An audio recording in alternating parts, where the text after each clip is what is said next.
Hello and welcome to 6th part. Today I'm gonna continue the story What If Deku Had the Volukinesis Quirk Part 2. If you enjoyed this video, please give it a big thumbs up, and to watch more videos like this, subscribe to my channel and turn that bell notification on so you never miss an upload. Now wasting no more time, let's begin. He called out to his swarm, connecting with them. That was the first thing he did when he realized. He inhaled and exhaled. He was at ease. However, he soon realized that his bugs were unable to get to him and were dying as they tried. It was not long before Izuku realized what was causing the issue. His eyes opened. With thunder resonating in the background and strong winds, a torrent of water poured down on his face. He appeared to be in the downpour zone, which is the ideal environment for stifling the use of his quirk. He no longer had an advantage in his offensive power or reconnaissance. He was forced to rely solely on his abilities without his bugs. It would be his responsibility. He turned when he heard a moaning sound behind him. Then he located two of his classmates. Tokiyami, who was wearing a bird's head, slowly stood up and rubbed his head. Mineta, the other, was pacing the landscape with his head in a nervous manner. Izuku called out to his bugs once more, ignoring them for the time being. He only relayed one command this time. Come on in. The insects would enter USJ through the vents and any minor crevices or flaws in the building's structure. However, that would be the end of it, and they would go back to their usual activities of flying, eating, scuttling, and skittering. That was all right. Izuku just needed them to show up when he was ready. He had to concentrate on the situation at hand for the time being. He had to leave the wind and rain behind. He only had his trusty Eskrima sticks on his back and the 23 bugs that had been in his hair, which weren't really useful in this weather.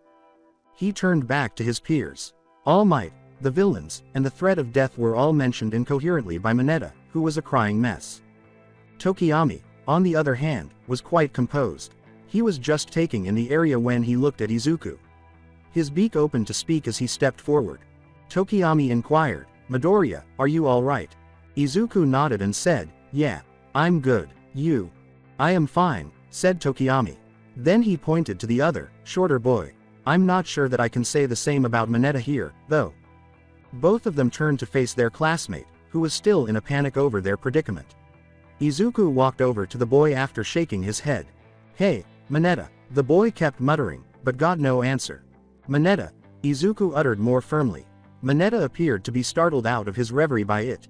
His eyes widened once more as he said, Am I, Midoriya?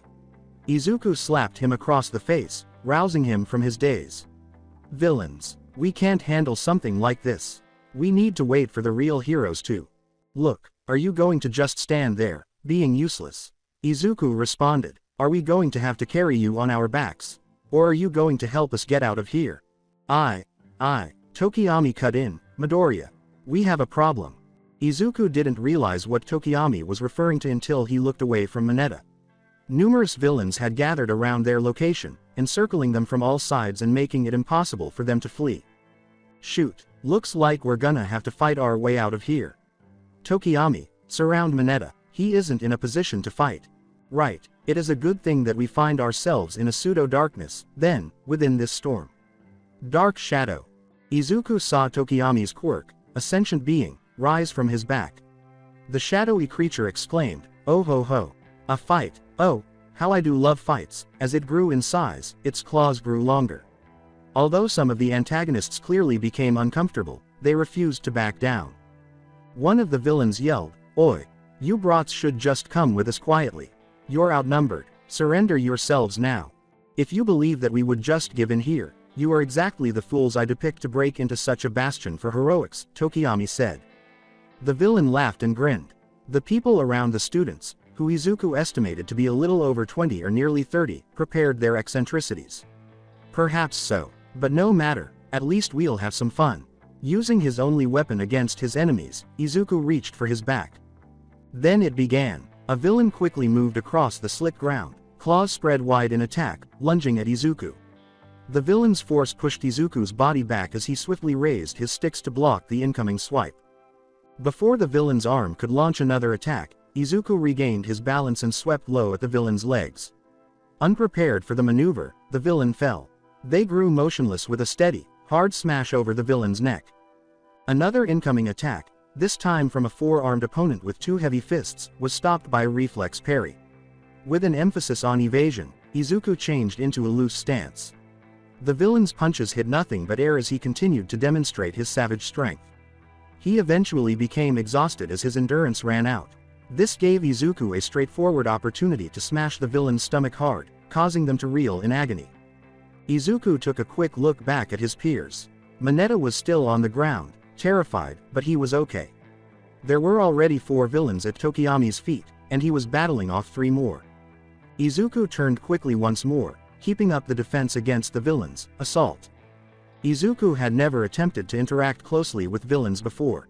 It's true that there were lone criminals like the sludge villain and the guy he battled in an alley to save that woman. For good reason, he had never engaged in group combat before. He was aware that without his bugs, he would have been overwhelmed. Furthermore, if he didn't want to be exposed for his identity, he couldn't use his bugs for vigilantism. The battle went on for a long time, with minutes going by as bad guys were eliminated. They fell one by one, but Izuku's strength also declined. He was fighting for ways to break up the fight. Using the parasites he had observed some of the villains were carrying was one of his options. He discarded the idea, even though it was a new alternative. After all, the tapeworms would take too long to cause any harm right away. So he persisted in his fight. Izuku took a few blows himself, so even with all the damage he was causing, he wasn't entirely safe. His knowledge, or lack thereof, of fighting in groups was evident from the rather large gash on his arm caused by a villain's crystalline projectiles piercing the resilient spider silk. Izuku decided that things weren't too bad, even though he was getting tired and his breaths were coming in loud hugs. Even though Tokiyami was his only comrade, he was fortunate to have company here. Otherwise, he would have been overrun long ago. Even though they were members of the so-called League of Villains, these villains were surprisingly weak. Izuku heard the characteristic sound of a sword being unsheathed as he dispatched another foe, this time with a double backswipe. Izuku turned, bracing himself for the blade even though he knew he wouldn't be able to block in time. However, it never materialized. On the ground, instead, the villain with the sword was moaning and covering a broken, bleeding nose. Izuku was initially perplexed until he turned to face the villain's feet. The villain was pinned in place by a purple ball. The villain's limbs were all pinned down by more orbs. Mineta was standing off to the side, clutching his balls of hair when Izuku turned around. Mineta said to Midoriya, I'm sorry Midoriya." He tipped his head to the side and said, "You were right. I signed myself up to UA to become a hero." "The words, and other stuff," he whispered. "What?" Mineta shouted, "But that's besides the point. You and Tokiyami were being like true heroes. Going all bamf. Pow, zap, I saw that guy with the sword and I got it, Mineta. Thank you for the assist." Mineta grinned. Then, and he was shot into a wall, leaving a deep mark on the steel and concrete. Mineta whispered, "I'm okay," as he collapsed. He was large, in a very muscular sense, with horns that spiraled much like a ram's and a swirling tail that branched from his hind quarters. Izuku turned back to face the villain who had hurled Mineta into the wall. The villain turned to Midoriya and said, "You should have stayed down, punk," to the now deceased Mineta. "As for you, I think that all." Tokiyami's dark shadow interrupted him, unleashing a torrent of rage that knocked the gullible villain out cold. "Thanks, Tokiyami." "No problem, Midoriya." The last of them was the ram villain. Izuku noticed as he glanced around, turned back to where Mineta had landed, and wandered over to check on the boy. Even though Mineta wasn't in a condition to move himself, Izuku discovered after some observation that he was generally okay. Dark Shadow stepped out from under Tokiyami's cape and embraced Mineta, saying, "Don't worry Midoriya, I've got him." "Good," Izuku said, "I think we can leave now." The exit is, Izuku made a connection with the bugs outside the downpour zone's dome.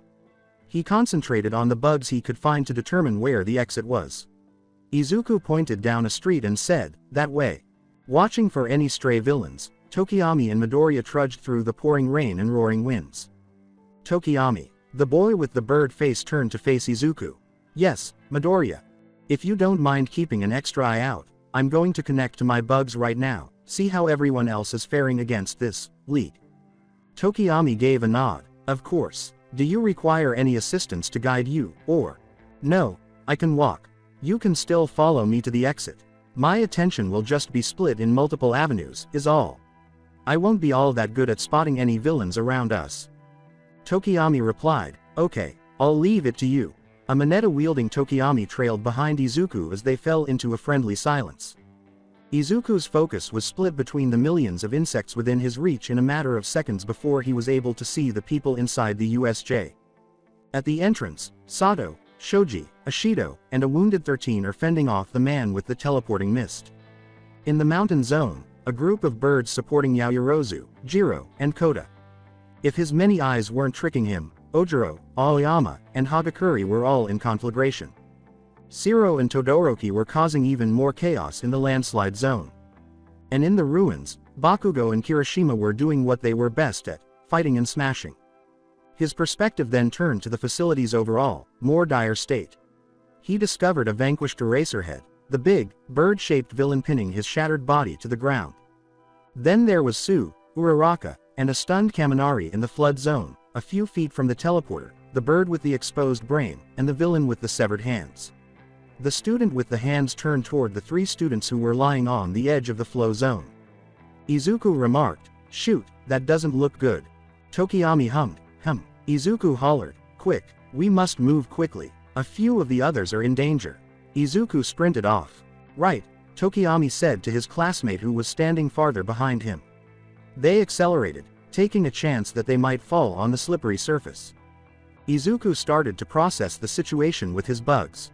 Bugs quietly clustered around the 3, some landing on their backs in the exposed space above the water.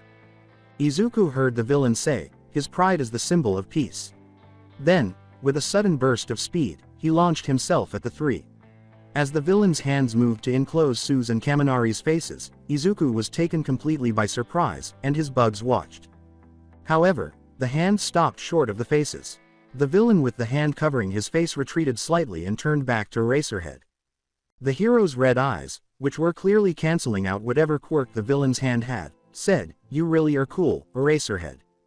Eraserhead is hurt. Very bad. Very, very bad. Bad enough that the villain holding him down right now most likely nearly broke his body. Aizawa-sensei nevertheless made the effort to negate the other villain's peculiarity.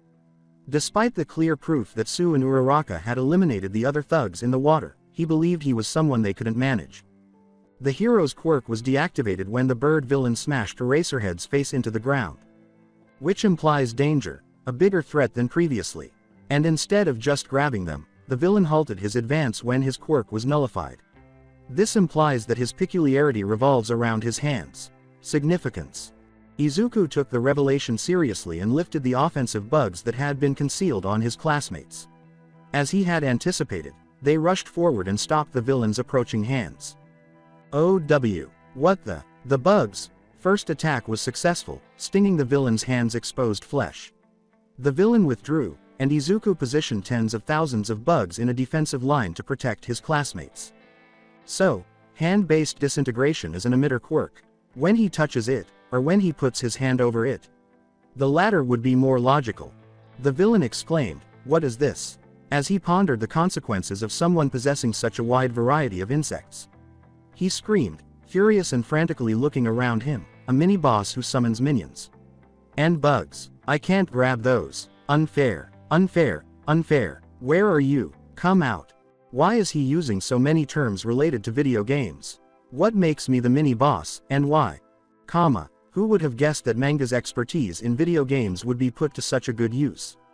Simultaneously, Tokiyami, Mineta, and Midoriya encountered a sizable steel door. And they eventually managed to escape with a switch flick. Now that the flood zone was directly across from the downpour zone, Tokiyami and Midoriya could witness the event firsthand. As the hand villain announced the admission of a mini-boss, they left the dome. Turning to face the boy, Izuku pointed to the other on his back and said, Tokiyami, get Mineta out of here.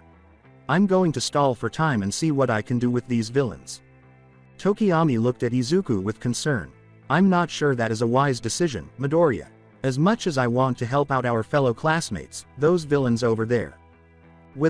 Don't worry, Izuku interrupted Tokiyami. I'm going to stay hidden over here, use my bugs. At that, Tokiyami cocked his head, weighing the possibility. He finally gave a head nod. After saying, okay, I'll take your word, though, I advise caution. Tokiyami fled the scene and headed back toward the exit. Izuku hurried to hide behind a bush as he watched the boy walk away. Izuku's bugs heard the declaration, Nomu. Is Nomu the name of the bird guy? But Izuku's bugs saw that the hand villain had stopped his tirade, staring directly at him with his head aimed at the downpour zone. So much for the hiding part. I think he caught me hiding behind the bush. Fantastic. At least Mineta and Tokiyami are no longer there. The villain's words were interrupted by a loud metal clang and explosion. A hidden figure was slowly marching out of a cloud of dust that covered the unforeseen simulation joint's entrance. An extremely uncommon sight emerged, All Might without a smile. His blazer and tie were in his grasp, and he was still dressed as a teacher. Many of the villains who were still alive were shaken by his frown. His presence was further enforced by the boom of his voice in the open air. It's fine now, I am here. All Might then sped up to a pace that made it difficult for Izuku's bugs to keep up with him throughout the building. The remaining small-time criminals in the plaza were mercilessly beaten back by the blur of speed. After only a few seconds of combat, All Might went off to save the injured Aizawa and free Su, Uraraka, and Kaminari from the villain's clutches. Unfortunately for Izuku, All Might appeared to have been unaware of him because he was hiding behind the bush, leaving him stranded in the plaza while All Might rescued the others. The other three villains in the USJ were aware of this. The villain with the disintegration quirk started to say something but stopped himself in time. After pausing to think about his next move, he opened his mouth to give an order.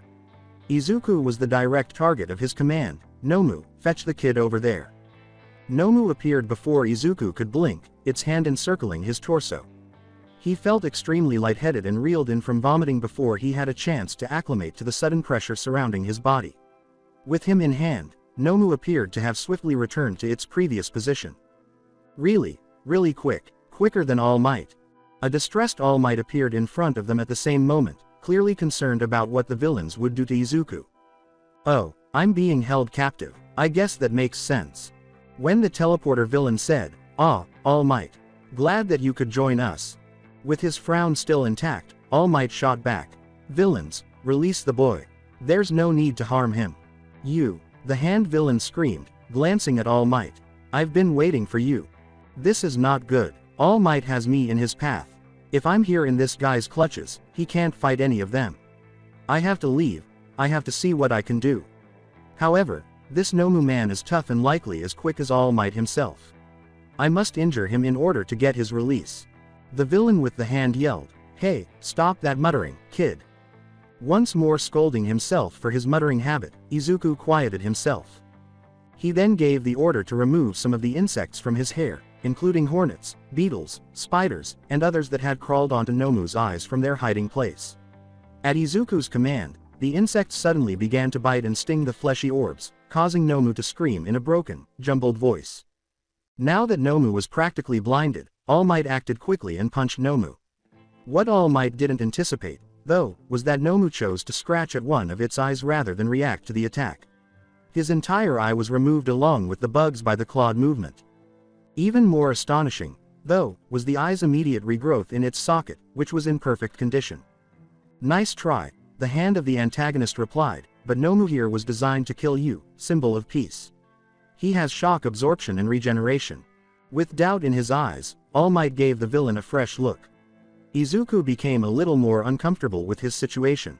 But the next thing that came out of the disintegrating villain's mouth made him worry about something else. "Nomu, kill All Might." Izuku was flung out of the way and into the distance as the brain villain screamed again. With a cracking landing, Izuku was nearly knocked out by the force of the throw and could hardly stand. Izuku made an effort to straighten up, but all he managed to do was turn his head in the direction of the battle. He watched with a growing sense of unease as All Might and Nomu engaged in combat. He had little time to battle the villain because he was aware that All Might had exhausted himself in the morning. Furthermore, if that Nomu had two peculiarities and was purportedly designed to eliminate All Might, it is possible that All Might will not survive the battle. The realization of the League's plan sent a chill down Izuku's spine. They have a genuine chance. Izuku gave his bugs instructions to act as blackness started to encroach on his vision, even though he had no idea how helpful it would be. Take a bite, sting, kill. Izuku lost consciousness. Izuku woke up to the sound of a heart rate monitor blaring in his ears and a white-tiled ceiling. He moved from place to place, trying to find a more comfortable position. The gray blur at the edge of his vision caught his attention at that moment. Izuku turned his head and saw that the blur was Smintas's retreating back as he left the room. 2 policemen walked in before he had a chance to consider the odd event. Saying, "Hello, Midoriya," the person wearing the overcoat approached. "I hope you're feeling alright." Well, yeah, I suppose. As much as I can be after being thrown into a wall with the force that rivals All Might, anyways." The man grinned. He pointed to the woman with the orange hair next to him and said, "That's good to hear. Anyway, I'm Investigator Naomasa Tsukauchi. The woman next to me is Officer Asano Saya. If you wouldn't mind, she and I would like to ask you a couple questions regarding what occurred this morning at the unforeseen simulation joint."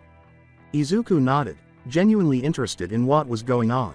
"Of course. But, can I ask where I am at the moment?" Of course. Don't worry, you're in the infirmary at UA. You're under recovery girl's care right now." "Oh, thank you. No problem. Alright then, let's begin." Izuku started off by answering straightforward questions about what had happened before the incident. Izuku then described his adventures in the downpour zone with Tokiyami, his escape, and his subsequent incapacitation. Izuku thought it strange that Officer Saya was surrounded by a spooky silence. Saya had not spoken yet, but Tsukauchi had assured him that both were there to inquire. But the police continued to question him, paying little attention to his thoughts. Tsukauchi inquired, "Your quirk, it says here that it's bug control." "Yeah, still working on a more permanent name for it, though," Izuku said. Tsukauchi gave a nod. "How does that work exactly?" "You relay commands and the bugs just do what they're told." Izuku answered, "Something like that, yeah." On paper, Tsukauchi hummed, making notes. "What was the last command you gave your bugs, if I may ask?" Despite raising an eyebrow in inquiry, Izuku responded, "Just, to bite. And sting. You know, whatever my bugs could do to help All Might at that moment."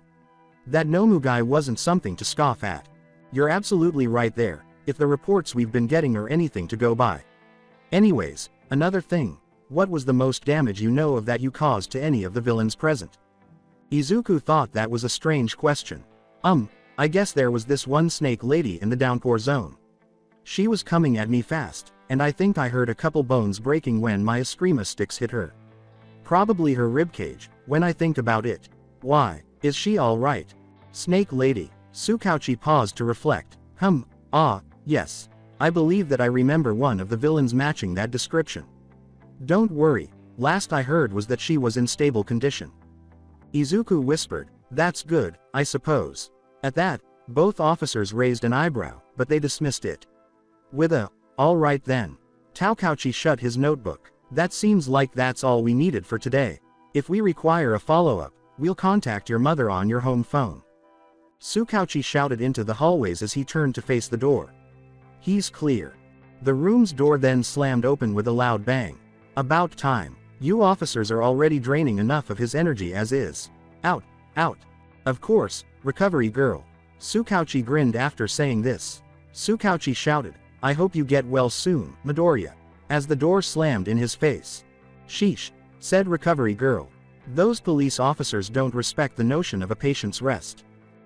But seriously, young man. Minor head trauma, a few broken ribs, a large gash on your arm, and a couple or so bruises. You did a nasty amount of damage upon yourself out there. You're lucky that your armor took the brunt of the force. I'm not sure that you'd be conscious otherwise." Izuku said, "Oh, sorry," with a sheepish laugh. "Oh, my costume. What happened to it?" Yes, I had to get a specialist to cut parts of it off, took some time, too. But some of it is salvageable, I suppose. You made it yourself, right? Yeah, truly admirable work, the quality of a professional's, even. But enough on that, you still need to rest." "Sorry." Recovery girl pushed on Izuku's bed and said, "No need. But I don't recommend you using your quirk at least until tomorrow. Too much stress on your brain is a bad thing. Now, come along. I need to transfer you to another room. Have you joined the rest of your classmates? I have another patient to attend to." Only then, as Izuku's bed shifted in its place, did Izuku see All Might's sleeping figure in the next room. Anyhow, an unpowered All Might. I should really get in touch with my bugs, man. It's important for me to monitor, Izuku shook his head. Recovery girl is knowledgeable, so I should pay attention to her. I feel a little worn out. Furthermore, what potential threat could approach the center of the United Arab Emirates? Elevated. But how about? Izuku reflexively stopped. He was about to call the Slender Man All Might, but he didn't trust his own voice at the moment. Is Recovery Girl aware of? Well, she is aware of it. She is actually most likely All Might's physician in regards to his injury. It shouldn't be necessary. Recovery Girl saw where Izuku was looking and responded, "Oh, Toshinori. He'll be fine. Just a couple flesh wounds and such. He got them from a bad shuffle with the villains. He was the one in charge of the security systems at USJ. That's why he's here. He got beat up over it." "Oh, alright, I guess that's a plausible cover story. However, I suppose that means she is unaware that I am aware. I'll just leave it alone, hehe. And stop that muttering, boy. You're already using enough energy as is." "Yes, Recovery Girl." He saw another bed with its curtains drawn over, clearly hiding someone, as the gurney was wheeled into a nearby room. "Hold on, fellow students. That would imply." The curtain parted. The voice said, "Midoriya, you're all right." "Oh, hey, Mineta, I told you that you weren't required," Asano, Tsukauchi said cheerfully. The two officers had just left the infirmary and were walking through the school hallways on their way back to their vehicle. Curtly, "Better safe than sorry," said Officer Saya. "My flames were a precautionary measure. You know that. Neither you nor your quirk would have been able to fend off a swarm of insects." "Come on, Asano. Did you see him? That boy wouldn't harm a fly." Officer Saya stared blankly at Tsukauchi. He said, You know what I mean," and waved her away. Point is, everything the boy said was 100% true, no lies whatsoever. "You know that my quirk doesn't lie to me." Saya gave an indignant grunt. "Then how do you explain the mess he left behind at the crime scene?" Tsukauchi's face became sheepish. "Yeah, I'm not entirely sure on that part. Genbu's thinking that the insects clutched onto the boy's last commands before he went unconscious. The biting and stinging stuff do line up pretty well with that, you've got to admit." Saya chastised, "But 21 injured villains. And 4 deceased. Hey, it's the best theory we have so far. Who knows, maybe some of the villains might have just been allergic. We won't know until the coroner's finished with them." Saya said mockingly, "Allergies? Really? What? You and I both know what we saw. Some of their faces were puffed up and swelling. Others had necrosis settling in. In fact, I'm almost certain that muscle failure got some of them. But, heck, one of the bodies still had a whole swarm of hornets stinging at it. Japanese, giant, hornets. Need I remind you what they look like? What they can do to a person? Look, Saya." Taokauchi raised his hand to listen to his earpiece and signaled for Saya to stop. His gaze lifted in astonishment. "What is it?" Saya asked, returning to her composed manner. Tsukauchi said, "Make that 5, while lowering his hand. He started to move forward slowly, Saya following closely behind. Saya's face contorted in bewilderment as she grew faster than Tsukauchi. She asked, 5. 5 what?" 5 individuals deceased, stated Tsukauchi. "You know the one with the exposed brain and the avian features. The one who was completely unresponsive during interrogations. Seems that he died in his cell a little over half an hour ago. The medics weren't able to do anything by the time they noticed anything. It didn't help that this Nomu neglected to act against any external stimuli. He was still sitting upright and motionless in his cell, with his beady eyes still open, when they found him dead. But doesn't he have a regeneration quirk?" "He does. Well, did. But it looks like his nervous system was already overflowing with venom and neurotoxins. Seems like all those bugs that were surrounding its head weren't just lounging around as we thought," Tsukauchi said. "But all regeneration quirks on record have been known to normally be able to fend off such a thing," Saya thought. "Unless the body was subjected to tranquilizers," Tsukauchi went on, "which would in turn slow down his bodily functions, including his quirk. And we pumped him full of tranks when we arrested him," Saya revealed. "Yup," Asano whispered, "Dang," her hair fluttering slightly in her flames. "We should have been more lax with the precautions we took. Hey, it's not our fault. Like you said, better safe than sorry, right? A prisoner still died on our watch. He died a preventable death. And that same prisoner went head to head with the symbol of peace and escaped virtually unscathed, need I remind you? Besides, if what All Might said was true, he was having trouble fighting this Nomu, even with the majority of the kids' bugs focusing on it, slowing down the villain's reactions. Who knows, All Might have been in worse condition if the bugs hadn't affected the villain. Saya joked, All Might. Being worse for wear, you do know who you're talking about, right? Tsukauchi's face made a faint grimace, but it vanished in an instant. Oh, I sure do. Minetta's eager voice said, Hey, Midoriya. You said that you can see and hear through your bugs, right? Izuku said, Yeah, with caution. Well, have you ever thought of peeking in on? Oh. Alright, okay. Izuku was aware that by not using his quirk, he was betraying Recovery Girl's faith in him. Minetta's way of thinking was worthy of at least one ant bite, or two. You know, Midoriya, if you're going to say something about wanting me to spy on. No, it's nothing like that, I don't wanna get bit again. Good, laughed Izuku. Go on, then, I wanna say thanks. You know, for saving my behind back there with the villains. I really thought that we were going to die, you know. But then you and Tokiyami fought off all those villains, and I had to do something, you know. And when I saw that samurai guy with the sword, Oh, Izuku could never have predicted Minoru Minetta's behavior.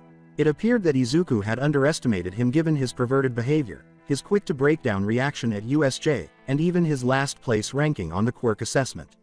Even though Izuku was quickly defeated by the Ram villain, he eventually prevailed because of his quick thinking. It's no problem, Minetta. Just doing the duty as a fellow classmate. I couldn't just leave you to die, right? But still, thanks. Izuku gave a head nod. Midoriya, you have some visitors. They've been outside for half an hour and haven't left, so I'm just letting them in, said Recovery Girl. With anxious looks on their faces, Mei, Manga, and Pony walked over to Izuku's bed.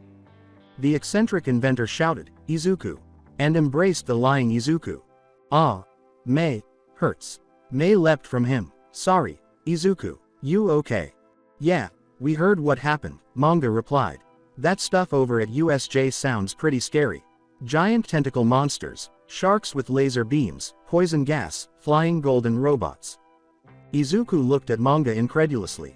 What are you talking about? What do you mean? Manga inquired. I thought that the attack was just a bunch of minor villains and 3 main ones. Replied Pony. That's right, confirmed Izuku. I don't know where you heard about all that other stuff. Oh, nah Pony said, but you're alright. Recovery Girl wouldn't. Elaborate is the word, I think. Ah, it's not too bad. Recovery Girl said I'd be out by Friday morning. _TN backquote. But it's still Wednesday. I know. What the heck happened to you? Mei shook him and yelled. You can still help with my experiments, right? Don't worry. It wasn't that bad. I just took a really bad hit from one of the villains. Got knocked out right after. What? Minetta's voice arose from behind his drawn curtain. Duh. Oh, alright. Minetta muttered, content to just observe the new arrivals. Who's that? Pony inquired. Ah, just a classmate, Izuku said. One who doesn't know how to control his mouth. Hey, Minetta whimpered. Anyway, Izuku went on, the villain tried to, attack me, I guess. He was beat by All Might in the end, I'm told. So, no worries. The 3 friends' disbelieving expressions were directed at Izuku. But in the end, they chose to put their case on hold. After the lunch bell rang, Mei, Manga, and Pony stayed a little longer but left at Izuku's insistence. Once they were gone, Izuku heard Minetta's voice once more. When did you get so lucky? A few insects discovered they were once again using their stingers. So Kaminari just jumped into the water. He didn't wait for the signal or anything, said he had to get into the water for our sakes. He only got around half of them because of that. We had to knock out the others by ourselves. Then Sue and I had to carry him back to shore, Uraraka said. Indeed, ribbed Sue. If he waited, the boat probably wouldn't have been sunk. Then we wouldn't have had to go to shore where the other villains were. But, I am glad that your bugs were able to stall for All Might's arrival, at least. I'm glad too, said Izuku. When I saw what that guy could do, I knew that he couldn't take a hold of you or you'd be, well. Uraraka trailed off. Yeah, indeed, Iida cut in. Your actions they were pretty impressive. I applaud you for your resourcefulness. Izuku said, oh, That's right, you three were out and about when All Might got into a fight, right? What took place? Oh, I'd also like to know. Mineta, who was listening in, exclaimed. How was All Might? The three fell silent. Guys, Mineta asked. Oh come on. Was it something I said? Uraraka sputtered. Oh, no, it's just, your bugs really helped in the fight, Sue remarked, adding that, All Might beat that brain guy into submission. All Might said himself that your bugs helped slow the Nomu's response time down, Iida continued. Really, I'm relieved about that. I assumed my bugs would simply interfere or something. I'm happy they could assist. Yeah, shortly after, Sue, Uraraka, and Iida left. After all, it was after school, and homework was due, and some had parents waiting for them. Don't you think that was a little strange? Izuku inquired. Kind of, Mineta said. Perhaps it was just the fight. We all did just get out of a life or death situation not too long ago. Maybe the reality of the situation is just getting to them. Izuku glanced at the lone other person in the room and blinked. What? Mineta inquired. Nothing. Surprise filled. When night finally arrived and the sun began to set, the busy day for Class 1A came to an end. Izuku moved in his bed, getting ready to sleep, while the patients of UA's infirmary prepared for the night. All this fighting. Eventually, Izuku closed his eyes and fell asleep. Perhaps there's room for improvement. Deputy Hachiro and Captain Omori arrived at their police chief's office within the Musudafu branch of the police force building. Chief, Hachiro inquired. Yes, Deputy. It's about the kid. What about him? Well, what are we going to do with him? The chief pondered his response for a moment before speaking. Nothing, as far as we are concerned. We got orders from the Commissioner General. He said to let the matter go unless another incident occurs. Captain Omori wheezed. Seriously? The Commissioner also said to divert the attention away from the deaths. Or, at least, say it was the villains at fault. Why? The captain inquired. As far as we're aware, the kid doesn't know anything about this. Tsukauchi's report made sure of that. So, that means that this kid has had his quirk all his life. There weren't any prior reports of him causing any problems, and not once has the kid had any irking of doing so. Taking a folder, the chief gave it to his deputy. It was an accident, plain and simple. A part of the kid's quirk he wasn't aware of, activated when he was knocked out. Besides, the commander said, looking out the window, I'd rather not have to fill the kid's head with guilt where it's not needed. Are you kidding? Captain Omori cried. How do we know that? How do we know that he didn't know exactly what he was doing, that he specifically ordered those people killed? Omori, the police chief cautioned. Sorry, chief, the captain said, his expression softening. As I was saying, said the chief, Tsukauchi's report made sure that the kid didn't purposely kill those villains. Besides, if there was a homicidal villain out there murdering people with bugs, don't you think that anyone would have heard of it? The last we heard of such a thing was with that whole Queen Bee fiasco. Fine, but what's to stop the villains from broadcasting this kid's hand in the death of all those villains? Replied Omori. And risk tarnishing their name. I don't believe that a group calling themselves the League of Villains would want to drive away potential recruits, Hachiro said. In addition, we should be happy that the only people hurt were bad guys, Deputy Hachiro continued. The chief said, yes. You are right, Hachiro, even though it is wrong. Then Captain Omori said, how about the commission? The two were once again the chief's focus. The Hero Public Safety Commission has assessed the damage done. There currently aren't any pleas to take the boy into custody. That's strange, Deputy Hachiro acknowledged. If anything, they should be brewing up a storm trying to get the boy contained. Indeed, said the chief. It seems as if the commissioner and the commission have come to some sort of agreement in keeping the boy out of the loop. It doesn't help that Nezu over at UA is trying to keep us out of the boy's life as much as possible. Wants to see to the boy's growth himself, apparently. Promises to do something about it. That is definitely very unusual, Hachiro remarked. Very. But the point is, these were extenuating circumstances for the boy. Unless something of this caliber happens again, we don't act. Orders are orders, after all. You two are dismissed. On Friday morning, there were not many incidents. Izuku received at least one day of instruction before the weekend when Recovery Girl released him from the infirmary right before classes. Despite having an arm that was still a little stiff from USJ, Izuku recovered fairly quickly from his 2-day absence and was otherwise fine. The teachers continued to babble on about the subject matter in the same manner as before. However, Izuku sensed that something was slightly off balance. Throughout the day, the atmosphere felt a little strange, uncannily different from what he had been accustomed to during his brief stay at UA. He was prepared to wager that it wasn't just the stress of surviving a full-scale villain attack. Izuku finally realized that he was the one causing the changes, which was even stranger. For starters, for some reason, Smintos appeared to be watching him whenever he could. Additionally, the normally boisterous and cheerful present Mike appeared to twitch whenever his gaze fell on Izuku, whereas some of his teachers, such as Midnight, appeared to be going about their daily business with her flirtatious and playful demeanor. It appeared that even his own classmates were a little more jittery than normal. While Sato, Shiro, and Ashido continued to glance at him from the other side of the room, Ojiro, Hagakure, and Kaminari appeared to be deliberately avoiding him. Kota, however, was the worst. Izuku had previously observed Kota's nervous demeanor toward Izuku, but it had never been this way. Kota yelled when Izuku passed him in the hallways and appeared to shudder every time he looked at Izuku. However, his fellow classmates treated Izuku the same way they had, seemingly unfazed by whatever the issue was. Izuku would have assumed that Shoji would have leaned toward the "there's something wrong with Izuku" club, but even he was behaving friendly. Izuku had discovered that Mineta was not informed, of all things. Whether that was because of the time spent in the infirmary or something else was up in the air, whatever was affecting the others was not present in Mineta. Even though Aizawa was sleep-deprived, he had failed to organize a plethora of papers that were required for the following day, adding to the already exhausting day for Izuku's cognitive workers. When Aizawa assigned the class representatives to remain behind and complete the task in his place, Izuku wasn't shocked.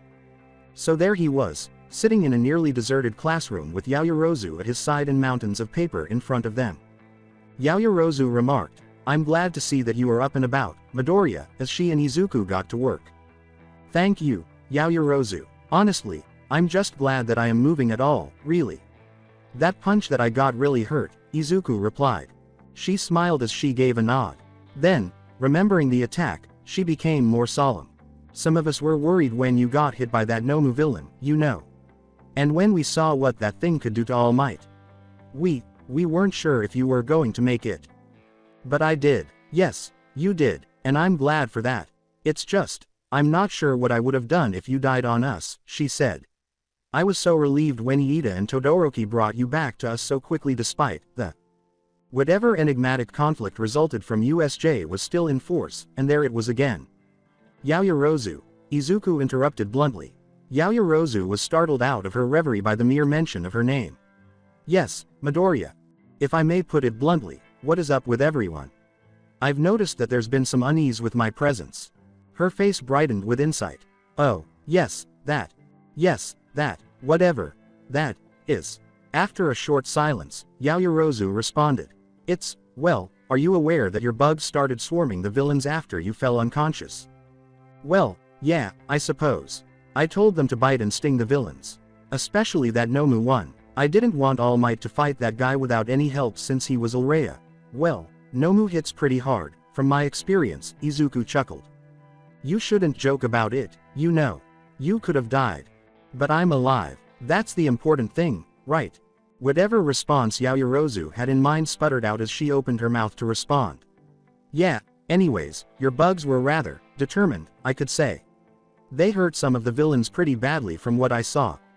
And the swarm was, well, it was everywhere," goes Yaoyorozu.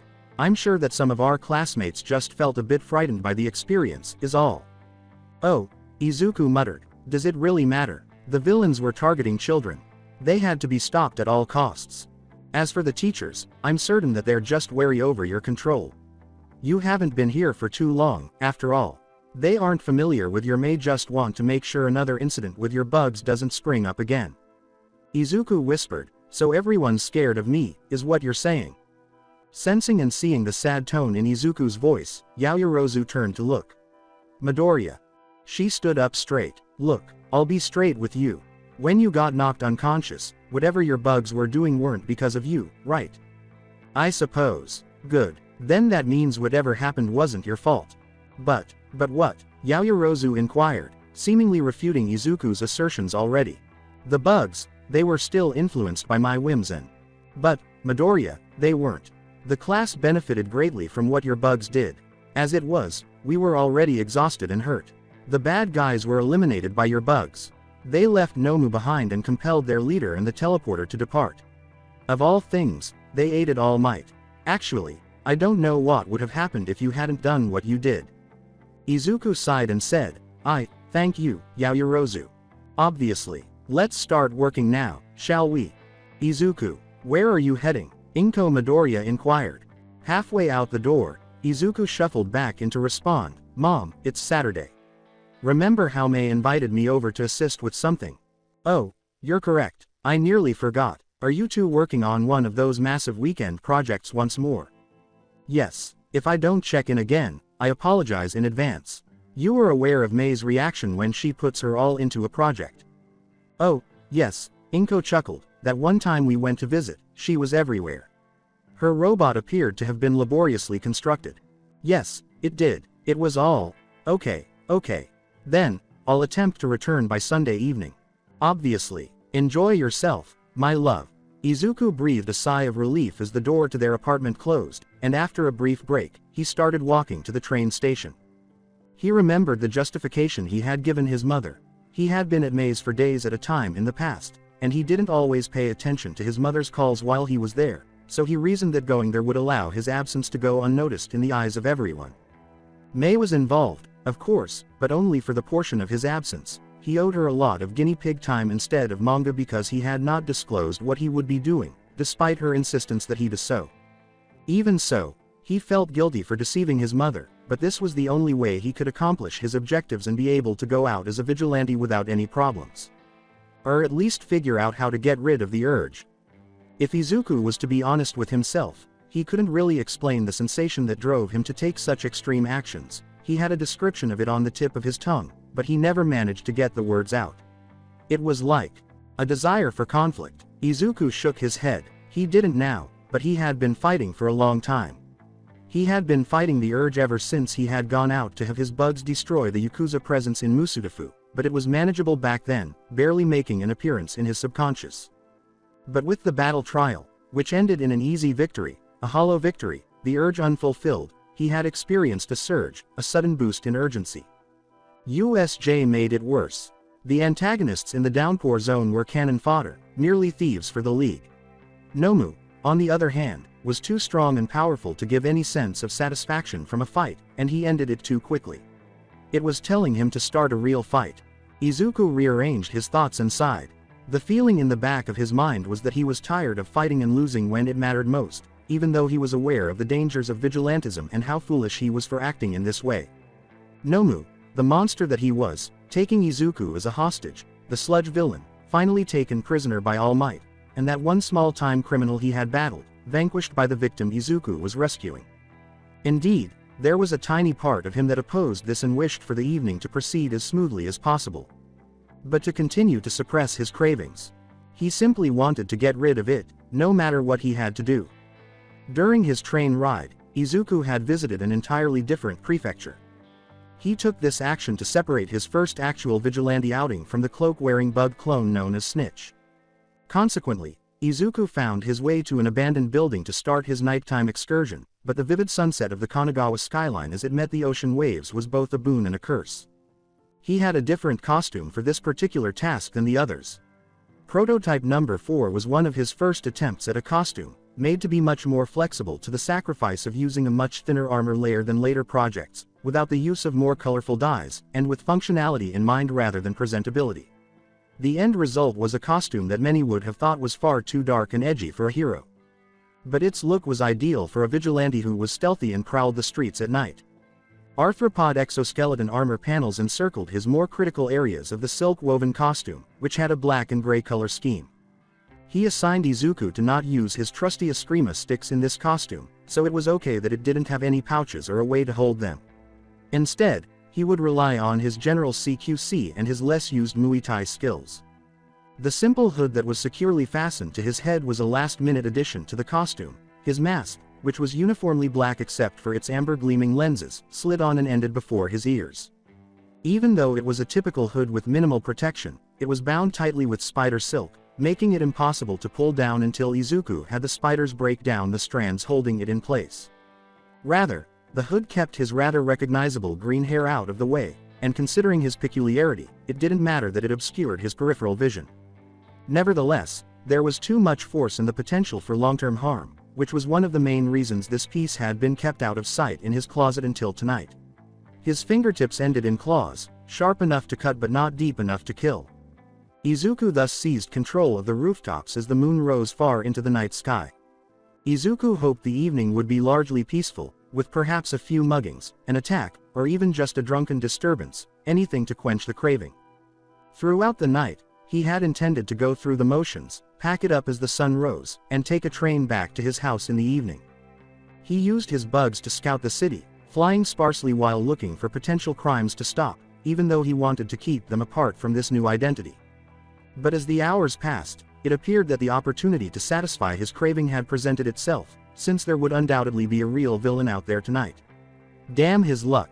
Despite numerous gashes and stab wounds scattered throughout, the motionless body on the ground strangely had no visible blood traces.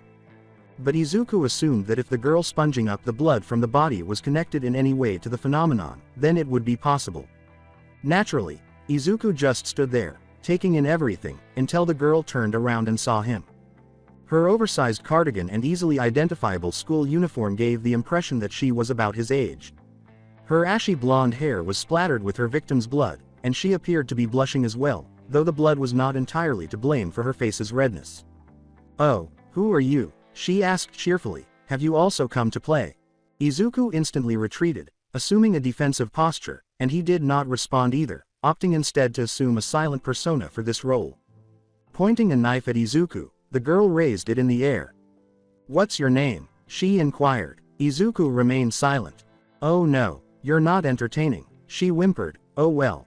Then, with amazing speed, she leapt forward and thrust her knife at Izuku's midsection. Izuku took a step back, avoiding the blade by only a few centimeters, but she was already swiping at him once more when he regained his balance. Despite the thin layering of the costume, it was only slightly cut from the move, and Izuku was unharmed as the blade moved from side to side of his torso across his stomach in a disembowelment motion. Her strength and speed are impressive. She even made a small cut to the costume. "Oh, you do speak, then." "In addition," she said. "Thank you," she laughed. "You're a true charmer." Her face lit up with happiness. "Oh no, that quiet persona is gone." Izuku raised his arm in defense as the villain lunged for him once more, the blade digging into his costume's forearm. In response, Izuku pushed his opponent back, advancing with a quick flurry of hand swipes that caught the girl off guard, but she didn't take the blows without a counterattack. Eventually, some of the swipes were parried by her knives, enabling her to make precise cuts in particular places. As a result, although some of Izuku's attacks were successful, the girl's were as well, albeit more precisely. Both of them retreated from the assault after a protracted barrage of blows, taking a breath to prepare for what came next. The villain's hands were smeared with a thin layer of the red fluid as Izuku's clawed tips drew blood from him. Izuku's eyes widened in surprise when he realized that, amazingly, the girl's knife was in a similar condition despite the nature of his costume. Izuku reached down and felt at his torso, finding a small incision on his side, the result of the girl's persistent attacks on the one spot. The girl across from Izuku put the blood-stained knife in her mouth, and as if she were enjoying the taste, it slowly slipped out. You're tasty." The villain cheered, "but it's not enough. I require more." She lunged once more, her knife aiming for the exposed area of Izuku's costume. Izuku saw the attack coming and ducked to the left to avoid the thrust, but just as he was about to block her next blow, the villain vanished from view. Izuku searched from left to right, but he was unable to locate her. It seemed as though she had vanished out of thin air. However, his bewilderment was short-lived, as he felt a blade aimed at his legs, coming from behind him, and he fell backward, feeling as though he was being pulled to the ground. Izuku felt two hands rest upon his own, the weight of them restricting his movements, and when he opened his eyes, he saw the girl's eyes. His head hit the pavement with a loud thump, and the back of his head, which was uncovered by armor, started to bleed. "Hey, how are you?" "Oh, you're bleeding. You know, she said, drawing her face closer to his mask. The girl's head swung up to meet Izuku's. "Ah." The villain's fleshy face collided with the silk mask's robust material, and as Izuku had hoped, the mask absorbed the majority of the force of the headbutt, preventing further damage to his already developing head injury. The girl wasn't so fortunate, though, as she suddenly reached for her head, releasing Izuku from her weight. Using his two free hands, Izuku pushed her off his form and stood up. The villain twisted around Izuku's form, gaining the upper hand and pushing him against the wall. Izuku ran towards the dazed girl, grabbed her arm, and twisted it to her back. His other hand attempted to grab her other arm, but was unsuccessful. Then the girl's fingers moved toward Izuku's hood and encircled her knife. "My armor is fine, I'm still safe, I just..." Her hands carefully sliced through the bloody fabric, and Izuku's hair exploded out, the long strands smeared with his blood as the cloth buckled. "Aha, you have some lovely hair there. It's all long and pleasant. Somewhat wavy as well." With a sadistic glee, she eyed the scene, sticking out the still bloodied hand and joyfully observing it as her fingers curled around the back of Izuku's bare head, wiping over the spots where the blood slowly seeped from his head. "I wouldn't mind if we became friends, you know. You're quite competent," the girl said. "Friends? With her? Yes, exactly. Now, all I need to do to escape this situation is for her to lift her knife once more. I'll wait for the right time, move toward the opening on her lower torso, trip her over with my own legs, and then..." "Are you still silent?" she asked, raising her hand, which was still free of Izuku's blood, and holding a knife.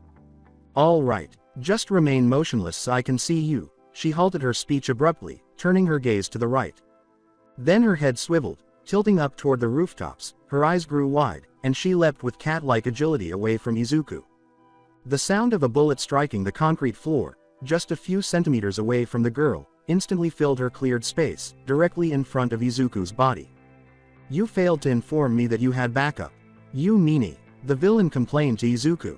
This time, she hid her body behind a dumpster and avoided another bullet. "Ah, that isn't enjoyable at all. Well, whatever, I suppose we'll run into each other again." The villain then bolted out of the alleyway and turned left into the city streets. In the meantime, a disheveled Izuku stood stunned against the wall of the alley. "Backup," he thought. Izuku turned to face the rooftop where the shot had been fired, and sure enough, there was a dark figure with a rifle pointing down at his location. However, their position was so well hidden by the darkness that high up that it was impossible to see any distinguishable features with his eyes or his bugs, and then there was the distance. They were just beyond his bug's range. In an instant, Izuku decided to follow the girl's lead and took a right instead, clambering up a fire escape staircase to the rooftops and leaving quickly. Fortunately, whoever was on that rooftop was not following, so his bugs pointed out that they should stay put. However, Izuku didn't take any chances, so he ran and made his way through the rooftops until he came to the abandoned warehouses that comprised a portion of the industrial district. After making his way to the warehouse where he had hidden his belongings, Izuku took a seat to rest for a few minutes before gradually taking off his costume and putting on his regular clothes. Izuku connected to his bugs as he packed away his belongings, looking around to make sure no one would notice him leaving the warehouse. Once he was certain there were no potential onlookers, he realized it was getting close to morning and that he would soon be returning to Musudafu by train. He scolded himself once more for possibly causing his own death as he reflected on the events of the night, knowing that he had had enough excitement for one night between a real battle with a villain and that enigmatic figure on the rooftop. The night must have been a success because Izuku's eyes widened in realization. That urge is gone. With a heavy sigh, Izuku said, "I guess I'll be holding off on this type of vigilante stuff for a while." He nearly died again, but he felt calm. After a relatively uneventful Sunday evening, Inko continued discussing Izuku's time at Maze and expressed no suspicions. Still feeling a little exhausted from the events of last night, Izuku had prepared for such a situation to happen in advance and reluctantly lied his way through it. Lying to his mother still didn't feel right to Izuku, but he forced himself to do it because he didn't need to add to her already existing anxiety following the USJ scandal. Izuku sneaked back to his room after dinner and pulled his recently initiated costume out of his backpack. The black and gray item was in moderate damage and would require repair before it was suitable for another outing, but Izuku had no intention of having another one anytime soon. For the time being, the piece would be hidden behind his old prototypes in the back of his closet, and he would fix it later, whenever that urge resurfaced in his subconscious. After completing the task of concealing any of his more dubious possessions, Izuku fell back on his bed, exhausted. After a moment, he reached into the terrarium by his bedside and reached for the centipedes that were kept there, direct descendants of his beloved Raikai. A few of them started to crawl up his arm, already accustomed to Izuku's presence after all the years. He sighed and sank into the soft comfort of his sheets. In a way, this centipede march, as Izuku came to call it, was calming. The tiny creatures running up and down his arm and tickling his senses made it easy to forget about the problems of the day. When Bakugo was being a little rough or his bugs were getting a little antsy, he would frequently resort to this. If he ignored the mortal danger he was in, his weekend activities wouldn't be all that different. Unfortunately, after a short break, Izuku fell asleep. So, tell me about your weekend activities. What was so extremely secret that you wouldn't tell me anything about it? Mei asked, leaping up next to Izuku. Intrigued, Manga butted in, saying, "Oh, a secret. What is the secret? Well, what did our beloved Izuku do over the weekend that she didn't tell us about?" Well, I'd rather not say," Izuku muttered, turning away. "Why not? You didn't go out on a date or something, did you?"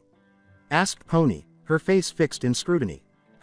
Pony stepped in front of Izuku, stopping him in his tracks, her face drawing closer to Izuku, further unsettling the already nervous boy. "Wah! What?" exclaimed Izuku, red rising to his cheeks. "No, obviously not. Why would you believe that?"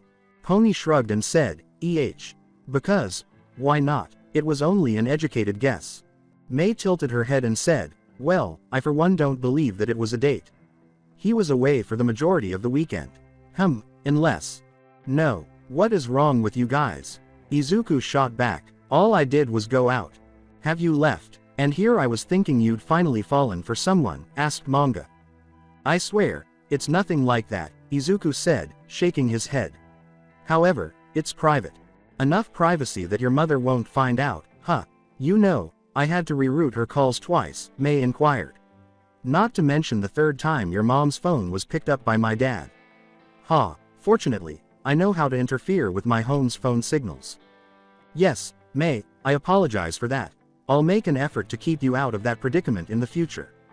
No, do it, please. In the future, you'll simply be doing me more favors."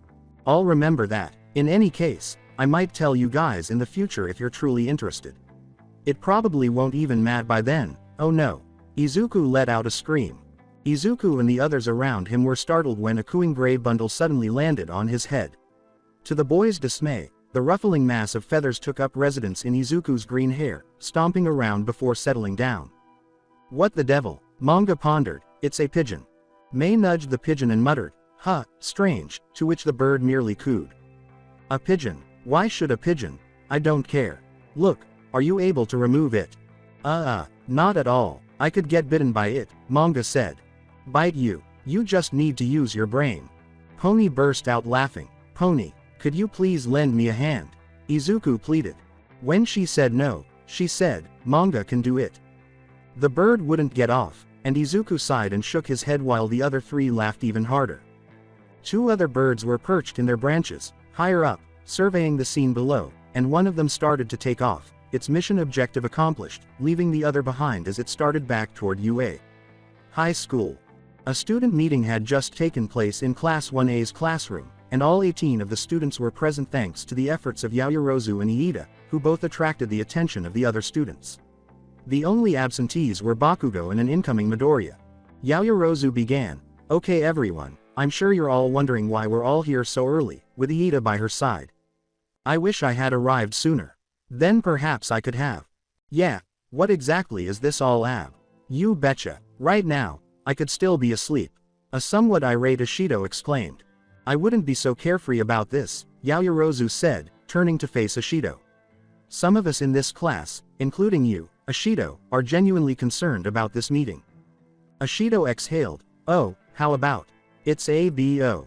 Pardon me, Yaoyorozu-san."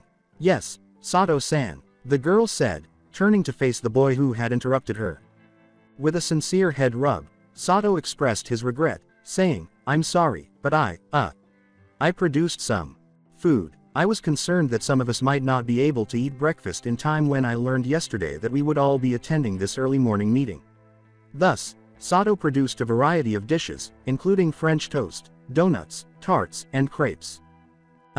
Wonderful, said Aoyama. It's not really a traditional breakfast, but I'm really only good with sweets, said Sato. Oh, morning meal, Ashido shouted. Thank you. I'm grateful, I'm grateful. With a sigh, Yaoyorozu said, all right. But hurry, we're running out of time, Then a pigeon swooped in through the open window, startling some of the class, but most of them calmed down when it landed on Kota's desk. The boy nodded his head and spoke quietly to the bird, then he took out some breadcrumbs for it, which the bird quickly devoured and fled. Kota silently expressed his thoughts while glancing at Iida and Yaoyorozu. Yaoyorozu said, thank you, Kota. Kota responded with a forceful nod. All right, our deadline is just a little more than 8 minutes away. Grab a seat and get your food, Iida cried out. With the exception of Todoroki and Shoji, who remained seated throughout the rush for Sato's food, everyone rushed for the food, and after about a minute, everyone had retrieved their selection and sat back in their seats. Iida gave a gratified nod. All right, excellent. Listen to Yaoyorozu-san now, everyone. She wants to say a few things to some of you. Thank you, Iida, Yaoyorozu said. As I mentioned before, I'm sure you're all wondering why we're here today. Simply put, Midoriya is the reason we are all here. Anyway, where's Midoriya-chan? I mean, I understand that Bakugo isn't here, Sue said, sharing her wisdom. However, I would anticipate that Midoriya would be present. And usually you'd be right, stated Yaoyorozu. The truth is, Iida and I purposely left Midoriya out of this conversation due to his involvement in the matter. Is USJ at issue here? A sheepish Kaminari asked. No, it is not, Yaoyorozu told the boy tensely, but I rather want to talk to you all about what some of you did to Midoriya last Friday. I want to take care of this now before it gets out of hand. The accusation caused some students in the class to gulp. What are you discussing? A perplexed Mineta inquired. His question was dismissed by Yaoyorozu, who said, you all know who you are, and the extent of what I am talking about. Kaminari's voice echoed, are you serious? You all witnessed his actions. It was a scary swarm. And those bad guys, we might have become exactly like them. Whoa, whoa, whoa. Hiroshima broke off. Kaminari. Man, that's not cool. That is not what Midoriya would have done. In addition, do you not remember that he rescued you from the man with all the hands? Yes, the person Midoriya-kun isn't evil. The Uraraka cried out. But still, Kaminari mentioned nervously. I'm not sure, Uraraka, Hiroshima. Kaminari kind of has a point, Hagakure trailed off. But it is not a valid point, if I am to say so myself, Iida continued. How about Iida, though? Like the rest of us, you were terrified. Shiro cried out. Iida just nodded, saying, yes, I was. Standing in the midst of that swarm, who wouldn't be? And to be honest, I was initially a little uncomfortable. However, I prefer to consider Midoriya a friend. He protected us by doing what he did. As you all witnessed, the villains had a significant advantage over us. And you all witnessed the behavior of the swarm. Any one of us could have been its target. However, it didn't. It only pursued bad guys. In response to Iida's statement, Ashido swallowed her strawberry tart. But his bugs, she fell silent as she recalled the USJ incident and realized how serious it was. In a silent admission, Ashido remarked, I suppose he saved us. Yes, Ojiro muttered. All Might himself claimed that the bugs assisted in defeating that Nomu guy. Yaoyorozu finally spoke after the two current class leaders gave the students a moment to reflect on what had just been said. Do you understand what we're saying? A few students nodded, and Yaoyorozu went on. We discussed this after class on Friday when Midoriya and I stayed behind per Aizawa-sensei's instructions. It was clear that Midoriya was upset about your opinions of him. Once more, some students in the class shifted uneasily in response to the news. Given his peculiarity, I would assume that he cares a great deal about how people perceive him. I want everyone to at least comprehend what Midoriya did from his point of view. He was attempting to save us all. He wasn't acting malevolently. I'll apologize to Midoriya when he gets here, Ojiro interrupted. I disrespected someone who was basically our savior last Friday by acting in an unfair and dishonorable manner toward him. Now I see that. Sato said, I guess he wasn't at fault. I've made up my mind. Tomorrow, I will prepare an apology cake for him. Nodding, Yaoyorozu said, the others. She inquired. Though some did so more reluctantly than others, those who were responsible for their cold behavior toward Midoriya nodded in response. All right, I anticipate that we will all overlook past wrongdoings and continue to treat Midoriya in the same manner. We cannot go around harboring animosity or resentment toward one another. After all, we will all be spending a lot of time together over the next 3 years. The class's resident animal whisperer was approached by another bird that flew in through the open window. Yaoyorozu recognized the situation. Midoriya was nearly 3 blocks away from UA. She turned to Iida and said, "Iida-san." Iida nodded and said, "I appreciate everyone listening. I like to think that as a class, we can figure out how to get past these obstacles. I hope we don't have to experience this again if one of us ever finds ourselves in a similar circumstance. But if there's one thing I'd like to enforce, it's that everyone here should not bring up this meeting with Midoriya," Iida said, clearing his throat. "Let's keep everything under wraps. It would be ideal if Midoriya arrived at class feeling pleased that we had addressed his ramblings. I hope everyone gets it." A few heads in the classroom nodded. "All right, let's all behave normally, then," Iida said, drawing the class's attention. "It will be a little more than a minute before we are within Midoriya's range." Izuku headed to his classroom, a little curious about the day's events. If last Friday was any indication, his classmates would likely still be a little uncomfortable around him, and the teachers, who were equally uncomfortable, would likely still be keeping an eye out for any hint that he might lose it, as he did at USJ. The point of the matter was that the seed of his inferiority had already been sown, and he would find it difficult to believe that children of that age would alter their interactions with him on a whim. Izuku believed that he would likely be more concerned about these things if he had been in elementary school. The fact that the kids back then had constantly chastised him for his quirklessness probably wouldn't have changed all that much even if he did demonstrate to them his acquisition of his quirk, however late it was. Izuku was aware of that now, but he also understood that his early surroundings likely influenced his current mentality, which was one of fearing what other people would think of him because of his bugs. With the early encouragement of manga and Mei, Izuku had believed he had outgrown it. In fact, All Might's casual attitude toward his quirk only strengthened that belief. He would still have manga, Pony, and Mei, and perhaps even Sue or Mineta if his lack of awareness was to be believed, but the fear of rejection and loneliness returned when he realized what was happening on Friday. The idea that the people he would be spending the next 3 years with would hate or even fear him made him anxious, but Yaoyorozu's assurance that the scenario wouldn't materialize gave him some peace of mind after their conversation last Friday. However, after giving it some thought, he realized during his train rides to Kagawa that his classmates were unlikely to change during the weekend. They would likely remain the same, acting uncomfortably around him, unless Midoriya. Izuku, a startled boy, backed away when he heard the exclamation, too preoccupied to notice his connection to his bugs, barely realizing that he was already at his classroom door, and such inattention would not be a good habit if he wanted to. "Midoriya." Izuku turned to see who was speaking, and it was Ojiro. "Look, I'm sorry for the way I acted last Friday. What? I wasn't doing too well, especially in light of the recent events. I still remembered USJ quite clearly, and the bugs were, too. I must admit that I was a little freaked out. I apologize if I caused you any discomfort." It's no problem, Ojiro-san," Izuku said, standing motionless and blinking as he observed the boy in front of him. "But thank you. In a sense, I'm relieved." The boy then interrupted, offering Izuku a tray of breakfast treats, saying, "I'm sorry too, Midoriya. I wasn't supposed to treat you so coldly on Friday. I made breakfast for everyone and have plenty left over, so consider this part of my apology. Oh, additionally, prepare for tomorrow.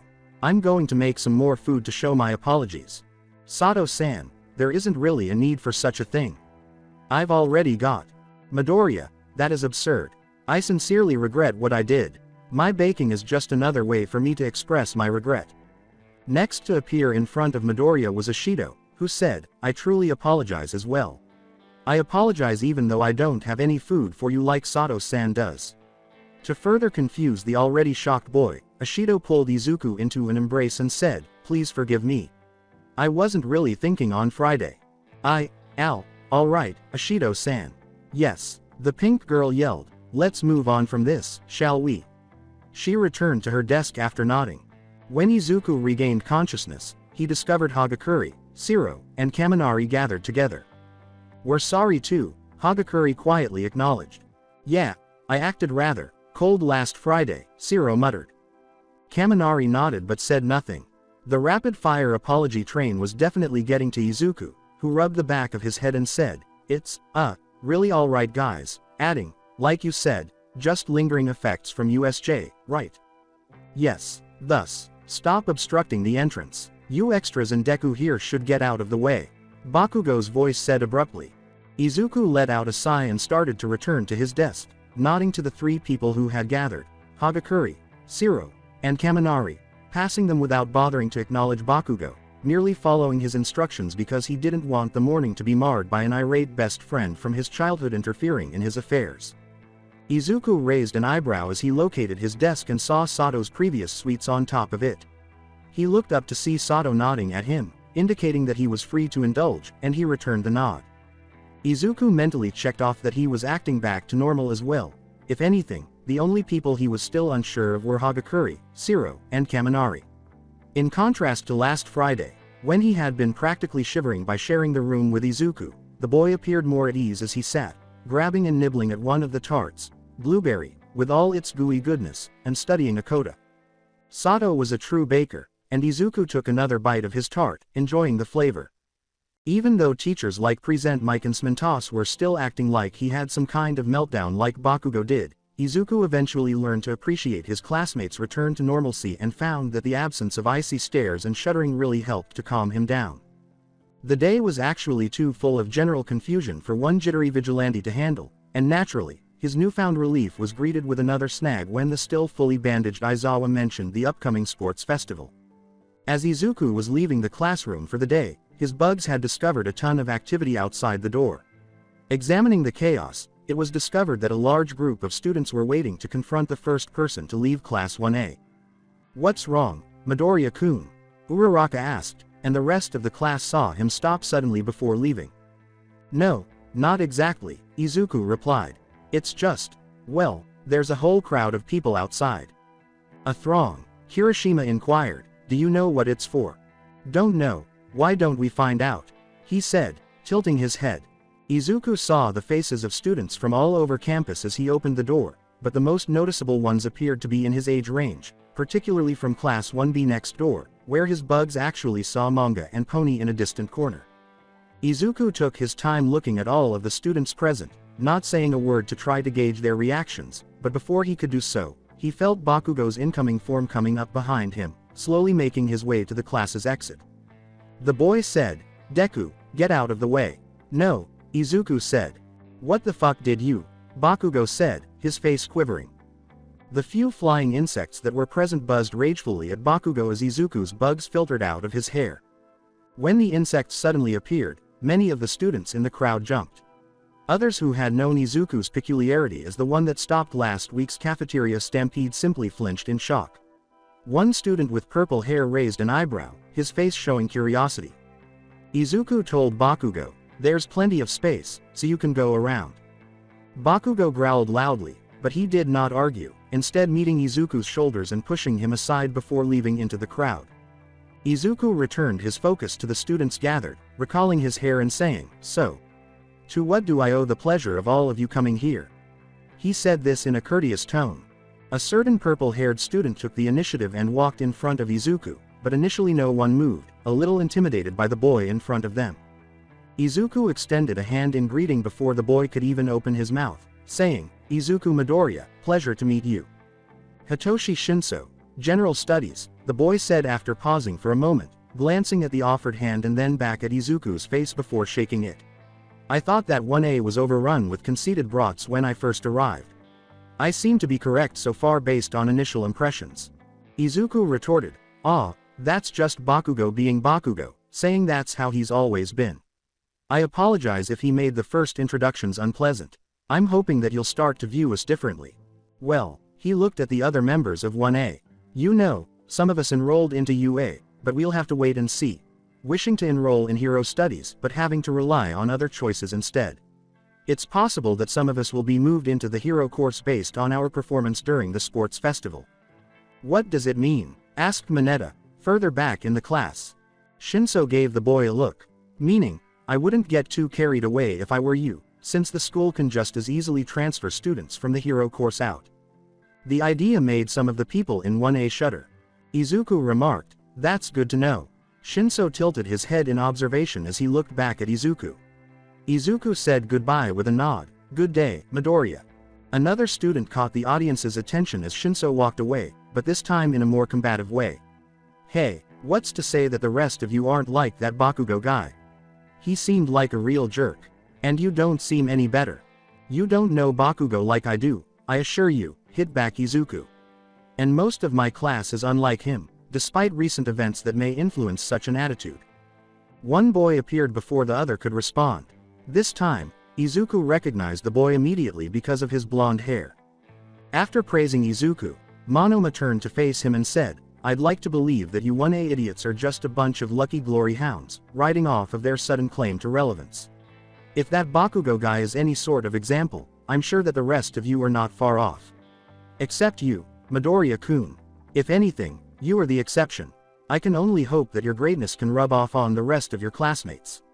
Perhaps then they'd be a little bit more, ga." Monoma, a girl with orange hair, reprimanded. She was currently holding Monoma by the collar after hitting him, interrupting him mid-rant. "Sorry about him, I've come to think that there's a hole where his heart should be." "Kendo," complained Monoma. "Come on." The girl, who was presumably named Kendo, then pulled the dejected Monoma away. Regretfully, Monoma didn't appear to be interested in trying 1A.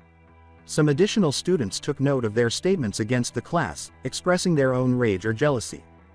Following the second additional student's tirade about 1A riding off the coattails of the USJ attack, Izuku made the decision to depart. Izuku bid his fellow 1Ers farewell before leaving with minimal fanfare. Soon after, Izuku was followed by Iida and Uraraka, who joined the already retreating backs of Pony, Manga, and Izuku. Izuku had a variety of experiences over the course of the following 2 weeks.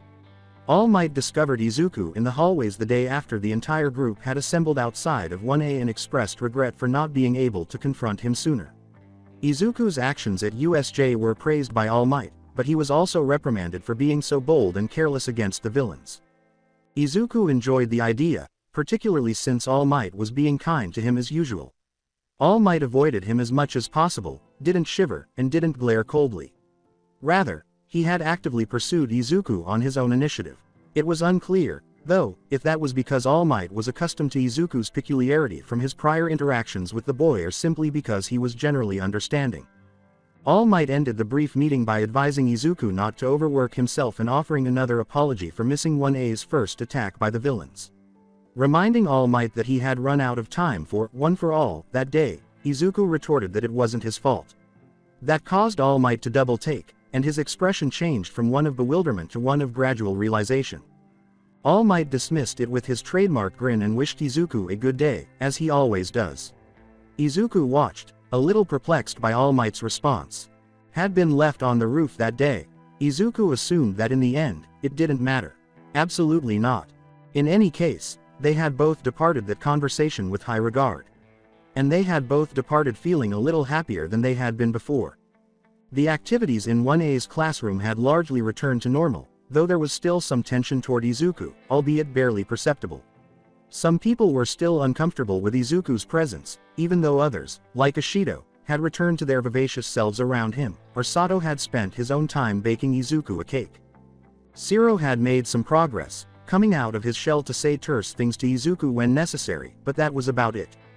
Given that Hagakure was still reserved around him, Izuku could infer that the swarm at USJ was still a painful place for her. The worst of the group, Kaminari avoided Izuku's eyes and made every effort to avoid talking to him. It was so obvious that during one assignment that called on the entire class to participate and engage with one another, even Aizawa reprimanded Kaminari for it. Izuku, however, was unconcerned by such things. As Yaoyorozu had stated, he simply needed to give his irate people time to move past the fact that his quirk caused him to gather swarms of bugs. Izuku was forced to adjust his regular routine in order to fulfill his new duties as class representative in the interim.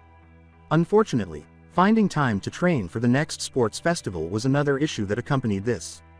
Izuku decided to temporarily change his schedule as a result. Since the majority of the remaining Yakuza in Musudafu had fled underground, Izuku made the decision to lessen his efforts to patrol the city and report crimes. To Mei's dismay, he spent less time assisting her with her inventions, such as her hover souls, which she was perfecting for the festival. Izuku was able to get away with the idea, though, because it was promised to be temporary until after the sports festival, even if the end result required more guinea pig time with her.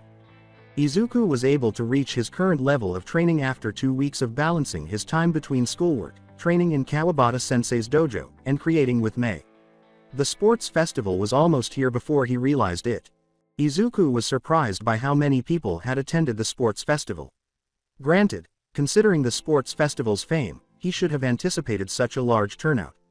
Because it was televised on all Japanese televisions, the event was well known throughout the nation. He admitted that he had misjudged the level of interest the public had shown in the event. His classmates were in various states of anxiety and/or resolve around him. Some were energizing themselves by stretching and yelling supportive chants at the others, such as Ashido or Uraraka, who was following along. Others, such as the glum Todoroki or the distant Shoji and Tokiyami, were a little more reserved. At the moment, Izuku was focusing on strengthening his relationship with all the bugs in his 3-block sphere of influence rather than doing too much in the waiting room. However, the rise in insects in his immediate area likely made people reluctant to bother him, particularly those who were still a little jittery around him. Izuku chose to start an activity of his own because everyone else was still going through their own little routines before the event, whether it was to relax or focus. After all, multitasking was still possible. Izuku made the decision to amuse himself with his bugs and sent his dependable army of millions out to survey the populace. Considering the diverse crowd that had come to watch the event, the sports festival truly lived up to its name. Notable business magnates, well-known celebrities, aspiring politicians, and so forth. Izuku was taken aback by one particular discovery and had to do a double take. Renjiro Isoshi's unfortunate presence met the eyes of his flies. In spite of the spectacular event, the man had managed to retain the sullen expression that Izuku had come to associate with him. If Izuku had to guess, the principal was most likely present to support his beloved student, Katsuki Bakugo, so he could boast to his peers about raising such a model student at his school. Ultimately, even though he had summoned Bakugo and Izuku to his office to commemorate their UA acceptances, he had been thinking about Bakugo the whole time. Even after being presented with the facts, the strict principal continued to exhibit prejudice and short-sightedness. His mood should have been severely damaged by the sight of the man, but he was distracted by another recent revelation. A rather familiar mop of graying hair sat 15 seats across from Renjiro Isoshi, 5 rows down. Considering everything, Izuku really shouldn't have been shocked. Izuku then sent some bugs in that direction with the intention of creating a bug clone so he could greet them. That is, until Izuku was interrupted by a boy with purple hair. "Hey, Midoriya, you all ready for the sports festival?" Izuku looked in the direction of the voice. I suppose that I am. How about you?" "According to Mineta, you betcha. In fact, I have this little plan in mind for later. It involves cheerleaders and..." "Mineta," Izuku's harsh voice said. Mineta opened his mouth to speak again, but he stopped himself in time. Fine. Oh, alright, I'll just find somebody else to help me then." He readied himself to form up his bugs once more as Mineta left. But before he could do so, another interruption occurred. As Shoto Todoroki said, Bakugo, Iida, Midoriya, Tokiyami, Yaoyorozu, the individuals he mentioned turned to face him. After all, this was the first time he had actively sought anyone out. Even more than he had ever spoken. "With the way things have been so far," Todoroki went on, "I see you 5 as the most powerful and resourceful in our class." Iida continued, "Why, thank you to," but Todoroki cut her off. "But looking at things objectively, I think I'm stronger than any of you. And therefore, I am going to beat all of you." "Ha, yeah right, half and half. You better give a good fight. But don't count on Deku on doing so. He'll probably be beat in the first round." Instead of answering that, Todoroki turned to leave. Bakugo's taunt was ignored by Izulu as well. Instead, Izuku addressed the boy who had effectively declared war on his peers. The boy halted and glanced over his shoulder, saying, "Todoroki." Izuku uttered, "Good luck with that, even though it is unlikely to happen, I'll be aiming to beat you too." Todoroki did not answer as before. And that was all right with Izuku. Shortly after, the announcement that marked the beginning of the sports festival rang, and Class 1A accompanied the other first-year students as they made their way to the field. The stadium was filled with present Mike's voice, which created the perfect atmosphere for what was sure to be an amazing event. However, that didn't really matter to Izuku. Listening to the entomophobic pro-hero was not his top priority. He positioned one of his bug clones in the audience instead. "Hello, sensei." "Ah, Midoriya, I was wondering if you'd notice me," Kage Kawabata exclaimed. The unexpected appearance of a figure composed entirely of bugs caused some people in the vicinity of Kawabata to flinch in shock. When they saw it, some even made their own remarks. "Wow, is that Quirk from one of the students down below?" "What, are you kidding? That's disgusting." "Ew, that sends chills up my spine. He controls bugs, so cool. Are we sure he ain't a villain?" Izuku dismissed what he had heard. "But of course, sensei. What kind of student would I be if I didn't recognize my teacher? A shoddy one, that's for sure." The cloned bug chuckled. However, it quickly came to an end, and Izuku recalled something else. "Once more, I apologize for not being able to visit the dojo as frequently as I used to." Kawabata tsked. "Nonsense, Midoriya, you got a lot on your plate. Didn't you tell me that you became class representative for your class?" "Well, yeah, but that doesn't excuse. Midoriya, I don't mind if your school activities take up our time. You're still a teenager, after all. Besides, you've already grown far and wide beyond my expectations. You've been developing in your own ways for a long time now. And there isn't much an old man like me can teach you by this point. Additionally, this week is not a good time to visit the dojo. Given how far you've come, you deserve a break. I'm grateful, sensei. Later, I'll see you. Try not to injure yourself as much as you did while you were at USJ." Bakugo was up at the podium, digging 1A into a hole he had dug all those weeks ago, and Izuku was back among the students. The first round was about to begin, and Izuku straightened up, his eyes fixed forward. Just before the obstacle race's starting gate, the entire first-year class at UA was waiting, and with so many people muttering to each other, it was ideal for Izuku and a few of his friends to chat before the first round began. "Are you all prepared for this?" "What?" Manga inquired. Pony nodded, staying close to Mei and feeling a little withdrawn from the oppressive presence of everyone around her. In contrast, Mei and Izuku gave synchronized, yes, responses in confirmation. "I'm not sure. This is something I have never done before. You know, it's a little nerve-wracking," Uraraka acknowledged. "Hey, is this nerve-wracking to you? You ought to try being Mei's test subject sometime," Manga said.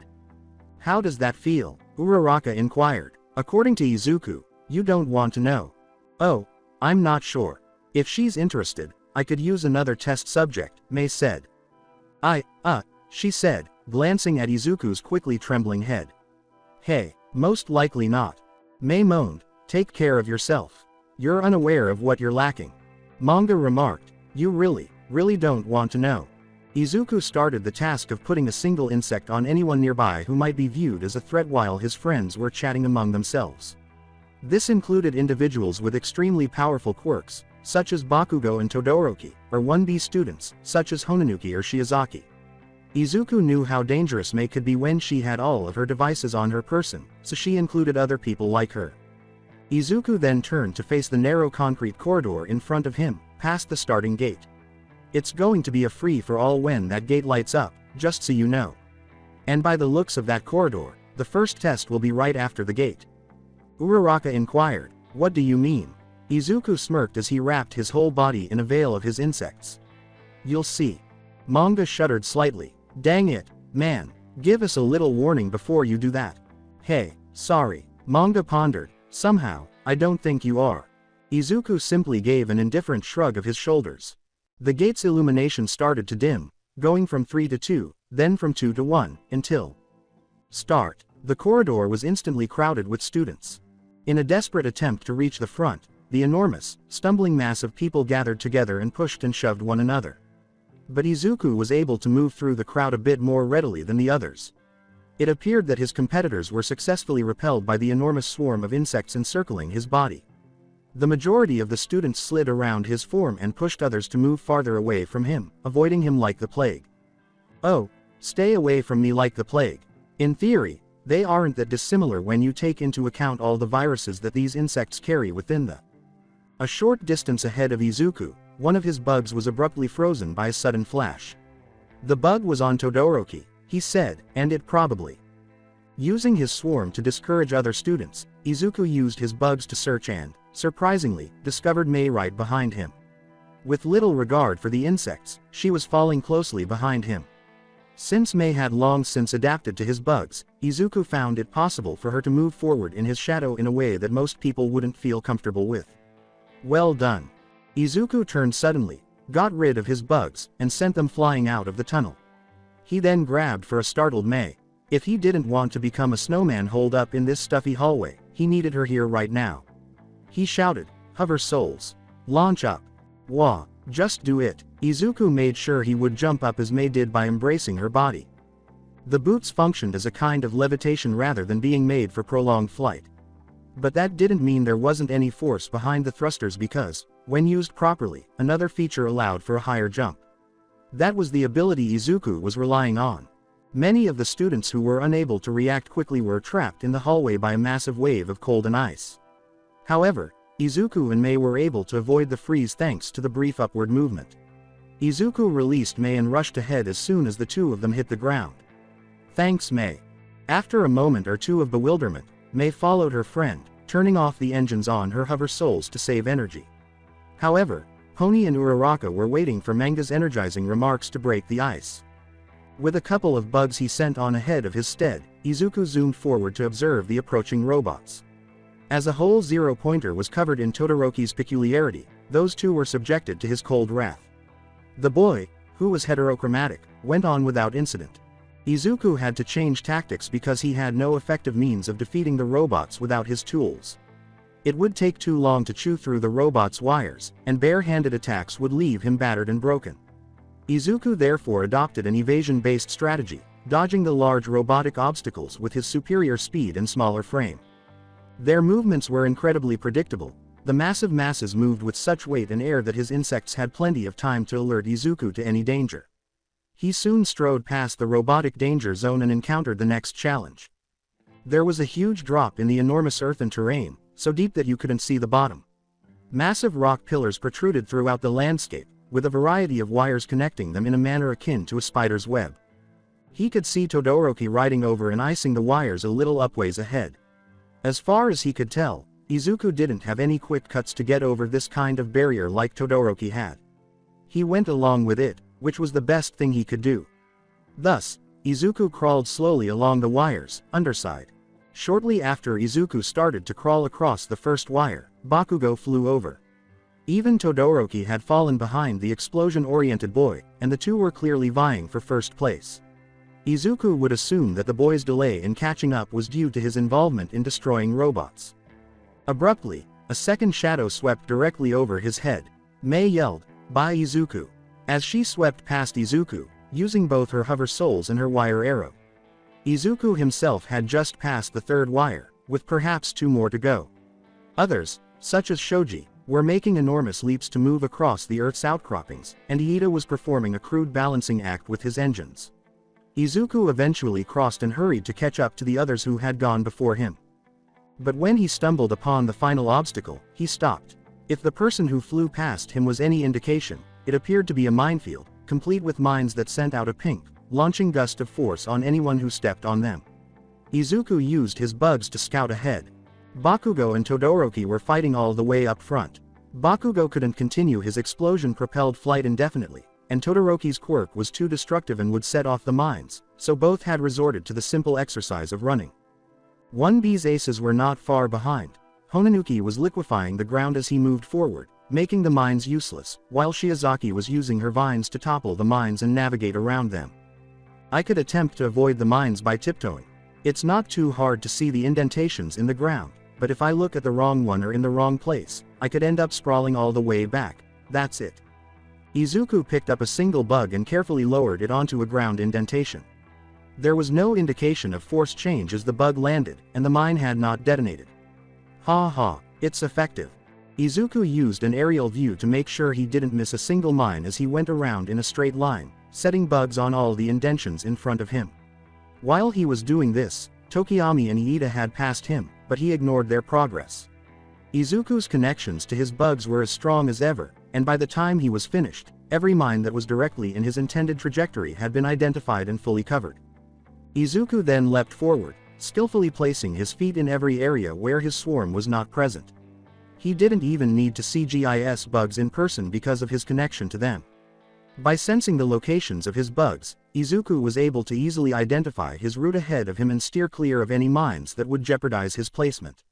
Since he didn't want to give anyone the advantage, he naturally lifted off the bugs behind him as he went. Izuku's anxiously panting as he passed the finish gate marked the end of the round. Observing the scoreboard, he realized that he had made Hold on a second. Izuku glanced at the scoreboards. The Todoroki, Shiozaki, that other guy, Tokiyami. A few more. Izuku blinked incredulously. That puts me in 11th place. Once more. Okay, who on earth is manipulating my scores? The remaining spots were filled after a little while. Izuku observed his fellow first-year students gradually navigating their way out of the minefield, utilizing their abilities and peculiarities as they saw fit. When they arrived at the end, their expressions were filled with relief and joy, as though they had just entered Tartarus and emerged on the other side. Izuku, meanwhile, was still a little shocked by the unexpected discovery that, in terms of UA, he had finished 11th for the third consecutive time. Scoreboards. He understood that there was a very slim chance that such a thing would actually happen. However, he was also aware that there was no real possibility that anyone would genuinely falsify his scores. However, that didn't change the reality that, "Oi, you're doing it again, but in the third person this time. Stop, it's creepy." When Izuku heard the voice, he stopped muttering. When he turned, he saw a nervous manga staring at him with several scrawls all over his face. Meekly, Izuku sputtered, "Wah, you were talking about yourself." In the third person, manga responded. Izuku gave the statement a blink. "You're kidding." Nope, the lab rat here heard right. Mei popped up next to manga and said. Not far behind was a frazzled pony. Mei went on, wriggling her fingers, "You were going all hoobally jubally about placements and stuff." Izuku furrowed his brow in perplexity. "Hoobally, jubally." Mei simply gave an excited nod. "No, you know what, never mind. How'd you guys fare in the placements?" Izuku responded. "Not too shabby, if I'd say so myself. I was a mere 2 people behind you in 13th place. Mei replied. "Hey, I got 36th place myself. Uraraka and Pony passed me like the breeze after I got them out of that ice," manga said. Pony reprimanded, "PFF'd, you're just slow." "I'm not, R2, Izuku turned to Mei and laughed at the antics of his friends. "So what did Pony get? I'm not too sure I can ask her myself right now." Mei laughed with laughter, quite an improvement from when she could barely speak Japanese, "Hey, that's Pony for you, even if she still struggles in some aspects." Anyways, I think Pony got in with 27th place, oddly enough. I mean, Anti-Grav got 18th. Pony should have been around there, she and Anti-Grav were running together. Izuku turned to face manga and Pony. "Anti-Grav, you mean Uraraka?" he asked. "Where is Uraraka, anyways?" Mei hummed, she said with a noncommittal shrug. Mei gestured her hands ineffectively into the crowd, saying, "I don't know. I think I saw here, somewhere around there." "Anyways," Mei said, "Pony's really fast on those legs of hers, she would have outpaced most of the others. Unless something was hampering her. But in that case, I bet that she couldn't gotten further up if she just used the." Pony interrupted, saying, "I already said that I wasn't going to use those. Never, they look all weird on me." "But Pony, imagine the possibilities if you cool." Before Mei could launch into another tirade about her invention, Izuku intervened. In a matter of seconds, a cloud of bugs covered her face. The fact that they had just had bugs all over their face might have disgusted some, but Mei had grown accustomed to it. She even welcomed it, claiming that working with Izuku was simply a risk. Izuku started to say something, but he stopped when he realized that someone was missing. "Where'd manga go?" "Went to go talk with Kendo-san," Pony informed him. "Ah," Izuku acknowledged. "You mean the girl in your class with the orange hair?" Well, you left the 3 of us behind, huh?" Izuku looked back at Mei and said, "I think it was the bugs," in a buzzing, muffled voice. "You know how he is with them." After concluding that she had been under the bugs long enough, he let go of them, and the bugs started to scatter. "Well, The 27th, isn't it? Izuku turned back to Pony and changed the subject. Yes. Why? Well, honestly, Don't you believe that I could have performed better? Pony shot back. What? Oh, really, it's nothing. Pony laughed and said, Zuku, I'm joking. However, you're correct. Without a doubt, I could have done better. What? However, why did you not? Midoriya. Izuku turned at the interruption and saw the boy with the glasses coming toward him. Congratulations on your placement, he said, standing in front of Izuku and Pony.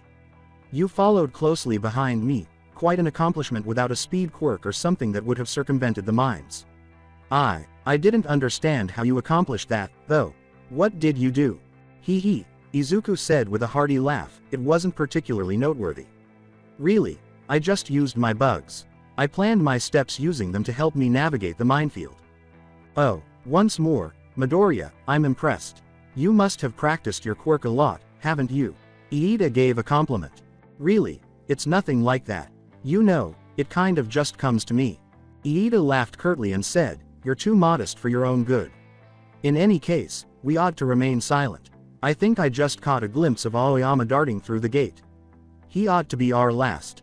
As promised by Iida, Midnight declared that Aoyama was the last to advance to the second round after he had passed the gate.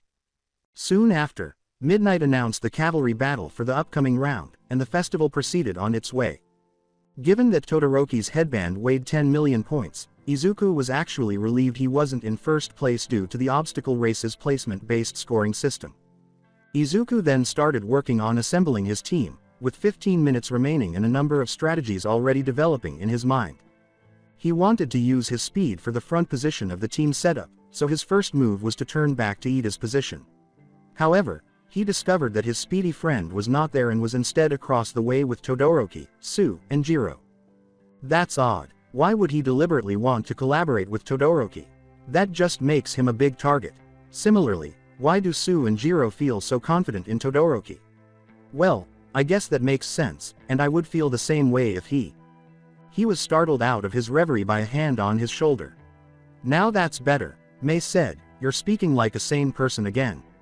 What did you say, then? Join me and Pony as a team. Yes. That's excellent. With you two, we've increased our mobility efforts by double. Additionally, Pony's horns were a bit offensive. Although my bugs are useful for omnidirectional surveillance, I'm not sure how well they can fight against Bakugo or Todoroki. In that sense, we need someone who is more offensively capable. How about using all of your bugs at once? Isn't it possible to simply cover the area with them? Pony inquired. No, actually, I inquired about that earlier, yesterday, to be exact. I was told by the school that I would have to wait to advance to the third round. Something about the intent to harm rule not being followed if I sprayed everyone with bugs. Malicious intent, it seems. Really, looks like they were just trying to undermine you, Mei said. Well, we are powerless to change it. We'll simply have to get by. I do have a specific person in mind, though. In fact, Izuku looked around, and found the person that he had in mind. In a few seconds, he was behind his target and was placing a hand on the boy's shoulders. Gotcha. Tokiyami turned to Izuku and said, Midoriya. Hey, hello. Do you wish to become a member of my team? However, you are free to attack if you so choose. Defense would simply work. Protection. That's a rather interesting choice, considering how my quirk gets weaker the brighter the environment is, Tokiyami remarked, a little taken aback. Izuku grinned and said, I believe that to be true. Given that Dark Shadow is just a shadow, it makes sense. Like at USJ, his offensive strength would increase with darkness. Tokiyami paused to observe the two behind Izuku, glancing at them. Hey, yes, so, use me however you see fit. Yes, Izuku yelled, I believe we have the best team configuration. Then, I'll be depending on you. Team Midoriya was ready. Pony held her ground at the front of the formation, helping to support Midoriya on her back, and Mei had on her hover souls and one of her versions of a move pack. Tokiyami had his head held high, Dark Shadow peeking out and edging for a fight, while Izuku sat at the top with a small army of flying insects surrounding his headbands. He knew that was optimistic thinking, but some people, like Bakugo, would be willing to shuffle through some bugs for a moment if it meant coining a victory for their team. Among the 12 that were formed, Izuku noticed that there were a few noteworthy groups. He located Manga, although he was playing the role of a back leg for Yaoyorozu, while Kendo was at the front of that team, with an unknown girl serving as the other leg. While Bakugo had Kirishima leading his team, with Shiro and Ishido at the rear, Team Todoroki had Iida at the front, with Su and Jiro serving as Todoroki's legs. When Midnight announced the start of the match, Izuku looked around, observing the excited faces of every team member. Everyone was prepared, focused on winning the second round, and all of that tension was released. In an attempt to be the first to take the Thermodynamic Boys' 10 million point headband, the majority of the teams headed straight for Todoroki. Nevertheless, it appeared that Todoroki had considered his team's setup, just as Izuku had. Considering the way Su wrapped her tongue around Todoroki to lower him toward the ground, a massive wave of ice formed as his hand touched the ground, resembling the act Todoroki had performed during the obstacle race, encasing most of them in his ice. Team Todoroki then ran off, with their main focus appearing to be on the art of evasion. A light bulb went off in Izuku's head as he and his team watched from a distance, witnessing the subsequent entrapment of their fellow competitors. Aim for the ice. Tokiyami cleared the path for the other competitors by using Dark Shadow. Following Izuku's instructions, the other three headed in the direction of the stranded competitors. The others tried to move to stop Izuku, but it was a futile defense. "We're currently in 5th place, Izuku explained. But if we head up on there and start picking off the weaker targets." Team Midoriya came upon a team with someone who blew a wall of what appeared to be air in front of them, but the barrier was easily worked around because that team was still covered in ice. With that, Team Midoriya was a little over 200 points further ahead.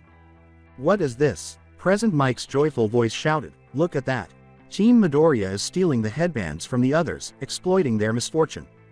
Unfortunately, the appearance of a massive word wall that Manga had conjured stopped Team Midoriya's progress as they continued on their way, encroaching on a trapped Team Yaoyorozu. "Izuku!" Panicked, Manga screamed, "Don't you dare approach! I'll bombard you with my attacks!" "Hi, Manga, hello Yaoyorozu, Kendo, and girl I don't know," Izuku said, utterly disregarding Manga's introduction. "Hey, am I the only one who hasn't said hello?" the girl said. "Hello, Setsuna-san," Pony said. "Oh, we're there. Hello, Pony," the girl answered. The creation girl said, "You'll have to do better than that if you wish to take our headbands, Midoriya."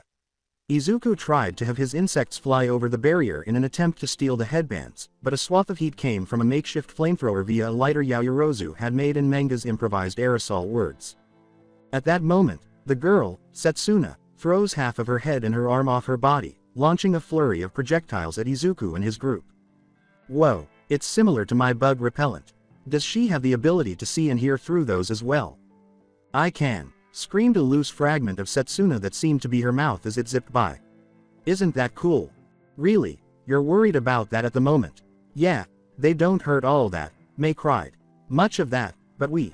"All right, apologies." Izuku launched a counter-offensive against the floating fragments of Setsuna using his bugs, which he had aptly collected from his waiting swarm off the field. "Let's leave this place. Anyway, it's getting too hot here," Izuku observed. "The rest are about to break free from the ice." Pony complied, reversing course and retreating from the ice field. Team Midoriya kept running around the field, losing some headbands and stealing others. The headband they had taken from the mobile tank that contained Shoji, Mineta, and Aoyama was one of the spoils that was more difficult to recover than others. Up until the final 3 minutes, everything was going smoothly for Team Midoriya. At that point, an enraged Bakugo suddenly started pursuing them. "Deku, come back here, shoot," exclaimed Izuku. "Keep going, I'd rather not have to deal with his." Shiro's tape flew by them in a line. Izuku was initially perplexed by the lengthening piece of tape, but then his backward-facing bugs noticed Kirishima hardening and Ishido launching some forward acid. Defense. Bakugo's about to. Explosions erupted all around, drowning out Izuku's cries. Although Team Midoriya moved quickly, it wasn't fast enough. Taking 7 of their 8 headbands, Bakugo flew sideways, disregarding the bugs around Izuku's neck. With 7 headbands that put them in second place, Team Bakugo sped off, exclaiming, "Ha! You thought that you could have dodged me? Fat chance, nerd." Izuku quickly looked at his other headband, which only managed to score a pitiful 105 points. He noticed when he looked up at the scoreboard that his team was in 7th place. Present Mike exclaimed, "Whoa! Talk about a quick rebound. Team Bakugo has just swept the so far untouched Team Midoriya right off their feet. They're in danger now, especially with there being only a minute left. Shoot, shouted Izuku, a resentful Bakugo. He cried out. Hey, Izuku. It's Alri. Whatever Mei was saying was muffled when Izuku caught a glimpse of a black haze in the distance. His exhaust ports were spewing black smoke as he spied Iida. At the moment, Team Todoroki was not in motion. Izuku swiftly, but covertly, sent a few bugs ahead to extract as much information as possible. Good thing you were ABL, stop Yaoyor, almost go, and Millie. Oh no, I believed I had mastered the art of listening. I suppose it really shows when I'm not feeling confident. Then, but no, Enji, stall. Izuku had heard enough. He scouted the headbands on Todoroki's neck and sent the bugs in his direction. There were numerous headbands that his flies could choose from, but only one was important. Izuku had only one goal in mind, the headband worth 10 million points. Izuku abruptly clarified, we're going after Todoroki. What? Really? Midoriya, certainty you don't think. There isn't any time, we're aiming for the headband second from the bottom. Take that one at all costs. Mei, wire arrows, but release the tension on them. Izuku said, leave them limp and hand them over. Set the thruster pack to its final setting. Get ready for a final push. Hey, if that big brain of yours says so. Fine then. Mei laughed. Izuku took the wire arrows from her and held one wire in each hand after she disengaged them. Tokiyami, went Izuku on. With uncertainty, the bird-headed boy turned to face the girl and said, hang on to Mei. Have Dark Shadow ready for an assault. Mei thought, go ahead. I won't bite. With a sigh, Tokiyami clung to Mei and prepared Dark Shadow over his shoulder. Pony, shouted Izuku, just like you practiced. Horn charge. Yes, Pony instantly dropped to his knees and sped in the direction of Todoroki's group. Izuku ended up on her back, using the wire arrows as a makeshift harness to drag Mei and Tokiyami along. Mei's thruster pack significantly increased their speed by reducing the wheat's burden. A swarm of thousands of bugs, gathered at short notice from the stands, flew directly at Team Todoroki's position. Around Jiro, Iida, Todoroki, and Su, 3 bug clones developed. They served as a first diversion. In a matter of seconds, Team Todoroki and Team Midoriya were surprisingly close. The sudden burst of speed via Pony's charge and the boost from Mei's pack caught Todoroki's team completely off guard. The bugs in the shape of humans made their approach as sudden as possible. Pony got to her feet within feet of Todoroki and his group, adjusting her hands so that she could shoot 4 horns at close range. Mei's body, along with Tokiyami's, cushioned and rebounded Izuku's backward movement, enabling him to keep up on Pony's shoulders and keep up with the sudden movement. Both Izuku's bugs and Tokiyami's Dark Shadow charged forward, continuing the attack. They continued to move motionless, and as they got closer, Izuku reached for Todoroki's neck, where the headbands were visible. The expressions on Team Todoroki were stunned. Naturally, Jiro was only able to knock 2 horns before Su redirected one of them. Todoroki was slightly dazed after being struck in the head by the other horn. Izuku used the opportunity to disassemble 2 of his clones and try to capture them by guiding them toward the headbands. However, both sides of Todoroki's torso flared up in response, suggesting that the impending danger was too great for him. The divided hot and cold killed a good number of Izuku's bugs, but it made no difference. Todoroki's arm, consumed by the fire, was swatted away by Dark Shadow as Izuku closed in on his fireside. As a result of the subsequent attack, Izuku managed to obtain 1 headband, the second band from the last. Todoroki stared at his arm as if it were a strange object, still in shock. It was in vain as the rest of his team got ready to move and shake Todoroki out of whatever daze he was in. Shortly afterward, the buzzer signaling the end of the cavalry battle sounded. Izuku's voice echoed, despite the roaring crowds above, so, what is it that you want, exactly? At the moment, he and Todoroki were beneath an archway leading to the stadium's exterior. Izuku was separated from the other members of the group who were en route to a cafeteria when Todoroki called for him. Todoroki, leaning against the concrete wall across from Izuku, gave Izuku a chilly look. When Todoroki did not respond, Izuku did the same. His back was against the wall, and he was thinking about grabbing a few bugs. A few fireflies dabbled around, their yellow lights bobbing up and down. A massive centipede, known as a mucade, made its way onto Izuku's hand and down his neck, where it roamed around at its own pace. Izuku took the time to admire his creepy crawly companions while he waited for the boy on the other side to start the conversation. Todoroki, however, was unmoved. Izuku let out a sigh. Look. I swore to myself that I would never use my fire. The sudden statement was unexpected to Izuku. He wanted to hear what his enigmatic classmate had to say, so he quickly ended his spiel. Izuku nodded after a short while, telling Todoroki to go on. You overpowered me, so much so that I broke my pledge. Nobody that I've met has done that before. Your pledge? Inquired Izuku. A realization blazed through his mind. You mean, you purposely limit yourself to only using your ice? Todoroki just gave a nod. But why would you limit yourself like that? You could learn from your fire. Adapt to conflict. Strive for more. One more moment of silence. Izuku's tirade was ignored as Todoroki asked, You know that Endeavor is my father? Yeah, I know that, Izuku said, perplexed. Does this still pertain to the subject? Todoroki said, HMPH. And do you know about quirk marriages, as well? Yeah, good, said Todoroki. Then I can explain this to you simply.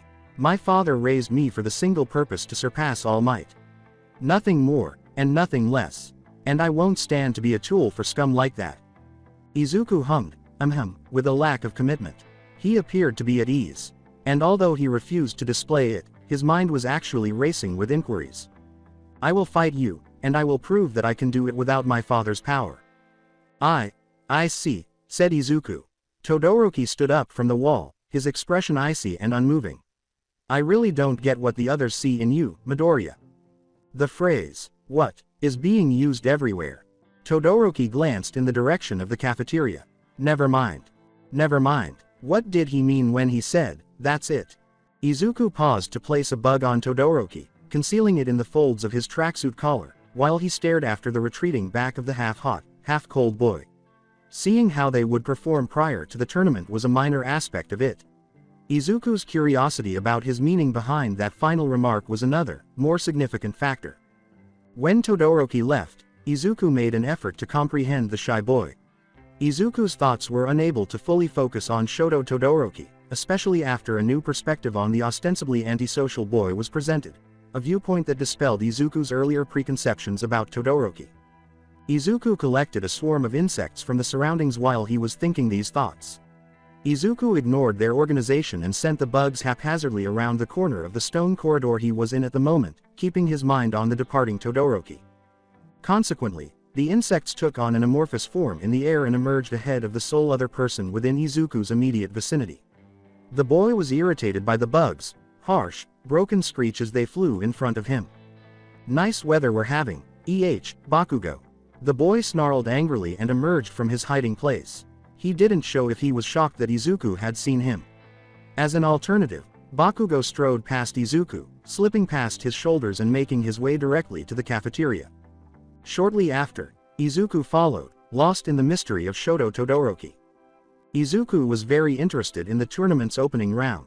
With Ishido defying the unknown Hitoshi Shinso, he was unsure of what to anticipate. However, this was not it. Present Mike's excited voice exclaimed, "What's this? 1A's own Mina Ishido just walked out of bounds on her own. What was she thinking there, folks?" Whatever Shinso's peculiarity was, it was certainly interesting. It was difficult to tell exactly what had happened from the high seats in his class. Indeed, it appeared from the upper reaches of the stands that Ishido had simply surrendered to give Shinso the opportunity to move on to the next round. Izuku thought that Hitoshi Shinso's peculiarity was the only explanation for the peculiar circumstance. For a general education student, the boy appeared to be quite strong. Izuku delved further into the back of his mind to continue contemplating the bottle's potential ramifications. Izuku only focused on one of his bug's eyes after hearing Present Mike announce the upcoming matchup and seeing a sudden gout of flame emerge from a far corner of his mind. He noticed that Todoroki had the bug. The fire could only indicate endeavor, given Todoroki's earlier remarks from just an hour ago. "CTing disgraceful," said Endeavor, a hulking man clad in his own flames. "If you just used your left side, you could have overwhelmed everyone in the obstacle race and the cavalry battle, instead of being shown up by somebody who controls bugs. Really, I wager that he would. Stop this childish rebellion. You have a duty to surpass all might." Unlike the rest of your siblings, you are the true masterpiece. Izuku immediately severed his connection. I understand why Todoroki despises him so much. Did he really just? That egotistical fool. Additionally, he spoke of his own kids as though they were merely pawns on a chessboard. How could such a person be a hero? Not to mention the number 2. Izuku was distracted from his newfound understanding of endeavor by the abrupt change in temperature he sensed in his body as well as the deaths of hundreds of insects. He discovered the enormous iceberg, since that's really the only name it could have, covering Kirishima's frozen body below. The sudden blast of cold left the red-headed boy, whose arms and legs were frozen in place, unable to break out despite his brute strength and durability. Shortly after, he gave way, and Todoroki started to apologize while stumbling forward to release the crippled Kirishima. Izuku got up and headed down to the locker rooms after saying that. After all, the third round was approaching. The field would be prepared for round 3 in due course. It looks like this time it's going to be one hero class against the other, fellow listeners. Hopefully this time, third time's the charm. Maybe this round won't be another uneventful curbstomp. Introducing Class 1B's Sen Kaibara. He looks like a good-looking guy. Sen Kaibara, the boy across from Izuku, was grinning, indicating that he was prepared for a fight and sure of his victory. On the other side is Class 1A's scarifying, horrifying bug master of terror, Izuku Midoriya. He's someone who I really wish would tone it down a bit in class. In mean, there was this one time with this spider that he... Mike, Eraserhead's deadpan tone softened. Right, sorry. Izuku and Kaibara stared down at each other on the ground. One watched with unchallenged delight. The other one had a calm, questioning gaze. Kaibara's arms began to gyrate at tremendous speeds as he activated his quirk when Midnight gave the signal for the fight to begin. Alright, Bug Boy, shot out Kaibara. He said, I'll keep this short and see, but the enormous swarm of insects that rushed up behind him quickly covered his whole body, drowning out his words. Izuku could feel the boy's limbs moving as he tried to get rid of the bugs that were covering his body, and he was successful. Since Kaibara wasn't really eliminating a lot of the bugs, he was obviously at a disadvantage. In order to keep his opponent under constant attack, Izuku also kept changing out the bugs that were launched off. The waves of insects were not deterred by the muffled screams. Izuku just watched. At some point, the scene was cut short. Midoriya, was Midnight's voice. Izuku turned to face his instructor of modern hero art history. She stated, I think he's had enough. Izuku pondered what she had said while glancing back at Kaibara's writhing figure. He finally gave a head nod. With an expression of relief on his face, the bugs left Kaibara's body. Kaibara, you remained unable to move for an extended period of time. I deemed it that you were unable to continue. Do you understand? Replied Midnight. Gradually, Kaibara stood up. As he steadied his eyes on Izuku, a noticeable lump formed in his throat. Kaibara quickly nodded to indicate that he understood. Then it's agreed. Izuku Midoriya is the winner. The crowd didn't cheer right away, unlike the previous fights. After a few moments of silence, the crowd's initial shock subsided and the missing cheers finally returned. However, it was clear that the sound was different. The signal was a mix of applause and disapproval. Izuku proceeded to walk back, returning to his seat in the back with his class. Once more, Present Mike's voice echoed above the crowd, contributing to the cacophony of criticism that filled the stadium. You see what I mean? Eraserhead, how the heck do you even? Mike. The remaining bouts in the first round of the tournament ended in a pretty spectacular fashion. Shiozaki's swift action demonstrated her angelic grace. Her vines easily sank into the ground, trapping a defenseless Jiro. The earjack girl didn't have any advantages on the battlefield, particularly since she didn't have any amplifying equipment or any terrain to use. Mei vs. Iida turned out to be just what Izuku had anticipated. Mei's offer to even the battlefield, as she so eloquently put it herself, was likely to be accepted by Iida given his overall demeanor. The end result was that Mei was able to show off her babies to the world for free. Even though Iida prevailed in the end, Izuku knew the freckled boy didn't truly win. Bakugo and Rin of 1B got into a fight, and it ended the only way it could. Rin's scales were very adaptable, it was true. An ideal combination of defense and attack. However, as much as Izuku hated to acknowledge it, Bakugo was the king of brute offensive power. Izuku was certain that Todoroki at his strongest would be the only person who could defeat him in a true one-on-one battle. Pony and Tokiyami got into a heated argument. Pony's horns effectively repelled the creature of shadow, allowing her to avoid most of Dark Shadow's blows. However, Tokiyami only needed to make one error, a missed projectile, to close in and make the decision to take him down. Ironically, the final round was essentially a rematch. Zero's voice of fear and the words of his hopeful retaliation set the stage for Tsuyu and Zero to square off once more. But since not much had changed from the initial altercation during the first few days of school, it didn't appear that Zero was in a favorable position. Using Zero's attempt to throw her out of grounds against him, Tsuyu showed off her superior skill. Midnight then announced the next round after revealing the first bracket's winners. And the winner was Izuku. He descended once more in anticipation of the next conflict. With sincere joy in his voice, Hitoshi Shinso declared, "Izuku Midoriya," adding, "I'm happy to see that you've come this far." "Shinso," Izuku said, repaying his opponent's kindness. "A pleasure." Without flinching, the two took their positions on opposite sides, facing one another. When Shinso said, "I'll be honest with you, Midoriya, I was surprised to learn that someone like me had gotten into the hero course." "Oh," Izuku asked curiously, "what do you mean?" "Start," Midnight said. Shinso grinned. "I suppose that I can say that I look up to you, in a way. It just goes to show that just because I have a quirk that has been labeled villainous, that doesn't mean that I can't make my goals to become a hero a reality." Izuku questioned, "You, a quirk? Like mine?" Shinso let out a sigh. "I'm sure you know how it is. And, I do apologize, Midoriya. But you out of anyone would know what I am striving for. No hard feelings." Izuku froze in that moment, a purple fog encroaching from the corner of his brain. "Kindly walk out of bounds, if you will." Izuku turned and walked slowly toward the limits of the battle area. Present Mike screamed, "What's this? He's done it again. Just what is this madness?" Interesting. Acoustic-based psychological manipulation. With the crowd silently waiting, Izuku approached the edge slowly. However, something else began to nag at the back of his mind. Izuku felt it. It was unlike anything he had ever experienced before, but it was also somewhat familiar. His bugs are nothing like this. But another thing, he sensed something clicking, a vast emptiness, a crystal. A living thing. Connecting. Modifying. Morphing. Changing. One of his swarm's bees landed on his hand. It was painful. The purple mist dissipated. The presence had also been there. It's as if it never existed in the first place. Izuku, however, was wiser. Izuku shook his head and blinked. His breathing, which had eventually become harsh and shallow, was brought under control by her. How did you?" Izuku turned to see Shinso's astonished face staring back at him. Mind control, huh? The sudden appearance of bugs behind Shinso caused him to jump in surprise and reel. His eyes widened, however, when he realized the bugs had spoken. Izuku sensed Shinso's quirk gripping him once more. However, unlike the last time, the effect rippled through his swarm, affecting every bug that was gathered close to Shinso. "Go out of bounds," said Shinso abruptly.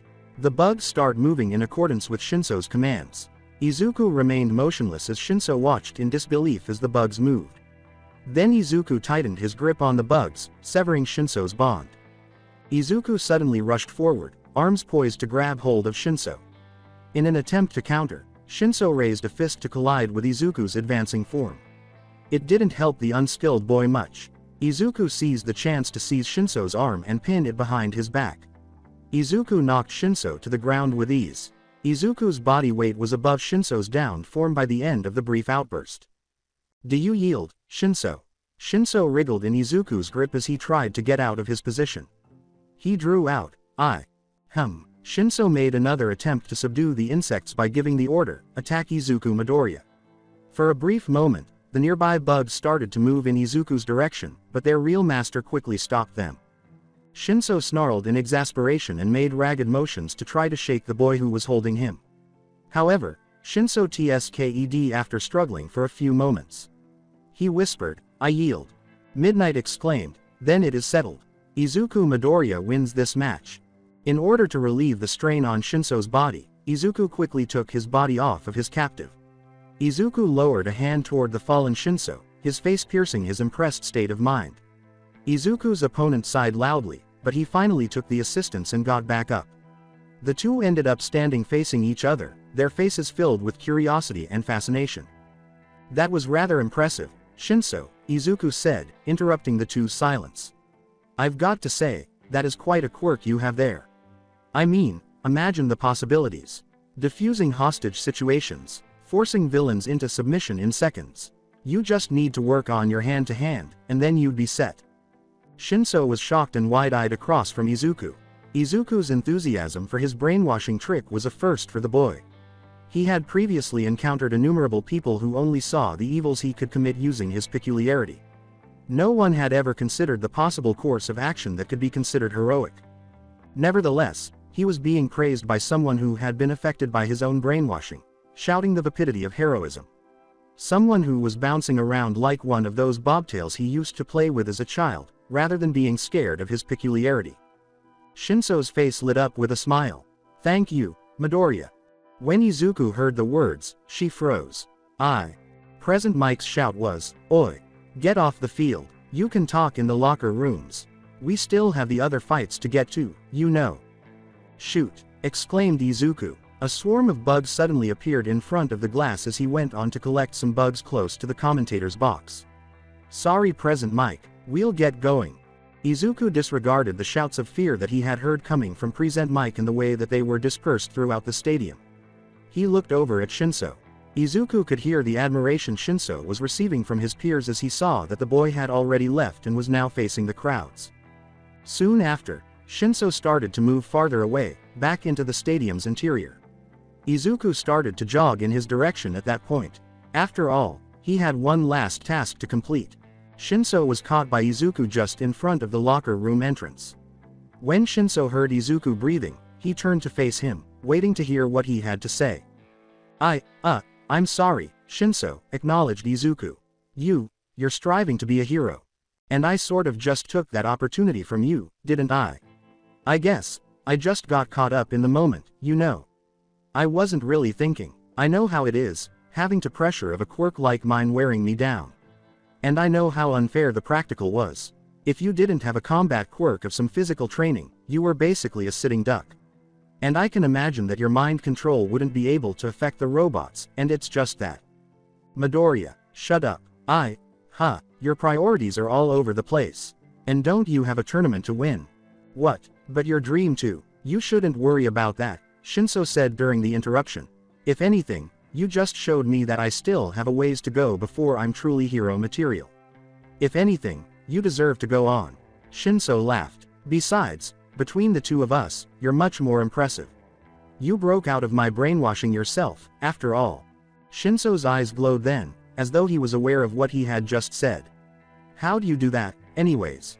Breaking out of my quirk. Izuku reflected on the voice and the overwhelming presence he sensed. Additionally, the way it had vanished. He looked for it again, but he was unable to locate it no matter how hard he looked. In fact, Izuku acknowledged, I'm not entirely too sure, actually. Really? Shinso asked incredulously. Yeah. Well, as for parting words, you better not lose in some pathetic way, you hear me? I won't forgive you if you do. As the second round of the quarterfinals began, Izuku watched with curious fascination. Two of his classmates from 1A were paired down below. Bakugo and Tokiyami were the opponents. Izuku was leaning forward as much as he could to watch the fight, and he was standing higher than the other students in his class. Naturally, it wasn't a necessary effort because using his bugs would allow him to watch the fight much more efficiently, but Izuku was so excited to witness the fight that he temporarily put his bugs aside. Nevertheless, as luck would have it, the Izuku detected two forms approaching him just as the match had begun. Midoriya-kun, Uraraka's slightly more subdued voice said. Izuku turned his focus to his side, assigning some of his bugs to observe the battle, and discovered Uraraka and Iida together.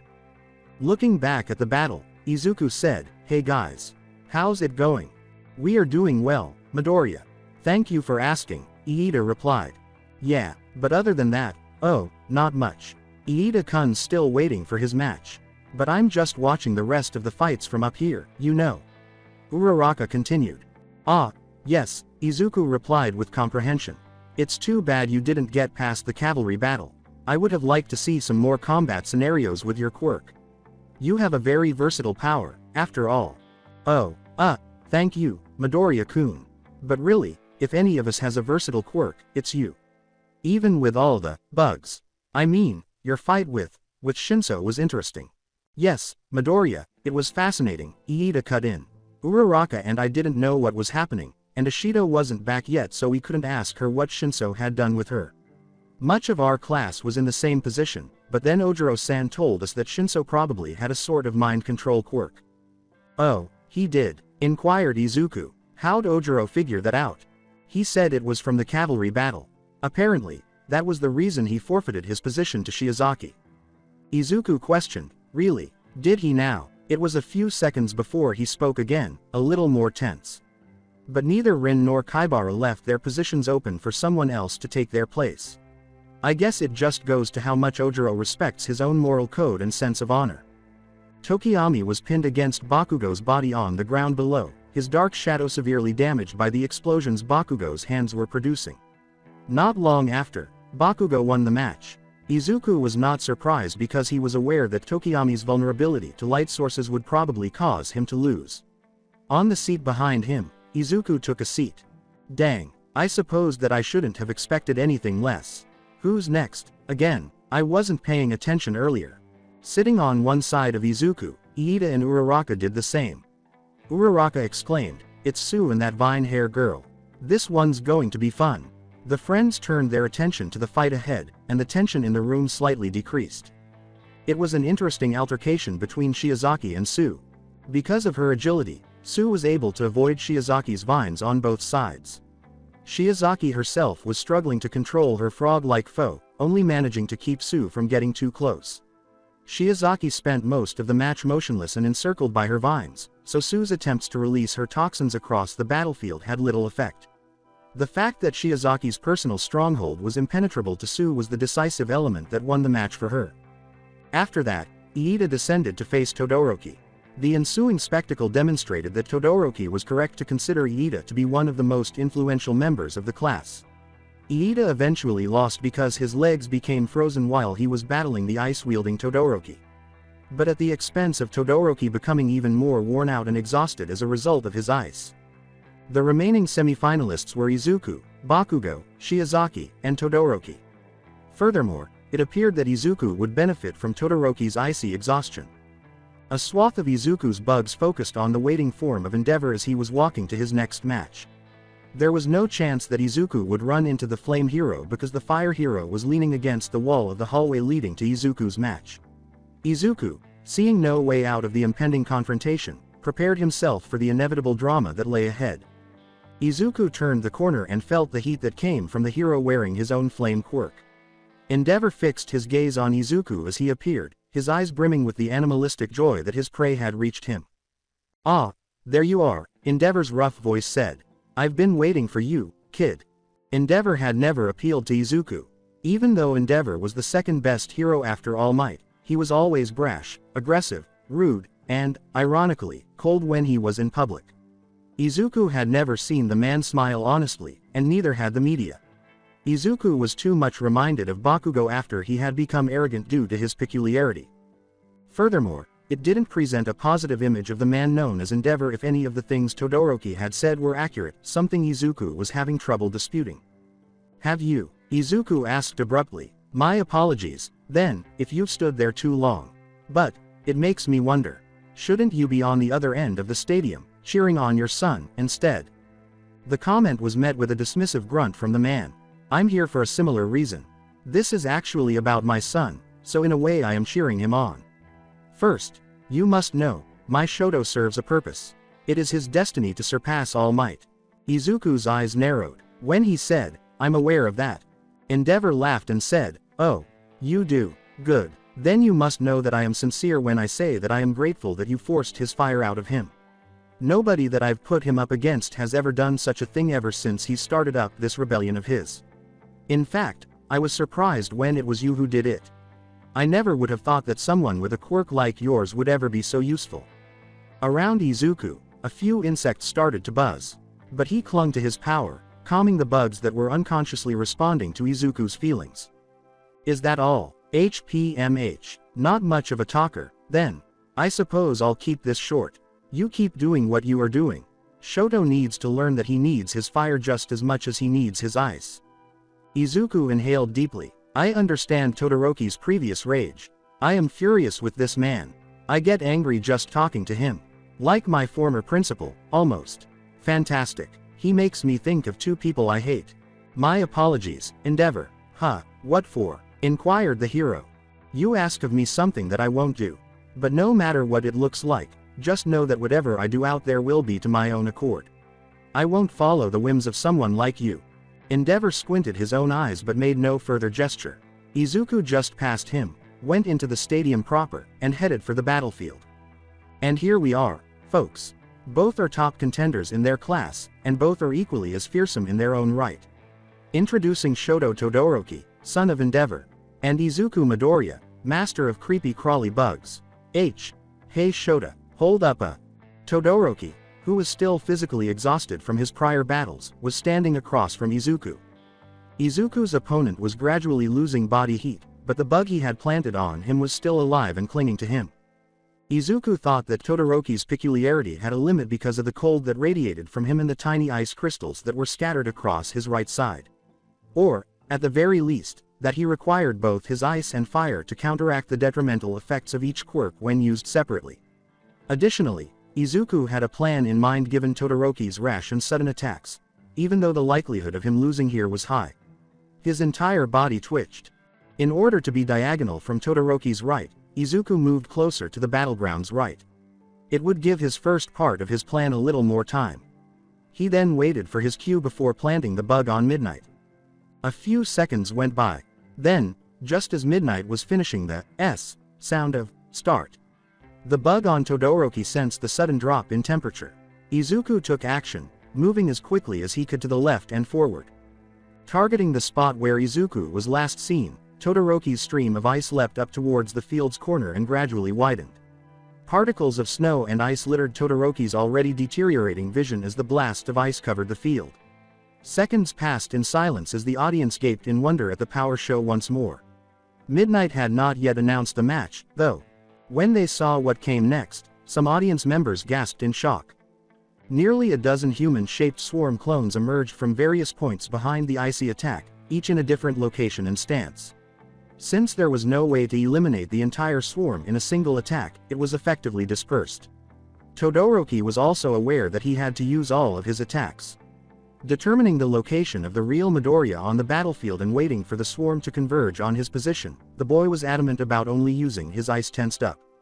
Todoroki. The boy instantly responded to the voice by forming a wall directly behind him that was twice as tall and 4 times as wide as the voice's original location. Todoroki was accustomed to using the wall as his vulnerable back in sparring, so it wasn't a novel idea to him.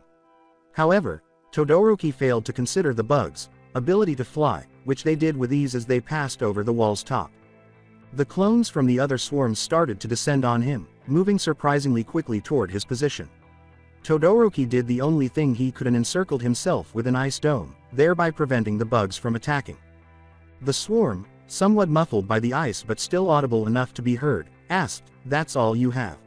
Surely you can do better than that. Perhaps, you should use your fire." Todoroki's dome of ice exploded outward, scattering the bug clones gathered outside it as he was filled with righteous rage at the statement. "I will not use my right side to fight." A second swarm clone materialized and started conversing with Todoroki. But why not? The clone was scattered into a cloud of bugs by another blast of cold. The voice went on. "Surely you'd be much more powerful with your right. Why limit yourself? Why diminish the conflict?" Another shape emerged, considerably more substantial this time, and it bore a striking resemblance to a flame hero. "Is it because of your father?" Another wave of ice struck the figure, crushing most of the bugs this time. Todoroki shouted, "What do you want, Midoriya?" Izuku himself was the shape of the next figure to emerge. It cocked its head, 2 bright eyes staring at Todoroki. "It's rather simple, really," said the distorted but unmistakably Izuku voice. The ice crashed into the figure, replacing the bug-filled area with a glacier of ice. "Are you trying to become a hero, or not? What the hell is that supposed to mean?" "Of course I am," Todoroki replied, his right side starting to get covered in more ice. Izuku's body, including his hair, was exactly replicated by the bugs as another Izuku copy entered formation. And you plan on doing that with only your ice. All the bugs were instantly killed when Todoroki's foot slammed into the ground and a pillar of ice erupted around the bug clone. I will not use my father's power. This time, the bugs simply gathered into a massive, floating clump, failing to take on any shape. The bugs, your father's power. Don't be so rude to me. You can reject your father as much as you like. You're not getting it, don't I? Isn't your peculiarity unique to you? Time seemed to stop as Todoroki froze in place, his thoughts transporting him back to a different period of his life. Then fire appeared from his left side, and the abrupt temperature shift turned many of the insects in the area to a crisp. Were there, Izuku, the real Izuku, jumped out of his hiding place, pulling himself away from behind Todoroki's first wave of ice, and his voice came out, this time without the distortion that came with using his bugs.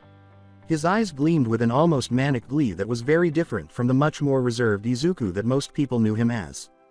The bugs started to swarm once more, this time forming a huge ring around the battlefield, and another dozen or so clones emerged, employing their previous strategy of dispersing themselves so as not to be destroyed in a single assault.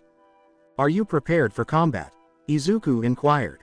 Just grinning, Todoroki said, thank you, Midoriya. It was only a moment before the blast shook the entire stadium as both men stared down each other, too engrossed in the moment to think about what they were doing. What, the devil, was that right? Jiro cried out. That's what it was, a freaking awesome fight. Ashido shouted. Todoroki was all, blam. After Fwoosh used his ice, Midoriya used his bug clones in a cunning and cool manner. How exciting. I don't know about that, Kaminari said, breaking the cheers in his class with a tone far more reserved than Ashido's cheerful demeanor. I still think that am I. Kaminari, come on, man, chastised Kirishima, I truly mean it when I say that you should stop bringing up all of that stuff about Midoriya as my friend. The only person still involved in all of that is you. Kirishima, you are aware that's not true. I'm just the most outspoken when it comes to sharing and expressing my thoughts about my concerns, Kaminari stated. Some of the people in 1A shuffled uneasily in their seats. Although it had been a while since USJ, it didn't mean that everyone had forgotten about the swarm of bugs that were there at the time. Kaminari continued his tirade, saying, Midoriya is, oh. Quit shouting, jamming way. Jiro pulled her ear jack back from Kaminari's side and remarked, we're all sitting right next to each other, but I still don't understand this thing you have going on with Midoriya. He's a cool guy, what if he has bug control? We all know that what transpired at USJ wasn't his fault. Frustrated, Kaminari sighed, I don't know, okay. You know, I don't feel safe around him. He doesn't seem to be as stable as he is. Why doesn't he take one bad day off before he loses control? Or what if he chooses to change sides? Hearing the conversation, Sue leapt from her seat on the opposite side of the group and slapped Kaminari in the head, saying, you still seem to be forgetting that he saved you from being disintegrated, hero. Although Midoriya originated from the villains who attacked us, I believe you are connecting it to your trauma. The words penetrated Kaminari's mind, and he froze. Well, you know what? You witnessed the fate of all those villains. And their leader. When Midoriya was knocked unconscious, what became of that hand guy? He was stung. Dozens of times. After all those bugs swarmed his hands, I'd be shocked if he still had them. Midoriya isn't that bad, Mineta said. Come on, Kaminari, she said. When I was trapped in that storm dome with him, you ought to have seen him. Back then, he was a real hero. With a sigh of frustration, Kaminari said, I'll believe it when I see it. He turned to face the field, which was starting to take shape once more. Todoroki and Midori had both left surprisingly injury-free, while the bout between Shiozaki and Bakugo was just getting started. You mean that everyone in your class deliberately fell behind during the race? After the sports festival, Izuku asked as he made his way home. Well, the ones who could get away with it, at least, Pony said. It would have raised suspicions, so people like Shiozaki and Hononuki couldn't limit themselves. Especially to you, manga continued, disregarding Pony's grammatical error, it was meant to give our class a leg up over yours. However, well, you witnessed the outcome of that. What are you saying? It worked, I say. After all, Shiozaki finished third with me, Izuku remarked, and she's quite pleasant. I would say that they are quite worthy of such a feat. She was so cool, said Pony. Unfortunately, she lost to Explosion. Ignore that, What do you think you were doing, fighting Glacierman back there? Mei interrupted, putting herself in Izuku's face. That blast could have killed you. Hey, just so you know, that attack mostly targeted my bugs. Izuku gestured around his arms and then to his face, saying, as you can see, I'm completely fine. Please don't justify your death wish. What were you contemplating? Are you attempting to deny me my soul helper? Funny you should ask, since, I'm not really sure. Izuku chuckled weakly, recalling those inexplicable cravings and the obvious presence of something big, folding and unfolding unto itself for a profound expanse. Something's wrong with me. Izuku, Pony uttered those words. Well, are you okay, friend? What? Manga inquired. Yes, I do, yes, just a few things I need to consider. Do not be concerned. After the sports festival, Aizawa excused the class from the following 2 days of school. What should have been a brief break turned out to be jam-packed with conflict, with Izuku spending the majority of the 2 days trying to figure out all the unknowns of his quirk. After hours of contemplation, he still had no answers, and neither the internet nor any libraries had provided any references to what he had seen online. When Izuku let his bugs guide him on his morning route, what was typically a struggle to carve out space for oneself against the tide of early morning travelers became a very uneventful contest of space. Izuku was so engrossed in his research that he hadn't even noticed the change in his daily route to school. Most of the other passengers were actively trying to avoid the green-headed boy, and Izuku's immediate presence was devoid of other people, unlike most days. Many of them had uneasy expressions on their faces, probably because they recognized Izuku from the sports festival. Izuku remained unaware and didn't awaken until he was seated in Class 1A, with Aizawa at the front of the room discussing hero informatics and code names. Interestingly, Aizawa was not wearing any bandages. As you can see here, these are the results of the sports festival, she said.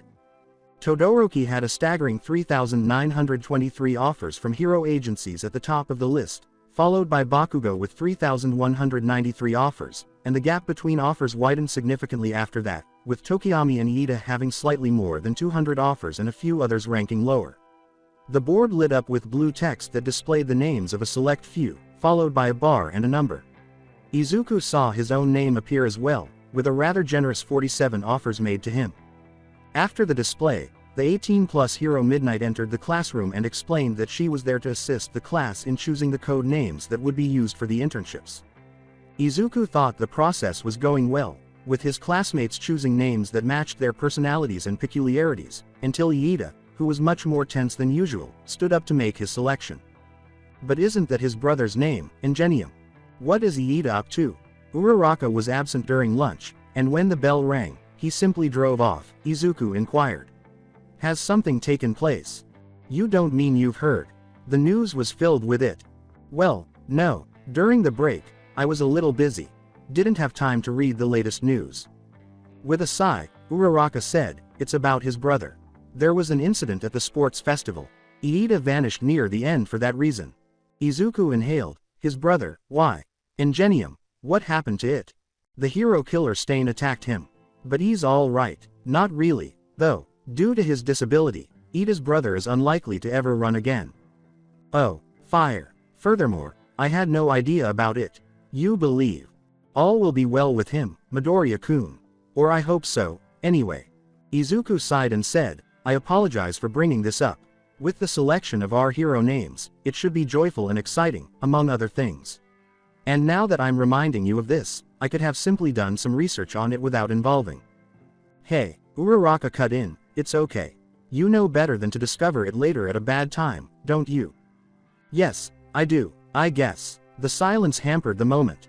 All right, then. Uraraka's attitude completely changed as she said, it's like you said, right? When the time comes, we'll take care of it. I didn't. Hey, quiet down, Dragonfly. Well, let's just locate the others. I need to discuss a few things with Pony. Izuku laughed and said, okay, Uravity. As usual, they ought to be at the front gate. Nice. Oh, Uraraka leapt up and said, have you chosen an agency yet? You received a ton of offers, but I only received 7. Have you made a decision regarding your 47? Well, not totally. However, I do have a few in mind. In response to Aizawa's question, the class said, all right. You all have your hero costumes. As Aizawa said, Good. Just remember that you can't wear them in public, and that you don't lose them. And be mindful of your manners towards the heroes at your internships. Now get on your respective trains. I'll be seeing you all in a week." He left his class to their own devices. Izuku had carefully considered all of his offers before deciding on the hero he thought would most aid in progress, so he was pretty excited for his internship. Despite all of his training with Kawabata, Izuku was still a little careless when using his swarm in hand-to-hand combat. It was more about his lack of focus and mobility combined with his swarm than it was about his technique. Even if Izuku had already mastered the techniques, fighting with his body or his Eskrima sticks was already exhausting. Izuku would have to divide his attention between two things that needed his attention because of the addition of his bugs, or more accurately, the demanding tasks that were currently impossible to perform while fighting. Something his quirk didn't seem to want to do. But even though Izuku was looking forward to the next week, he had another thought. And without even saying hello, that thing had sped past him, his face tense and sporting a slight frown. "Uraraka," Izuku said, pulling at his friend's sleeve. What is it, Midoriya-kun?" Izuku indicated Iida's location. "Oh," Uraraka uttered, "we should." It was interrupted by Izuku. We should." In an attempt to stop Iida, he and Uraraka both approached him while yelling his name. He quickly turned around and looked at his two friends. He said, "Midoriya, Uraraka," in a brief salutation. "Hey, Iida-kun," introduced Uraraka. "Midoriya-kun and I just wanted to let you know that you can talk to us about anything on your mind, you know." Iida paused before answering, eyeing the two of them. Iida nodded and said, "Of course. We're friends after all." He turned away from the two and said, "But alas, we each have our own destinations to meet. I'll be seeing you two in a week." Izuku spoke as the two watched Iida go. "Uraraka." "Yeah?" the girl inquired, unsure. "You go on ahead. I'll catch up with you in a moment. I have something else I need to do." She tilted her head and asked, "You sure?" It'll be just a second. I'll greet you off before you leave." She smiled slightly and said, All right then. Don't take too long, okay." Izuku watched Uraraka until her figure vanished into the crowds at the train station. He quickly drove off in the same direction that Iida had gone. The bespectacled boy was being followed by Izuku's bugs, who watched him maneuver through the crowded station. Iida's attention was drawn to a tiny swarm of flies, which formed an arrow pointing behind him and straight at the shape of the approaching Izuku. "Iida," said Izuku. Already at a stop, Iida turned slightly to look into Izuku's face. "Yes, Midoriya." Izuku's gaze hardened. "You're going to Hosu City, right?" A blink and you'll miss it moment appeared. Iida's eyes, which resemble Izuku's every time he experiences the excitement of going on his vigilante runs, briefly flashed a vengeful glare. To Izuku, Iida's destination and present behavior all meant the same thing, and he didn't like it at all. The expression vanished, giving way to one that was more irritated than furious. "Of course, but you already know that. We talked about it not too long ago." Unneeded duress. No. What? No. Izuku whispered, "You're making a mistake, you know." Iida said, "Excuse me," as his composed exterior began to falter. Izuku advanced until his face was directly in front of Iida's. Izuku said, barely audible above a whisper, "You're being stupid, if you think you can go after the hero killer yourself. He's killed countless of experienced heroes. What good would someone like you, who's barely in his first year of high school, be in taking him down?" Iida had lost all sense of composure, his face erupting in rage. In a harsh whisper, he said, "You don't understand what he's done. My brother was a hero. He's helped people all his life. And he could have helped countless more. And Stain took that away from him. I can't forgive such a monster for something like that." A tick, a frown rolled across Izuku's face. He implied, "And you're not all right in the head right now," as he stood up in front of Iida. "I don't fucking care about your revenge fantasy. You do know that there's a good chance of you dying out there if you truly commit to this, don't you? And Izuku here will be all torn up if you're going to just throw away your life like that." Iida's eyes took a look. Iida pushed Izuku away while giving him a fierce glare. What do you? No, never mind, it doesn't matter. I'm not having this conversation. Goodbye, Midoriya." Regardless of what had just happened between him and Izuku, Iida scampered off. Izuku sighed as he watched, his determination waning. Really, he had done the best he could. He was aware that Iida had to work through all of this on his own. Otherwise, his resentment would only intensify against those who kept him from taking action. Izuku didn't want his friend to have that. Izuku, however, had faith in Iida to act morally. It was also risky. To think like that is a really big risk. Izuku hoped he wouldn't later come to regret his choice. Izuku closed his eyes and reclined in his seat, letting the train car's deep rumbling engross him. He heard it speeding over the railroad tracks, tearing toward Kyoto. Thus far, the journey had been rather uneventful, and Izuku had already used up all of his excitement by observing the world through the train's open windows. His hair contained the few insects he could control, but he had already played with them enough that they would prefer to sleep for the remainder of the journey. Izuku's only option was to wait until he arrived at his destination. Izuku remained in this state, resting in a daze for the first half of the journey. Only when a recognizable voice reached his ears did Izuku awaken from this trance. The tone was provocative. "Oh ho ho. Now what do we have here? Hey there, bug boy." Izuku's eyes opened. The face of the girl from the sports festival, whose peculiarity Izuku thought was uncannily similar to his own, appeared before him. "Oh, hi, you're from Class 1B, aren't you? And we sorta met at the sports festival." Setsuna-san, right." Izuku responded incredulously. She chuckled. "Oh, we're going by first names already." She teased, "I'm glad to know that I made such an impression already." Izuku's expression changed to one of horror. That's not." Izuku paused for a moment to orient himself. He muttered to himself, "Why do I always get into these situations?" With a sly smile, the girl hummed, "What did ya mean?" Izuku said, shaking his head, Nothing. It's just, so, She provided, "Tokage, Setsuna Tokage." Izuku cleared his throat and said, "Izuku Midoriya. Nice to meet you," while extending his hand. "Right, well, Izuku," she said, shaking the hand that was extended, "nice to meet you as well." She sat down beside him right away, oblivious to the suddenness of her behavior. Izuku chuckled uneasily. Given the formality, Izuku ignored the girl's pout and said, "Well then, Tokage-san, would I be right in saying that you're getting off at Kyoto too?" Still grinning, she exclaimed, "Got it in one." As she laughed. "However, if I'm gonna be honest, my guess is that Edgeshot is only interested in imparting his cool ninja skills onto us because he sees our potential in reconnaissance." "That's what I was thinking too. He probably saw the way you and I were shooting off our quirks left and right during the festival," Izuku said. "Oh right." Tokage paused, clapping her hands together. "The sports festival." Izuku said, "The sports festival? Yeah, the sports festival. What's with you, making that guy use his fire? You basically had the fight in the bag. You just had to go in for the kill, smack him right out of the ring, and blammo." She chided. Izuku laughed and said, "That's a good point, Tokage-san." A puzzled expression appeared on her face. "Then why'd you do it?" He gave a shrug. That's it. Tokage gave Izuku an expectant glance before losing it when it became clear that he would not elaborate. 1 minute later, Izuku spoke. Izuku changed the topic and said, "On the other hand, you're a recommendation student, aren't you, Tokage-san?" "Why, I am," she exclaimed, returning to her normal voice. "Why do you ask?" Well, I was just wondering about your cavalry team. It had a very versatile setup in its own right. With you as range defense, Kendo in close combat, and Yaoyorozu and manga as your variable artillery, I would have expected you guys to make it to the next round. Well, either yours or Shiozaki's team. I guess Shinso really skewed the odds in his favor, then."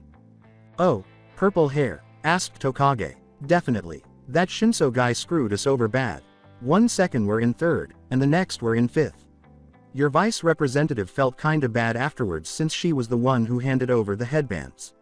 She was blaming herself for our loss way after." "Really? I suppose that solves why Yaoyorozu's been a bit less talkative lately. Usually she talks a whole bunch whenever we're delegated to our duties as class representatives. I'll have to check in on her when we get back." Izuku's expression changed to one of contemplation. "Thanks for telling me about this, Tokage-san." Tokage whined in frustration. "You can just call me Setsuna, you know." Izuku gave a nod. He smiled and said, "I'll keep that in mind, Tokage-san." The secretary escorted Tokage and Izuku from the front door into a spacious room without a window. Even though it was dimmed, it was clear that the room was designed in a very traditional way, evoking the idea of a dojo with wooden pillars and beams supporting the room's structural integrity. The two students discovered that the secretary who had accompanied them had vanished, leaving them in the dimly lit room as if they were alone when the door behind them slammed shut. Izuku and Tokage exchanged bewildered glances. The silence was broken first by Tokage. She said, "Hello," to the air. Complete quiet. Then there was a voice. "Welcome, Izuku Midoriya, Setsuna Tokage," the voice said, echoing from somewhere in the room. "I must say, I was quite impressed by both of your performances during the sports festival. You two used quite some intuitive tactics against you fellow classmates." Izuku threw a few bugs at the rafters. Thank you, Edgeshot. But where are you?" "Calmly, think of this as a test," the hero said. "A test?" asked Tokage. "Yes, a test of wit, a test of strength, a test of skill. Are you two up to match my speed? Beat me despite my experience." Something was found by Izuku's bugs. He pushed Tokage next to him, drawing her focus. Izuku muttered, "Eighth beam to the right," indicating Edgeshot's position. She gave a nod. A small piece of her body snapped off, ready to move at any time. "Don't think that I don't see those bugs, Midoriya. But it does seem that you have found me. A little under 30 seconds since you sent up your bugs. Not a bad time. Prepare yourselves, now." A slender, long figure shot out of the shadows, traveling at a speed that was almost impossible for the typical person to follow. Fortunately for the two heroes in training below, however, an early warning was generated by Izuku's bugs and their trained reflexes. To avoid Edgeshot's swift form, Tokage broke into a multitude of pieces, each of which zoomed in a different direction. As a result, she was comparatively safe from Edgeshot. Izuku's experience was different. Edgeshot leapt in front of Izuku, and as soon as he turned off his quirk, he started fighting. Izuku's arm barely deflected the hero's first blow, and he barely deflected the second blow that followed. When the hero folded inward, a flurry of Tokage's pieces flew toward Edgeshot but were easily avoided. Instead, Izuku was the target of a few of the pieces, and the boy was knocked down by the unexpected assault. "Sorry, Izuku," Tokage's voice said. In an instant, Edgeshot transformed into his typical self and began swiping at the 3 Tokage pieces that had landed in front of him. In the end, the pieces were cut and shattered, crumpling to the ground. "I've read up on the both of you," Edgeshot reported. 5 more pieces arrived at Edgeshot, and 2 more fell to the ground, useless. "Tokage, you can deconstruct yourself to about 50 or so different pieces. Your pieces regenerate, which means that I can hack away at them all I want. A war of attrition. They move to your will and at quite high speeds. And their impacts are fairly strong considering their size." Izuku hurled himself at Edgeshot, intending to hit him with a flurry of elbow and fist blows. As he blocked and countered each attack, Edgeshot spoke. "Midoriya, fine bug control, but really only useful when bugs are accessible. And I cleaned this room out, as you might have noticed. And there are no windows. No vents, either, which means that you are limited to what you have on you." They swept at Edgeshot's legs.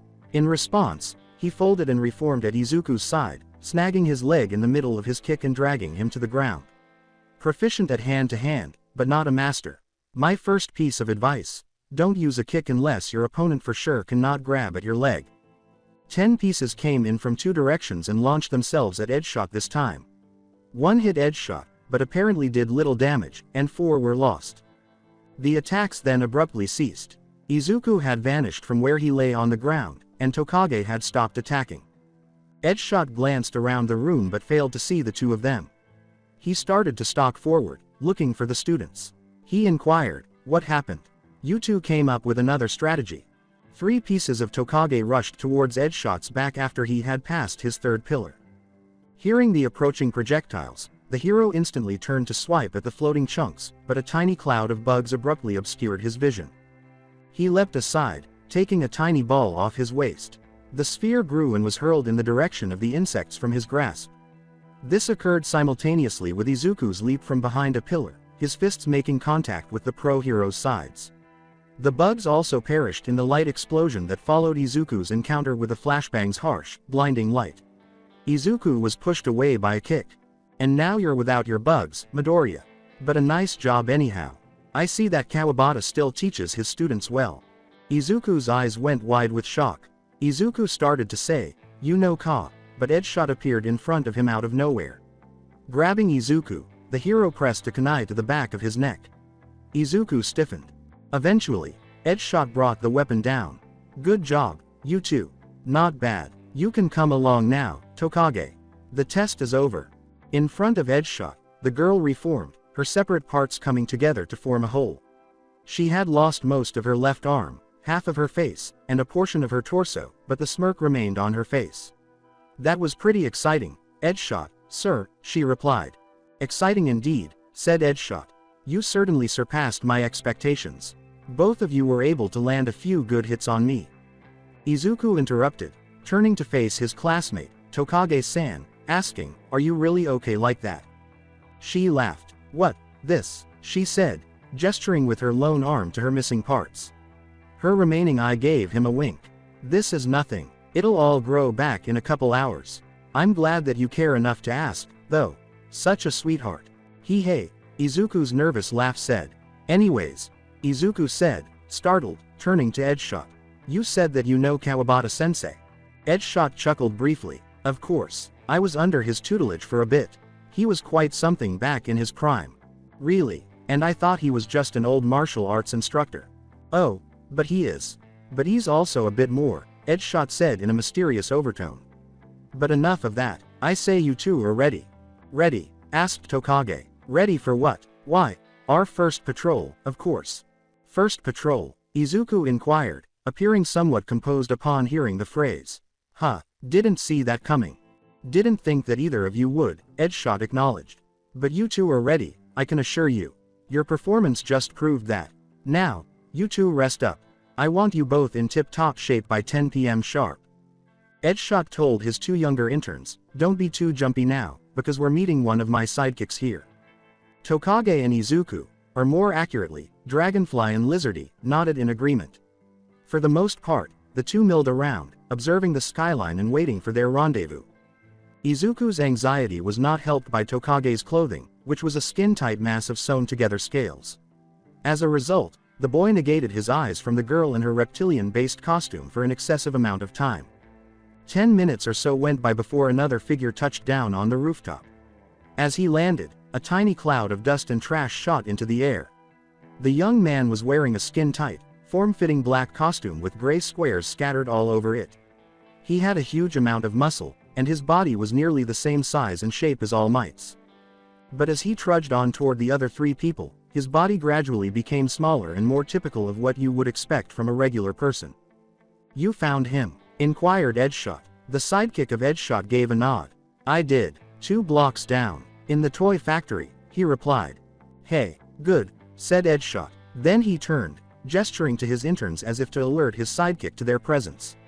"And here are the interns that I said would be joining us tonight." Before he spoke, the other figure gazed at the other two, examining them closely. "Call me Highbrow." As Izuku said, "Oh, I'm Dragonfly, then. Pleasure to meet you." Tokage swayed and said, "Ditto. Lizardy, at your service." Highbrow simply turned back toward the roof's edge and nodded. Izuku watched with fascination as Highbrow gradually gained muscle and height, returning to his original shape. Izuku thought, wow, some sort of muscle augmentation.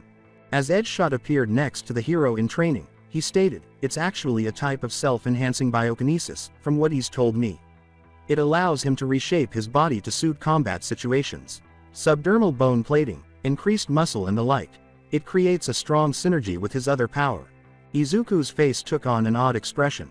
"Other power? He has 2 quirks." "In a way," Edgeshot observed casually. "He also has a form of telekinesis. Tactile in the sense. Reinforced punches, durability." Tokage said, "Isn't that strange? Have there ever even been people with 2 quirks?" "It's very unusual," Izuku added. "I mean, there's Todoroki back at our school, but he's sort of a special case. His fire and ice relate, kinda like thermodynamics. But I'm not seeing any relation between telekinesis and body morphing. I'm not entirely too sure of it myself," as Edgeshot acknowledged. "Neither is Highbrow. What we do know is that he isn't the first. There have been others before him." "Huh," Izuku said bluntly. "Indeed. But it isn't as if I'm complaining. His quirks allow him to be the muscle on my team. He takes on the more physical threats, like the one we're aiming for tonight. Then Izuku explained, Centaur. Yes. Edgeshot leapt from the roof to the next building over, saying, now come, we need to head to the factory before he moves. Highbrow trailed behind him, the man jumping to the next roof with an enhanced leap. Soon after exchanging glances, Izuku and Tokage did the same. Izuku's body rolled into his momentum as he hit the roof with a gentle thud. Not far behind him, Tokage materialized, her floating fragments coming back together to form her entire body. Edgeshot nodded as he turned to face them. Shortly after, Highbrow jumped off the roof and said, I'll go on ahead, draw him out. Is that really okay? Highbrow doesn't have to go down there, really. Both Lizardy and I could both draw Centaur out without getting in harm's way, Izuku responded. Edgeshot chuckled briefly. Oh, he'll be fine. Besides, he won't like the help. He likes to have bouts of time alone with Centaur as they fight. Highbrow gets really agitated when others butt in. Really? But why? Inquired Tokage. The two of them each have this ongoing grudge. It's rather unhealthy, if you'd ask me, but we only have to worry about that as long as Centaur's out there roaming the streets. Hopefully by tonight we can finally corner him. Don't worry, Edgeshot, Tokage let out. We'll do the best we can. And I wouldn't expect anything less. But enough about that. Pop quiz for both of you, to see if you were paying attention during the briefing. What do you know about Centaur? Oh, I got it, Tokage exclaimed loudly. She cleared her throat. Centaur has a transformation quirk. He morphs into an ugly-looking monster thing made of pinkish flesh. The legs also grow a bit, but mostly to the point to where the added strength is able to support his enlarged torso and his giant arms. The spines on his, spine can also be launched from his body, but they take a while to grow back. Good, said Edgeshot. What? From the factory below, a massive explosion shook the ground. Izuku and Tokage were knocked off their feet by the shockwave. Edgeshot stood eerily motionless. Holy shit, Tokage cried. Izuku said, shoot, is Highbrow alright? He's fine, don't worry, Edgeshot said coolly. We're doing something else right now though, don't worry about him. What else is there about Centaur? Oh, his punches. Izuku uttered, albeit hardly willingly. And what about them? Oh, they sort of have this type of force behind them. They knock you back even if they don't hit, almost as if the punch really had connected. It gives him some fairly decent ranged capabilities aside from those spines of his. He also moves pretty quickly for someone of his size, too. The building below was rocked by another explosion. But this time, as he was hurled through the factory wall and into the open, Centaur's hideous form emerged. His normal-sized legs and tiny face were out of proportion to his monstrous body, and he was just over a whole story tall. Edgeshot jumped off the ledge and joined the ensuing fight, saying, that's our cue. Good job you guys, looks like we covered everything. Let's head down, I think I've given Highbrow enough fun. Edgeshot, I should have known you weren't too far behind. The monstrous creature below roared in a deep, gargling voice. Looks like I'll be able to play with you and kill Highbrow all in one night. He chuckled. Hey, exclaimed Highbrow as he rose from a Centaur's charge. Get back over here, I wasn't finished with you yet. I'm gonna pulverize you into a fine paste. Like hell you are, Centaur shot back. When I'm done with you, there won't even be anything left to bury. The roof where Dragonfly and Lizardy stood was unaltered as the two watched in wonder and mild terror as chunks of concrete and the sounds of combat continued below. Well, alright then, Dragonfly. You have experience in fighting villains. What do you propose we do? Replied Tokage. Experience. What experience? Izuku exclaimed in a panic, recalling his most recent altercation with the girl who was brandishing a knife. USJ. The Tokage responded. With a nervous laugh, Izuku said, oh, yeah, that. You're all going to die. The villain bellowed. We run interference. Dragonfly suggested, a little unsure. Highbrow yelled, like hell I am. You're dying first. Sure, okay, Lizardy said. Izuku looked at the hole in the ground and asked, are you sure that he's going to be okay? The end of the battle resulted in the question. Centaur had completely retreated by vanishing into the sewers, and the battle was long over. He could easily shrink down to avoid capture because, despite his size, he was fairly quick. The real fight went on for a long time. Indeed, Izuku and Tokage had little power over the massive creature with arms the size of vans. Even though the rest of Centaur's body appeared normal, his skin, or rather, hide, held up well against the majority of the attacks that were directed at him. It was challenging to get close to the man's punches, and his massive strength would instantly render others helpless. Centaur left only as he began to lose ground in the battle of attrition. There were only a few minor injuries from the fight, nothing too serious. With her missing limbs, Tokage was the most injured person. The heroes were now merely awaiting the arrival of the police to make their statements. Still, there was the deformity to take into account. It was a fairly deep hole in the pavement that had been vandalized. About halfway through, the area was covered in pieces of rubble from the now completed battle between Highbrow and Centaur.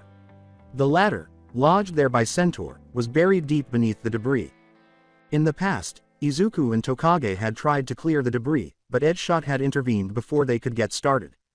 Edgeshot replied, "Oh, definitely," to Izuku's worry.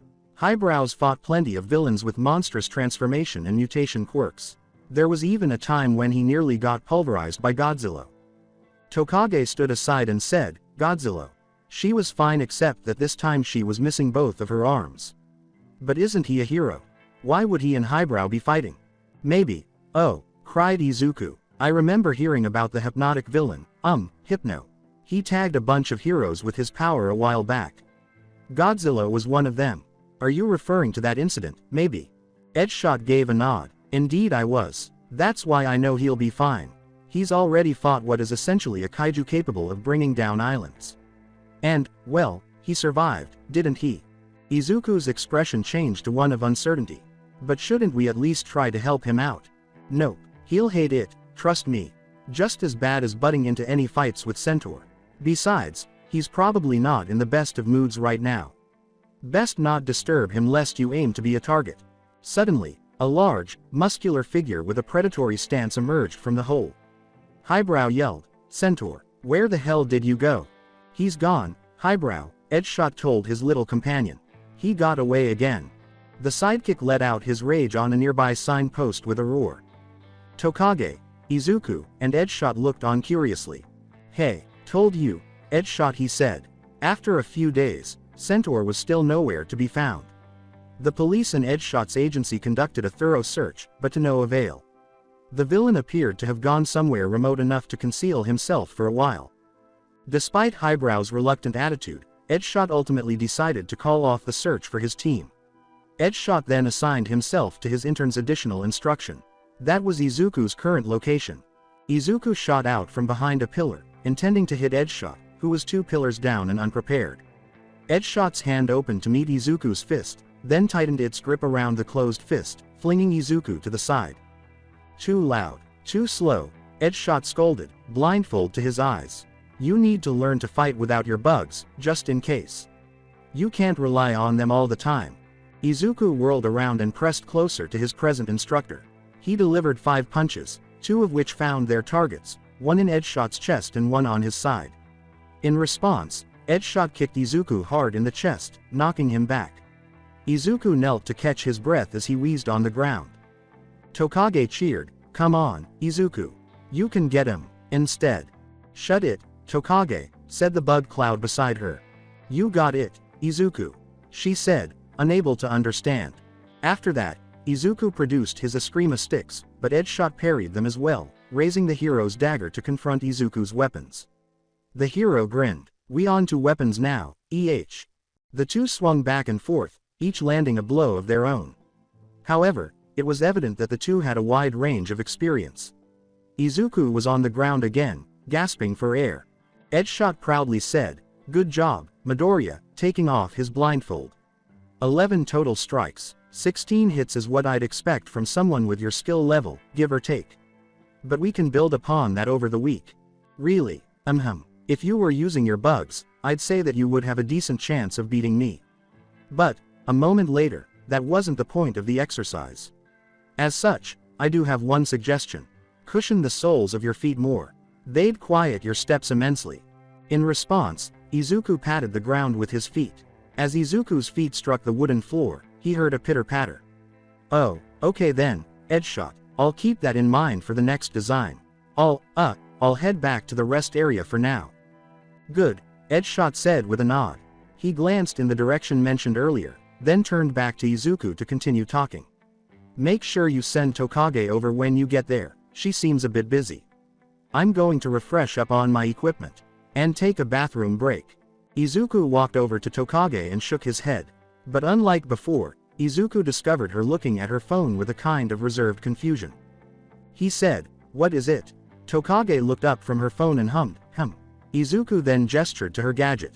"Oh," she inhaled. There was a big villain attack not too long ago. In Hosu. Hosu. Izuku blurted out. What happened? Iida went there to look for Stain. When Tokage said, a bunch of property damage, fire and stuff everywhere. Apparently they even found native dead in a back alleyway. They say it has Stain's handiwork all over it. Buzz. Stain. Izuku asked, perplexed. Iida, but he only goes after heroes. What's with all the property damage? Buzzing. Tokage flinched as she looked around her. She said. They're saying that it was those league fellas your class met back at USJ, Tokage explained. It was kind of obvious given the 3 or so creatures with exposed brains. Izuku cried out, there are more of them. There can't be. The last one nearly took down All Might. And Hosu. That's where. Buzzing. As Tokage put her hands on Izuku's shoulders, she exclaimed, whoa, whoa. As if it were a mantra, Tokage repeatedly said to Izuku, just breathe. In and out. Calm down. You're fine. Inside. Out. Inside. Out. Izuku followed her vocalizations. Izuku's breathing became much more regular as it slowed. What time did that occur? Sheesh man, you need to relax, Tokage reprimanded. They were pretty weak, apparently, she continued. Endeavor got 2 of them himself. Izuku inhaled deeply once more. The insects surrounding them subsided.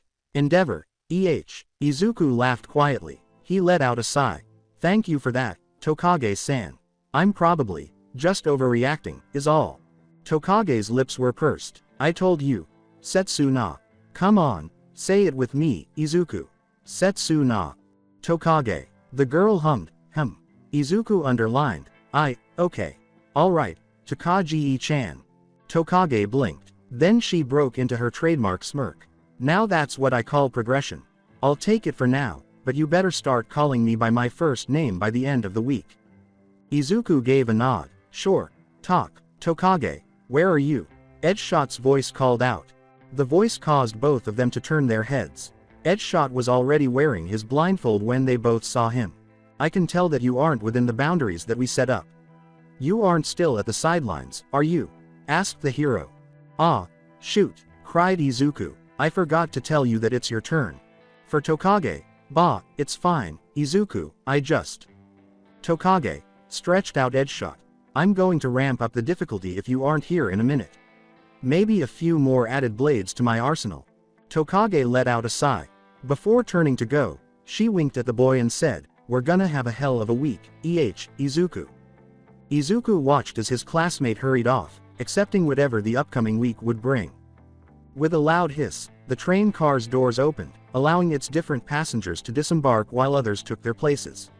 The same was true of a particular pair of would-be heroes, who pushed their way through the throng until they eventually discovered a peaceful haven in an empty corner of the station.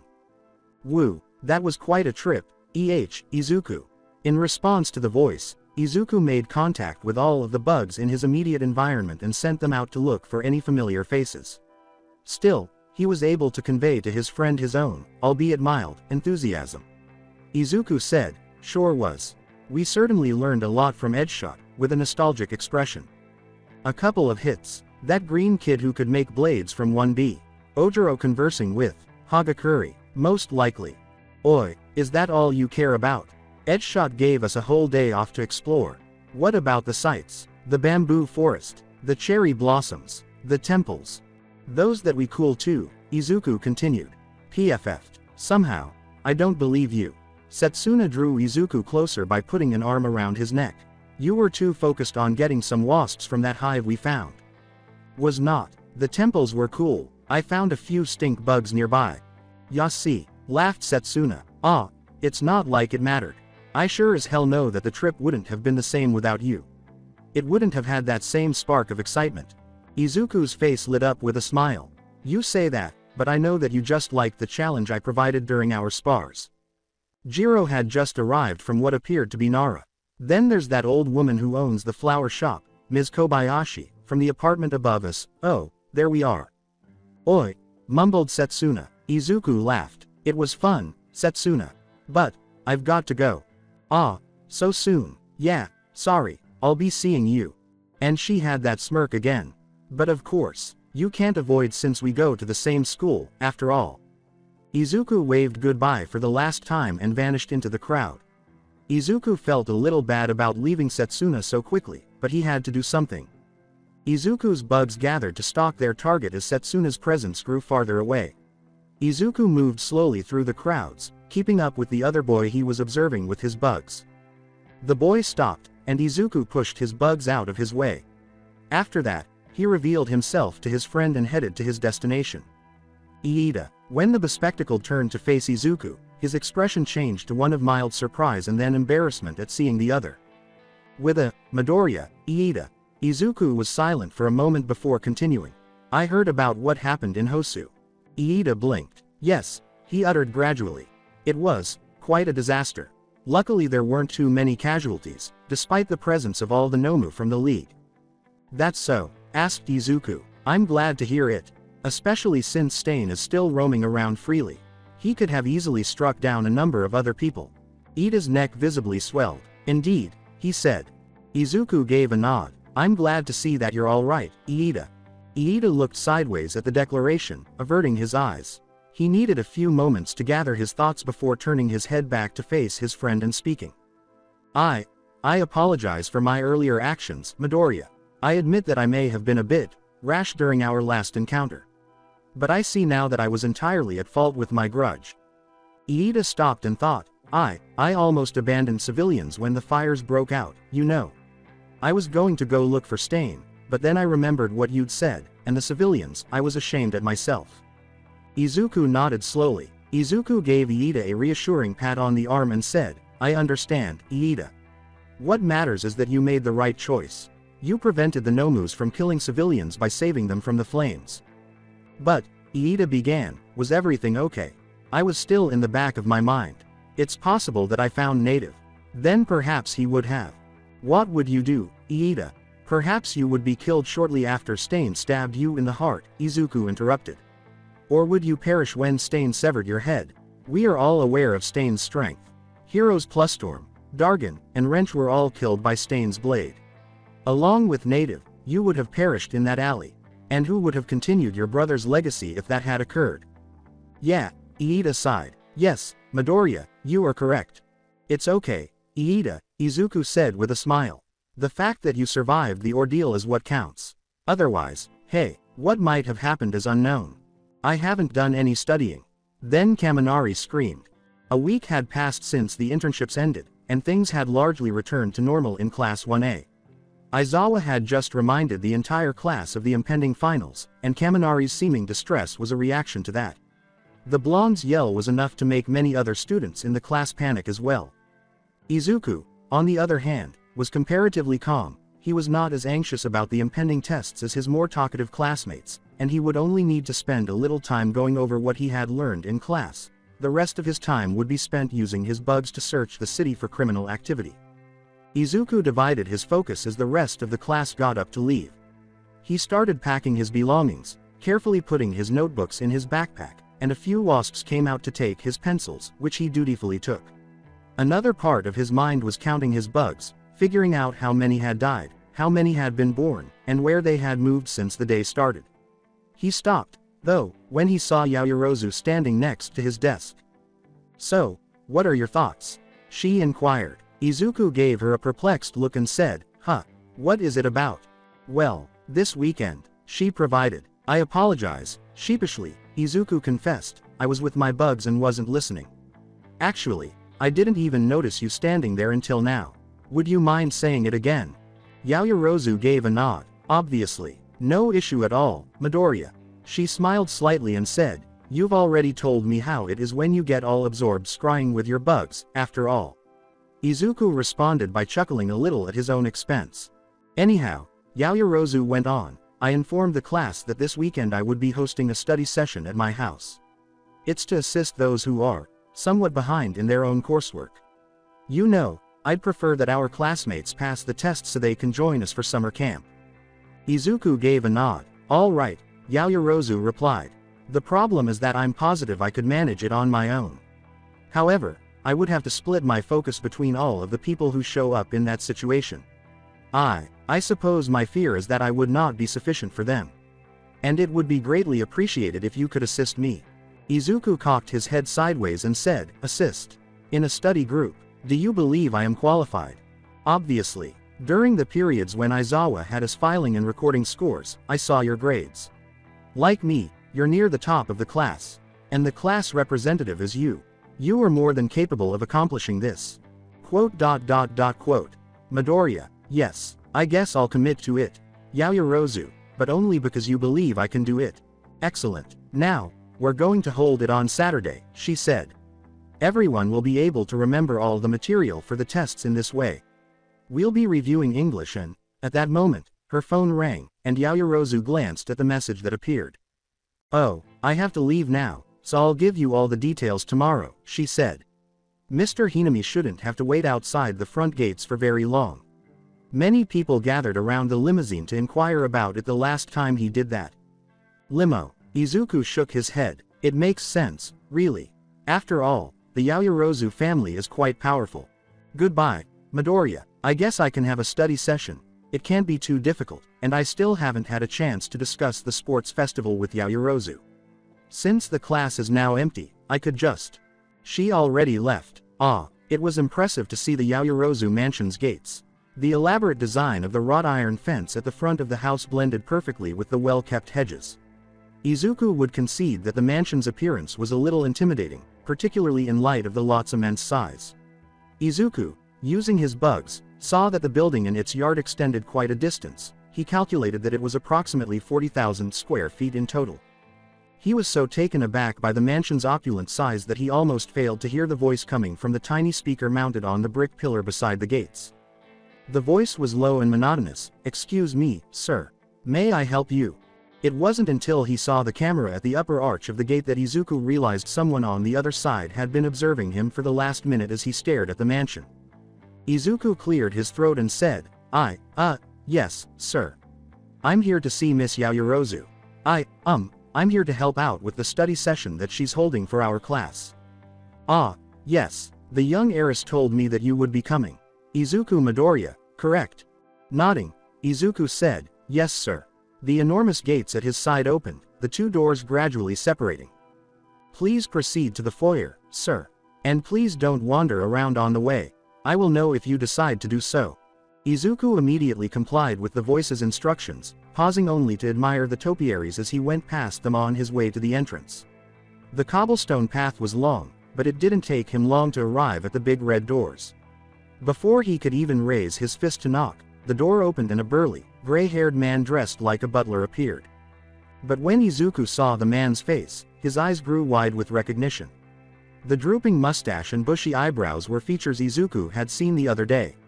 Through the windshield of the limousine that Yaoyorozu had taken on his way home, his bugs had detected the man's face. Izuku held up his hand to shake hands and exclaimed, "Oh! You're Mr. Hinami-san. A pleasure to meet you, sir."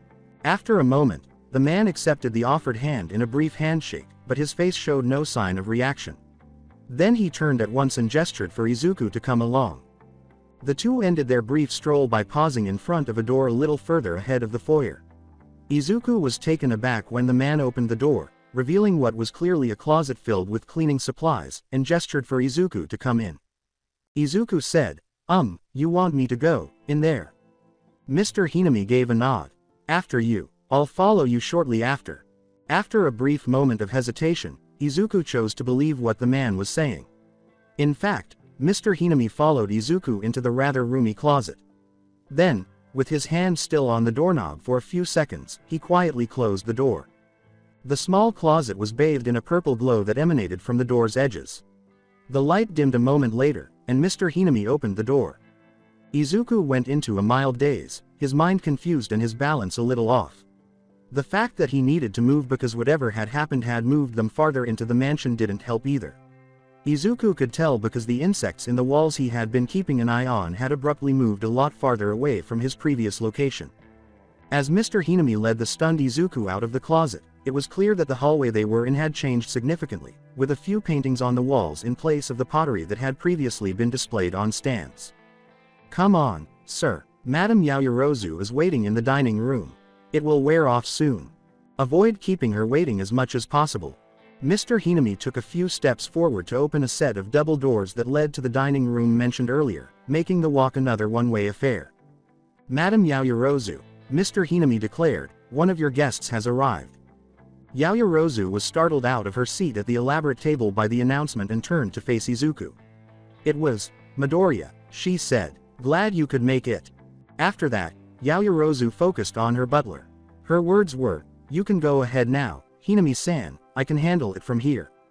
Without saying anything, the man turned to the double door and nodded. He only touched one of the doors, unlike the last time, and the purple light shone once more. The man entered a room full of screens after only opening the right door. As the room's door closed, the faint hum of electronics that had been present gradually subsided. Still feeling a little dizzy, Izuku questioned, "Is that his quirk?" "Yup," exclaimed Yaoyorozu. "It's called Doorway. Allows him to travel between any two doorways he's been to before. Quite useful for a place this big, even if it kind of makes any first-time passengers feel a bit woozy." She then turned to Izuku. "You alright?" Izuku nodded slightly. Then he saw what she was wearing. "I'll be fine." It was very different from what he was used to seeing. Once more, it only consisted of her school uniform and her hero costume. He remarked, "You look nice." "Oh, thank you, Midoriya. I just thought that I'd look the part, you know. A sort of teacher/tutor sort of thing. Do you think it works out?" Nodding, Izuku said, "Yeah, I do. So when does everyone else get here?" Ashido slammed his head against the table and squawked, This is madness. What do these things even mean?" The words, "It's impossible," she muttered. So far, the study session is going fairly well. To reduce the workload, Izuku and Yaoyorozu were divided between the group. Izuku was paired with Ashido and Kaminari, while Yaoyorozu was in charge of Jiro, Siro, and Ojiro. "Ashido-san," Izuku remarked, "it really isn't. Come on, we can go at it from the top. Kaminari here can help out since he's already gotten a good handle on the material." The only issue thus far has been the irate Kaminari, who has yet to stop being challenging when speaking with Izuku. Kaminari laughed. "Why'd I get you again?" He told casually. "I didn't sign up for this. I mean, sure, I need the help. But nobody said that you were going to be here. I thought it was just going to be Yaoyorozu-san." Yaoyorozu scoffed and said, "Kaminari, Midoriya is just as capable as me in the material. His position as class representative should be proof of that." "Yeah, Kaminari," Jiro continued. "Be nice to Midoriya, he's just as capable as Yaomomo here. Maybe he'll actually knock some sense into you if you let him." PFF'd. "Yeah, right." Izuku let out a sigh. "Come on, Kaminari, like it or not, you're here to improve your chances of passing the exams. You want to have a fun experience at the camp, don't you?" "Yeah, I suppose." "Good. Then work with me here and I'll make sure that you pass the written portions of the exam. 100% guarantee." Kaminari stared at Izuku for a long time, trying to find one thing wrong with the boy's attitude. One argument against the other's assistance. Kaminari deflated and accepted his fate when he failed to see one. "Fine, but only this once." "Great." Ashido jumped out of her slouched posture. "Help me with this then. Let me see your work." Ashido. The study session was over, and it was getting dark outside. At this late hour, Izuku discovered that the Yaoyorozu Manor's halls were rather dim.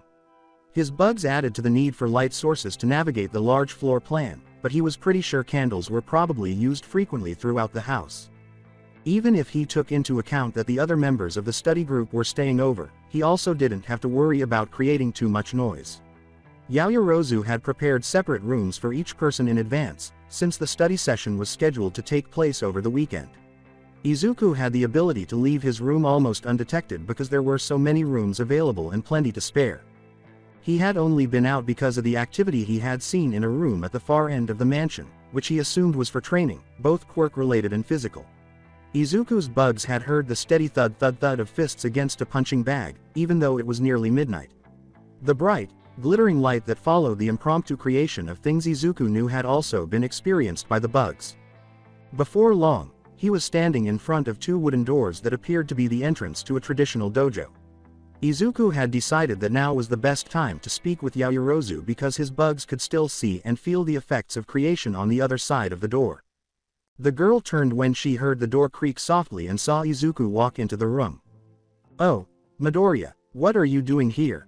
Izuku grabbed the scene in front of him. Matryoshka dolls were scattered across the floor, along with other weapons and materials. Yaoyorozu herself had changed her appearance, sporting basic white hand wraps and attire more appropriate for her training than for tutoring. "Not much, really," said Izuku. "I just happened to notice that you were still up and about at this late hour." "Something wrong?" Yaoyorozu seemed to want to say something, but she remained silent for a while. Instead, she shook her head. "Nothing you have to worry about, Midoriya." Izuku approached and took a seat on a bench. He started, "I'm not so sure," while glancing at Yaoyorozu. As class representative, it's my duty to ensure my classmates are doing all right. And you haven't been doing so well since the sports festival. I noticed it during our meetups, even if I couldn't tell what was wrong at first. But when Setsuna spelled it out to me it was clear as day." "Tokage-san told you?" inquired Yaoyorozu. "She did. Told me while we were in Kyoto." Yaoyorozu let out a sigh. "I see." She approached Izuku slowly and settled down next to him. I suppose that I haven't been feeling all too sure of myself, is all," Yaoyorozu acknowledged internally. Izuku gave her a gentle prod, just nodding to indicate that he was paying attention. Yaoyorozu went on. "It was my fault that my team didn't go on to the next round. Tokage-san, Kendo-san, Fukidashi-san, I failed all of them. I was the one who spoke out to Shinso-san. I handed him our headbands." "That wasn't your fault, Yaoyorozu," Izuku remarked. "Shinso was a wildcard. Even I don't know what he could do until I faced him one-on-one. If I crossed paths with him during the cavalry battle I would have done the same as you." Yaoyorozu shot back, "But that's just it, Midoriya. I froze up afterwards. You wouldn't have done that. You would have had a plan to fight back, gain your points back. I burdened down my team." One more sigh. "Do I really have what it takes to be here? I haven't gotten a single win in my time at UA. Not at the battle trial, not at the sports festival, not even at USJ. Kota did most of the work against the villains with his birds," she said, and then there was Uebami, with a raised voice. "I didn't learn anything, and Uebami never went to fix that. All we did was star in a bunch of commercials. I only got into UA because I was a recommendation student," Yaoyorozu added, sounding much softer than it had previously. "And when I look at all my classmates who've worked so hard, do I deserve any of this?" Izuku yelled, "Hey, don't say those things about yourself." Yaoyorozu was startled by the unexpected comment. Izuku went on, "You're a very smart and capable person, Yaoyorozu. Don't let anybody tell you otherwise. Sure, you might have had a couple pitfalls here and there, but those don't reflect on your skills. There's a reason someone like you would get in through recommendations, after all. That achievement isn't something to scoff at. And look at today's study session. Ashido, Kaminari, Ojiro, Shiro, Jiro, they all look up to you. Don't sell yourself short, Yaoyorozu. You deserve to be in 1A as much as everyone else." Her lips formed a tiny smile. Then, startling Izuku, she threw her arms around him. He took a moment to refocus and give the gesture back. "You're a sweet guy, Midoriya," Yaoyorozu remarked, holding onto the embrace. Ahem. The two friends leapt, letting go of one another and turning their heads in the direction of the voice. By the doorway, the two discovered the outline of another. Yaoyorozu exclaimed, "Oh, Hinami-san, what are you doing here?" "I've come to retrieve you, Madam Yaoyorozu. It has been half an hour since you've begun your training. Any more this late at night would be detrimental to your health." Yaoyorozu turned back to Izuku and gave him a quick peck on the cheek, saying, Of course. I'll be right there." Izuku stopped. Izuku reddened. After saying, "Good night, Midoriya," she departed. Izuku blinked. Still being held aloft by Mr. Hinami, he mumbled, "Okay," and stood up to go to the door. But a hand landed on Izuku's shoulder before he could pass through the door. I suggest that you refrain from any more wandering, sir, Hinami said. You should get to your room soon, it's almost time for me to let out the patrol hounds. You wouldn't want to be up and about with them roaming the halls. Was he? Yes, of course, Mr. Hinami. I'll be on my way. The written tests arrived on Monday. The written part was easy, as Izuku assumed.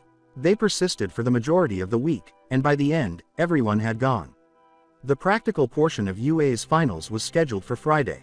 Thus, Class 1A found itself unexpectedly in the middle of their teacher's group. The setup confused the majority of the class. Izuku was even more confused than the others, but there was another reason for it. Izuku felt the presence of a single beetle deep inside Aizawa's scarf. Upon further investigation, Izuku discovered that the bug was being held by Principal Nezu himself due to its weak visual allotments.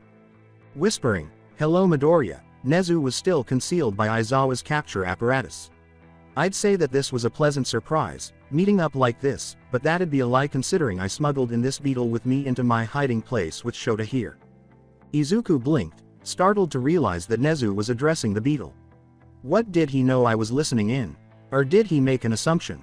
No, most likely, the timing was too ideal for me to connect with the beetle. Perhaps with. Nezu said, "We'll talk later." Nezu said, "Sorry, I'm afraid not," as he came out of his hiding place on Aizawa's shoulders. As Izuku pointed out, it should come as no surprise that Aizawa had no opinion whatsoever about Nezu's choice to hide behind the scarf. From this point on, UA is changing the contents of the test, Nezu said. Simply put, from now on we'll be focusing more on person-on-person battles in order to imitate circumstances much closer to a real battle. As such, all of you will be placed in predetermined pairs, formed up to face against your own teachers. When it was announced that they would have to face professional heroes, some students in the class appeared uneasy. Nevertheless, Nezu went ahead. Your pairs have been chosen based on grades, demeanor, interactions, you name it. We personally judged upon the pairings, so we'll list off the matchups now. Aizawa was first, looking at two of his best pupils. He smiled and said, "Yaoyorozu, Todoroki. You're with me." The realization caused the two to widen their eyes. Aizawa sped forward, heading in Izuku's direction. "Midoriya, you're with me." Nezu cut in. "Nezu," Aizawa began, "we've already discussed." Nezu went on, "You'll be paired together with Kaminari." "What?" Kaminari cried. "You're serious?" Nezu laughed and exclaimed, "Of course. Why wouldn't I be?" Aizawa let out a sigh. Despite his obvious gulp, Kaminari continued to walk to his partner, once more accepting his fate. So much for single-time exceptions. This time, 13 intervened and took the initiative to notify 1A. Both pairs nodded to their respective partners. "Asui and Tokiyami, you'll be going off against Ectoplasm. Sato and Kirishima, you'll be against Smentos. Jiro and Koda will be heading off against Present Mike. Oh yeah, ahem. Shoji and Hagakuri vs Snipe. Mineta and Siro against Midnight. Iida and Ojiro with Power Loader. And last but not least, Ashido and Aoyama with me." "Wait," said Uraraka, "but then, that leaves me with." "That's right, young Uraraka," All Might's thunderous voice said. All Might said, "You and Bakugo will be facing off against me. But fret not," and produced bracelets that Izuku recognized only dimly. Izuku questioned, "Are those Hatsume's compressor weights?" "Ha ha," chuckled All Might. "They are indeed, young Midoriya. Though, I suppose that I should have expected you to recognize them, considering your tendency to delve into your friend's lab space." "Yeah, those weights were a pain to test out." All Might returned his focus to his two adversaries. "Anyhow, just know that with these, I won't be at my full power." Bakugo frowned. "K, you're looking down on me." All Might laughed heartily. "Trust me, Bakugo, you wouldn't want to fight me at my full power. Anyhow, you two get ready." Bakugo frowned in her direction as Uraraka walked over to her partner's side. "Just don't get in the way, round face." Uraraka let out a sigh. The majority of the class sympathized with her concerns and gave her sympathetic looks. Teachers signaled for each pair of students to follow them as they started to fumble around. Nezu followed suit, heading to his own assigned pair. "To my office, if you will," Nezu said, gesturing for them to follow him. "Midoriya, Kaminari. Come, we may still have an hour before the test is scheduled to start, but we have much to discuss." Izuku was pleasantly surprised to see the principal's office as soon as he walked into the room. Izuku thought it wasn't necessarily a bad thing that the room was rather empty and unadorned. The lighting was much brighter than Izuku was used to, and the room felt much less cramped than his previous principal's room, which was a significant improvement. Izuku took a seat facing Nezu's desk. The desk was the only item that seemed out of place, if Izuku was to be honest.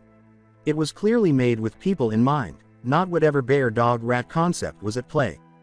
The wooden desk was hilariously big for Nezu, to the point where Izuku wondered how the principal could have used it. And Izuku confirmed his suspicions by relating his thoughts to a subtle fly on the wall. Yes, I do use a booster seat. And it's quite comfy, actually. Much better than the chair, Nezu replied. The principal's comment caused Izuku to awaken from his reverie. That's quite a versatile quirk you have, being able to spy on others so discreetly, Nezu went on.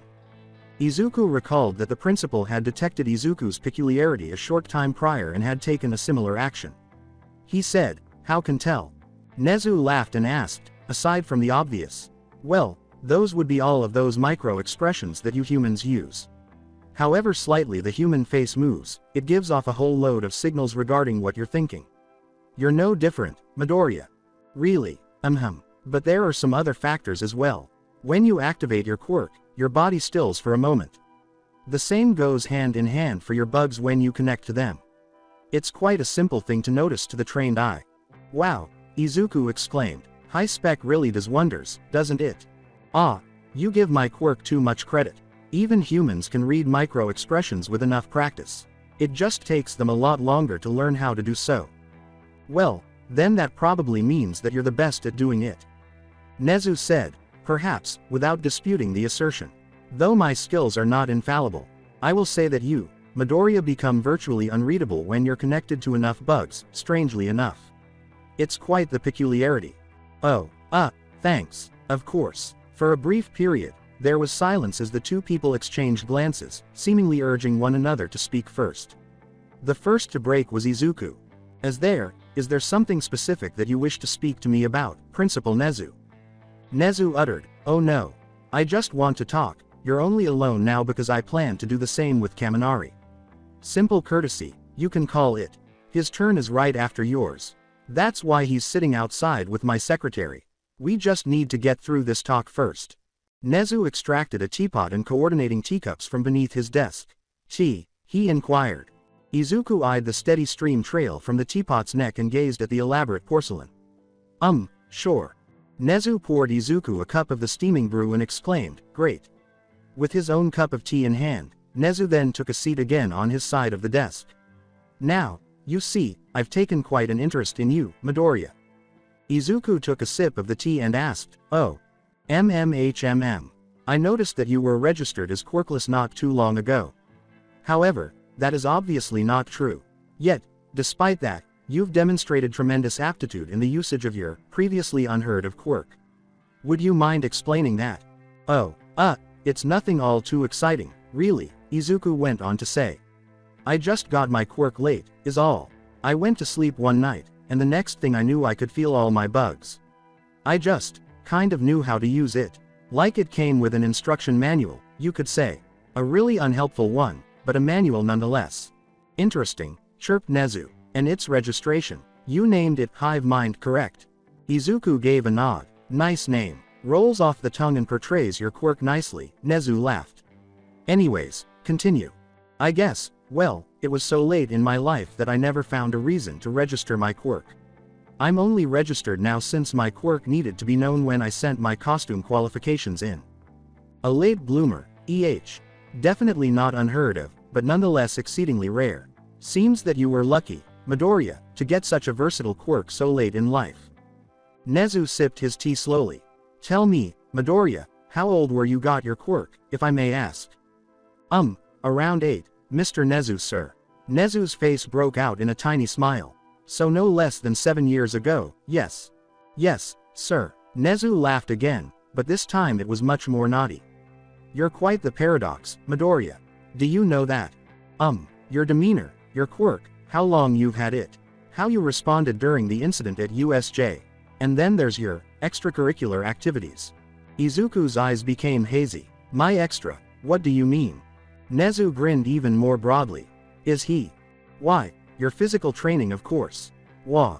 It's not so often that we get students that train their body when it doesn't play a role into directly strengthening their quirk. Shota-kun being one of our more recent examples, for instance. Who? Inquired Izuku. Oh, silly me. My apologies, Midoriya. I mean your homeroom teacher. Skills like Aizawa's have been few and far in between during my time here. Seeing someone like you is quite the refresher, you see. With a sigh, Nezu cocked his head to the side. There was another period of silence between the two. However, still quite the conundrum. Once more, Izuku was the one to speak. Sir. There was a loud bang as Nezu's paws slammed onto the table. Izuku and some of his bugs stirred. Izuku's body shifted into a more defendable stance, preparing to jump from his position on the chair as the flyers rose slightly into the air. Nezu grinned once more. That'll be all, Midoriya. Send Kaminari in on your way out. So, Izuku said, I was thinking that maybe we could talk about this. Naturally, Kaminari did not respond.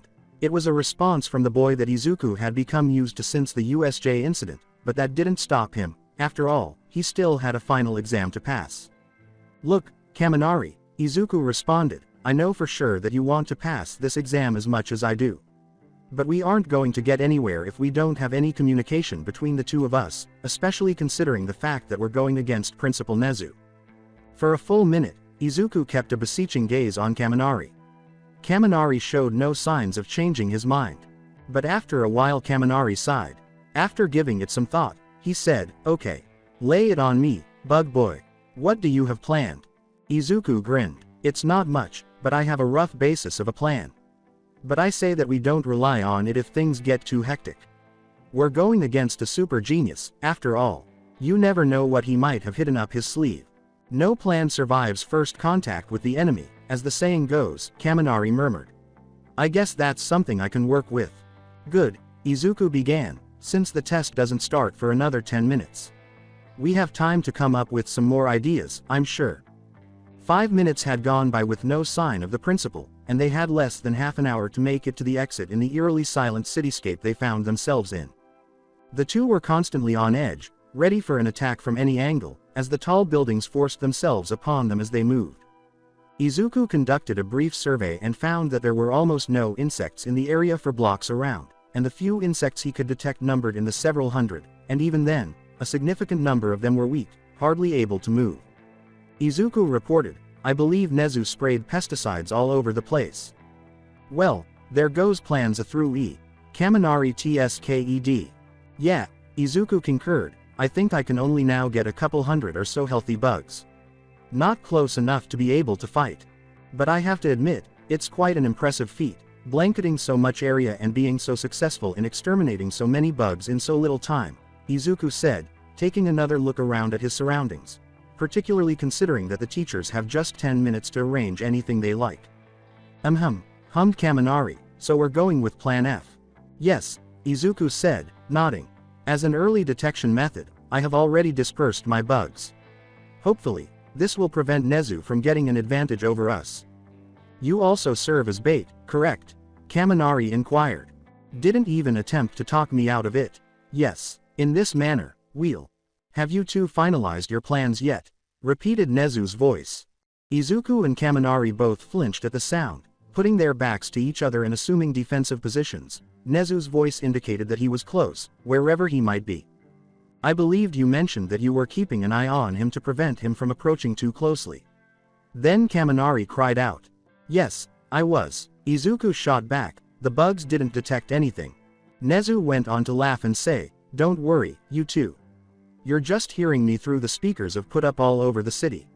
Very convenient, isn't it? You will never understand my perspective. Naturally, the two remain vigilant. Nezu's statements were as likely to be a trap as they were to be true. Nevertheless, after more research, the two discovered the speakers Nezu had mentioned, a handful scattered randomly throughout the landscape. It was this assurance that helped them relax and let go of their positions. Wait, Izuku cut in. You put a bunch of speakers in and sprayed pesticides all over the test area in 10 minutes. Nezu chuckled, obviously not. I just foresaw your path. What do you mean that you foresaw our paths? Kaminari shouted. I mean exactly what I said, The principal said with a laugh, "It's really quite easy. I only had to make sure there were no bugs within 3 blocks of your route because Midoriya was confined to a 3-block radius. After that, all you had to do was figure out how to get the most likely route through the test area." When the principal explained, Kaminari and Izuku both fell silent in shock. "Anyhow," Nezu went on, "regarding those plans of yours, I can assure you that anything you've thought up so far will be rendered useless within the coming minutes." Though his own words betrayed his thoughts, Izuku felt uneasy and thought Nezu had them in a corner. "You're bluffing." Nezu laughed once more. "Am I?" His words were followed by a loud, metallic roar that shook the 2 test takers into action once more, their eyes searching the surroundings for danger. "What on earth is that?" Kaminari cried out. "That," Nezu said, "is more than 135,000 tons of metal coming straight at you." His words then turned into insane laughter. "I advise you to flee, people." Izuku and Kaminari did just that without any persuasion. "He's insane," Kaminari screamed, leaning against the wall of an office building where he had taken refuge. Izuku was similarly exhausted, though less so because of his superior physical attributes, but both were exhausted from their quick escape and avoidance of the damage caused by Nezu's crane operation. The two were still unsure whether it was a good or bad thing that the building they were in had its power completely cut off. Because the windows were covered in newspapers, the building was shrouded in darkness, and the only reason they were inside it now was because the destruction had stopped a minute earlier. Izuku exhaled. "We have 15 minutes left. I believe I've located the exit. Directly west of here is where it is. If we run without any obstacles, we should arrive there in 5 minutes. PFF'd. Out there with that crazy principal. No chance." The two were awakened from their momentary rest by a clear shuffling sound, the faint pitter-patter of tiny feet deep in the darkness, growing clearer with each step. "Isn't he in here with us?" "He most likely intended for us to enter this building as well," Kaminari asked. Yeah, probably," acknowledged Izuku. "We're in serious trouble. The stairs are probably already covered by him. Just relax. Everything will be fine." Izuku sniffed the air and said, "Is that smoke? We can." Then the building's fire alarm sounded, setting off the sprinklers above, soaking the two in a matter of seconds, and the shuffling sound returned, this time accompanied by faint water splashes. Izuku and Kaminari were still looking into the shadows, but Nezu had not yet come out. "This water is a death trap," Izuku said. "I can't use my bugs, and you can't shoot out your electricity without shocking both of us. I say we defenestrate." With wide eyes, Kaminari exclaimed, "You mean jump out the window?" "We're on the 2nd floor, though. More favorable than the 3rd. The shuffling became louder and much closer than before. "Nope." Izuku uttered those words, then leapt, breaking the glass and hitting the floor below. "Hold on a minute," Kaminari shouted as he looked down from above. Suddenly, he felt something behind him, and the hairs on his back stood up. Kaminari turned just enough to see 2 bright eyes peeking out of the shadows. "Kaminari-kun." He let out a scream as he descended, and he kept screaming as Izuku embraced him. Izuku remarked, "He's just behind us," observing Nezu's moving form with his few remaining bugs. "But as long as we just keep on going at this pace, I don't think he'll." Izuku came to a halt, and Kaminari followed suit after observing his companion's abrupt halt. "What are you doing?" "He's gone." "What?" In front of the two, a loud mingling of splint wood and musical notes erupted. "A170 Buzzendorfer. What the devil?" Kaminari cried out. "What?" Izuku asked, turning to face his partner. The principal sat on top of the airdrop piano, happily drinking from the teacup in his hand. "A keen eye, Kaminari-kun," Nezu remarked. "However, how did you get there at all?" Izuku cried out, "You were right behind us. I had my bugs watching you." "You mean right here, with this little ant?" After removing the ant from his suit pocket and placing it in his palm, Nezu teased, "It's a trade secret, Midoriya-kun." He then leapt off the wrecked piano, leaving his teacup at the top, and said, "Perhaps one day I'll share my knowledge with you. You certainly possess the ability to do it." A savage smile gradually appeared on his face. "Are you two prepared now?" Izuku uttered, "Plan Q, Kaminari."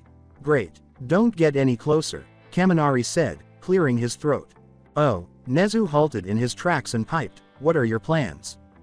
"I'll employ my superpower. You'll be shocked into next Friday," Kaminari provided. "You would shock all 3 of us?" Nezu asked, tilting his head. "That would only result in a failed practical, leaving neither of you with the ability to proceed."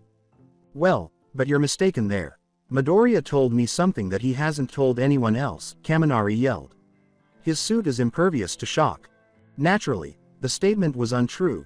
Izuku's costume offered no defense against electricity, and Kaminari was wasting time by trying to deceive Nezu with information he shouldn't have. Even though they were still inside Nezu's intended path, Izuku was amassing a swarm in the meantime.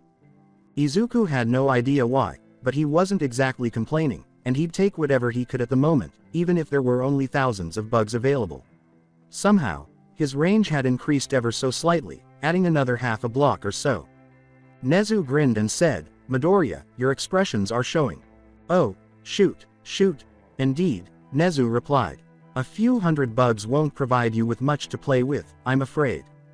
He's not sure. What's with that look of hope, Nezu asked, raising an eyebrow. As Izuku said, clouds of insects filled the air above, covering the ground in the shadows of thousands of insects. Oh, it's nothing, he said. I'm just lucky that I have a few thousand bugs at my command, rather than a few hundred. Looking up in awe, Nezu jerked his head toward the sky and said, an interesting development. Did your range increase? How did he? Aha, wonderful. The challenge appeals to me. Without waiting, Izuku directed his swarm to move downward in order to attack and slow down Nezu. Izuku simply grabbed Kaminari and fled when he sensed Nezu raise a manhole cover and leap into the sewers. Aren't we almost there? Kaminari asked. He and Izuku were still running. Nezu was nowhere to be seen, and Izuku's bugs couldn't follow him because he was in the sewers. Izuku answered, yeah, just a bit more. However, I'm half expecting Nezu to appear at any moment with some bizarre device. Something absurd, like a handheld cannon or a mechanical rhino. Avoid. Man, tempt Murphy. Really. Then they ceased their conversation, and the exit was directly in front of them, a straight line being enough to get through the doorway, though it would not be that easy. When Izuku's bugs detected movement, they said, Kaminari, just hurry to the door. Izuku positioned himself between Kaminari's and Nezu's incoming forms, and Izuku tackled the principal to the ground before he could reach his target. The two of you are approaching. With wild joy in his eyes, Nezu yelled, let's switch things up, shall we? Nezu immediately landed on top of Izuku, his claws scraping and scratching against the reinforced spider webbing that protected Izuku's face. Despite his diminutive size, Nezu demonstrated incredible strength by kicking Izuku off onto his back. Izuku held the principal in place, stalling to allow Kaminari to run, instead of trying to get Nezu off. This paid off in the end, though not in the way he had anticipated. Instead of hearing the sound that indicated his partner had crossed the exit, Nezu's form buckled above him. Kaminari kicked the principal's side to stop Nezu's scratches, then kicked again, the final kick sending the principal flying from Izuku's hold. However, the principal landed on his feet even from the air. There we are, Nezu said, but he didn't move, instead looking down at his opponents as though he was waiting for them to make a move. Plan U. Kaminari extended his hand to Izuku and asked. Sure. Izuku grabbed a metal pipe he had previously discovered and reached for the spot where he kept his Eskrima sticks. All right, Kaminari said, taking the pipe. Arbitrary pipe time. Izuku followed suit, sprinting in Nezu's direction, and the principal did the same, charging at his two pupils. To Izuku's chagrin, Nezu dodged the barrage of blows that were thrown at him. In fact, Nezuzu effortlessly sailed past Izuku's defenses and climbed up onto Izuku's body. Izuku crumpled slightly but kept holding himself up as the principal walked up and poked his paw into the crook of his neck, using the moment to startle a bewildered Nezu. I guess I didn't realize how powerful your costume was, Midoriya. Nezu had escaped Kaminari's impending attack, an electrified swing of the pipe he'd been holding, but Nezu jumped, interrupted in the middle of his words. It may only be a minor shock, Kaminari started, but it'll make an opening for us. Sparks flew as the pipe missed its target on the ground, with visible arcs of electricity branching off into the air. Izuku and Kaminari converged on Nezu, hoping to knock him down, but Kaminari's careless pipework and Izuku's refined techniques did little to the principal, who dodged every attack. But this was exactly what the two test-takers were going for. Finally, Nezu made the expected evasion and found himself inside a dead-end alleyway.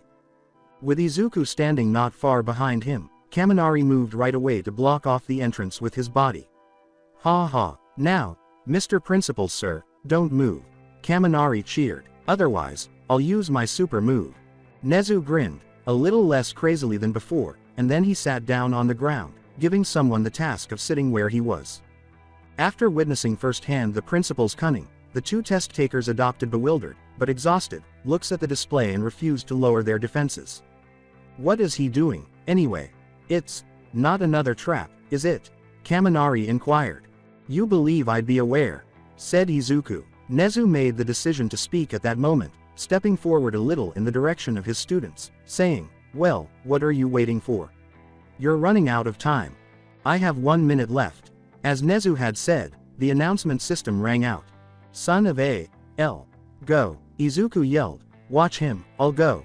All right. Izuku took off, heading directly for the exit, without any hindrances or diversions, and despite the danger, concentrating solely on his run rather than any bugs to observe Nezu.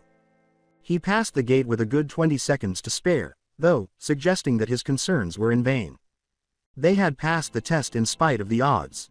In the spectating room, Izuku and Kaminari were standing next to each other, watching the screens that displayed their classmates' individual tests. Kaminari said, you were pretty resourceful back there, Midoriya, out of nowhere.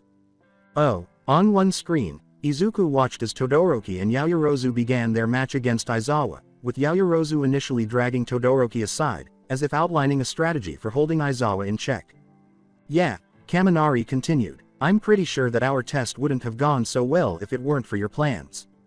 Uraraka and Bakugo argued endlessly on a different screen, with Bakugo ultimately choosing to part ways without any workable plan other than destroy. Izuku wrote back, thanks, I suppose, adding, you really helped too, with your electricity. Izuku had a good idea of what Yaoyorozu had planned when the cloaks appeared, but the view was immediately blocked as Todoroki sprung up another one of his glacier walls, just as Yaoyorozu had finished what appeared to be a copy of Aizawa's capture device. Even if it was just a couple of electrical bursts, Kaminari asked, raising an eyebrow. I didn't really do anything else until the very end. Bakugo struggled against All Might, barely evading the hero's blows, and eventually ended up embedded in the pavement, All Might towering over him. That is, until All Might was thrown down the street, slammed in the face by a massive construction beam, which then thudded loudly to the ground. It must have been painful for All Might when Uraraka let go of her quirk just before the strike. Bakugo reluctantly stood up, but otherwise gave up and followed Uraraka to reassemble. I probably wouldn't have made it to the exit if you didn't have Nezu corralled into that alley, Izuku replied. I suppose, Kaminari said, but the principal was primarily to blame. He probably could have gotten away even if he had really chosen to hurry me. Perhaps. He didn't, however, as it happened. In other words, he had nothing more planned for us. Really, I'm just relieved it's over. It was a nightmare to face Nezu. Kaminari suppressed a small laugh. Izuku stared back at the screens, confused by how fast Uraraka and Bakugo had set up, and then, as with the steel beam, Uraraka let go of her quirk just before the cars hit All Might, and he was surrounded by hurtling, degravitized cars launched by Bakugo's explosions. Uraraka and Bakugo both made a break for the exit after All Might went to take a breath, leaving behind piles upon piles of wrecked steel in the wake of their destruction. While Aizawa was apprehended and taken into custody, Todoroki and Yaoyorozu were finishing up their test. Izuku said, you know, I could ask my friend to make you a quirk. Something that would enable you to control your electricity so that it doesn't spread out in all directions. With a startled expression, Kaminari said, you'd do that. Obviously. The challenge would be a thrill for her. Additionally, it probably won't be beneficial in the long run to have to resort to brain frying like you do. Yeah, I was thinking about that myself. I suppose that you're not that bad a guy, Midoriya. Izuku merely gave a nod in response. With the exception of those who had failed their exams, which included Kirishima, Sato, Shiro, Ashido, and Aoyama, most of 1A were in complete relief by the time everyone's exams were finished. The class, however, exhaled in relief when Aizawa used another of his logical ruses to explain that everyone was still going to the camp, even though those who failed would be subjected to more intense training. Actually, everyone was so thrilled about the discovery that, with the exception of Bakugo and Todoroki, almost everyone agreed when Hagakure proposed that they go shopping to get ready for the camp. Izuku concurred as well, despite having some unspoken conditions on the subject. After all was said and done, he ended up speaking briefly with Yaoyorozu about an idea he had, and she was quite impressed with it and immediately agreed with it. All that was left to do was make a few calls. Well, unless it's Class 1A. Well, what are all of you doing here? I was informed. URK. The majority of Class 1B stood behind Kendo, observing their classmates' antics with a knowing, resigned look. Monoma fell, suffering another of Kendo's chops to his neck, but fortunately, Kendo caught the scruff of his neck by the shirt before he fell. Manga said, "Come on Monoma," as he followed Kendo. "We already discussed this with you, didn't we? How often must Itsuka force it into your mind?" Then, having already gotten used to the procedure numerous times, Kendo gave Monoma to Manga. She turned to the members of Class 1A and said, "Thank you, Manga," grinning, "I apologize, you know how he is." Aoyama abruptly interrupted his class to say, "Mon Dieu. Is it fate that we are meeting our classmate 1B on this lovely day?" Kendo shook her head and said, No. Your class representatives made this whole thing up. Meeting up for both of our classes and that, you know. Did they not inform you?" Class 1A turned to face Izuku and Yaoyorozu after learning this new information, and both of them appeared somewhat sheepish. Izuku turned to Yaoyorozu and remarked, "I just assumed that you were going to do it. I didn't really consider that." Me, Yaoyorozu, looking embarrassed, said, "I thought you were going to do it." Kendo remarked, "Well, it doesn't really matter all that much. In any case, I'm happy to see that so many of you could make it. We're going to have a terrific time, I'm positive."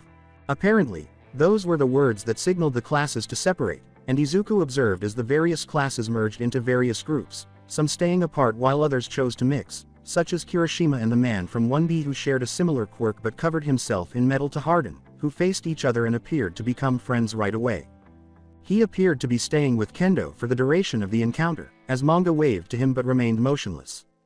Izuku did notice one individual, though, and she was approaching him.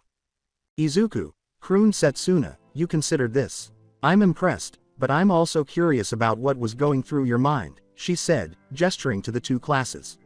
"What? I was too much for you. Did you need a reason to join me out once more?" Izuku said, "Hi, Setsuna," disregarding her comments, accustomed to the taunting. A week of exposure would do that. Setsuna was accompanied by Pony and 4 other people he didn't know when Izuku turned to look behind her.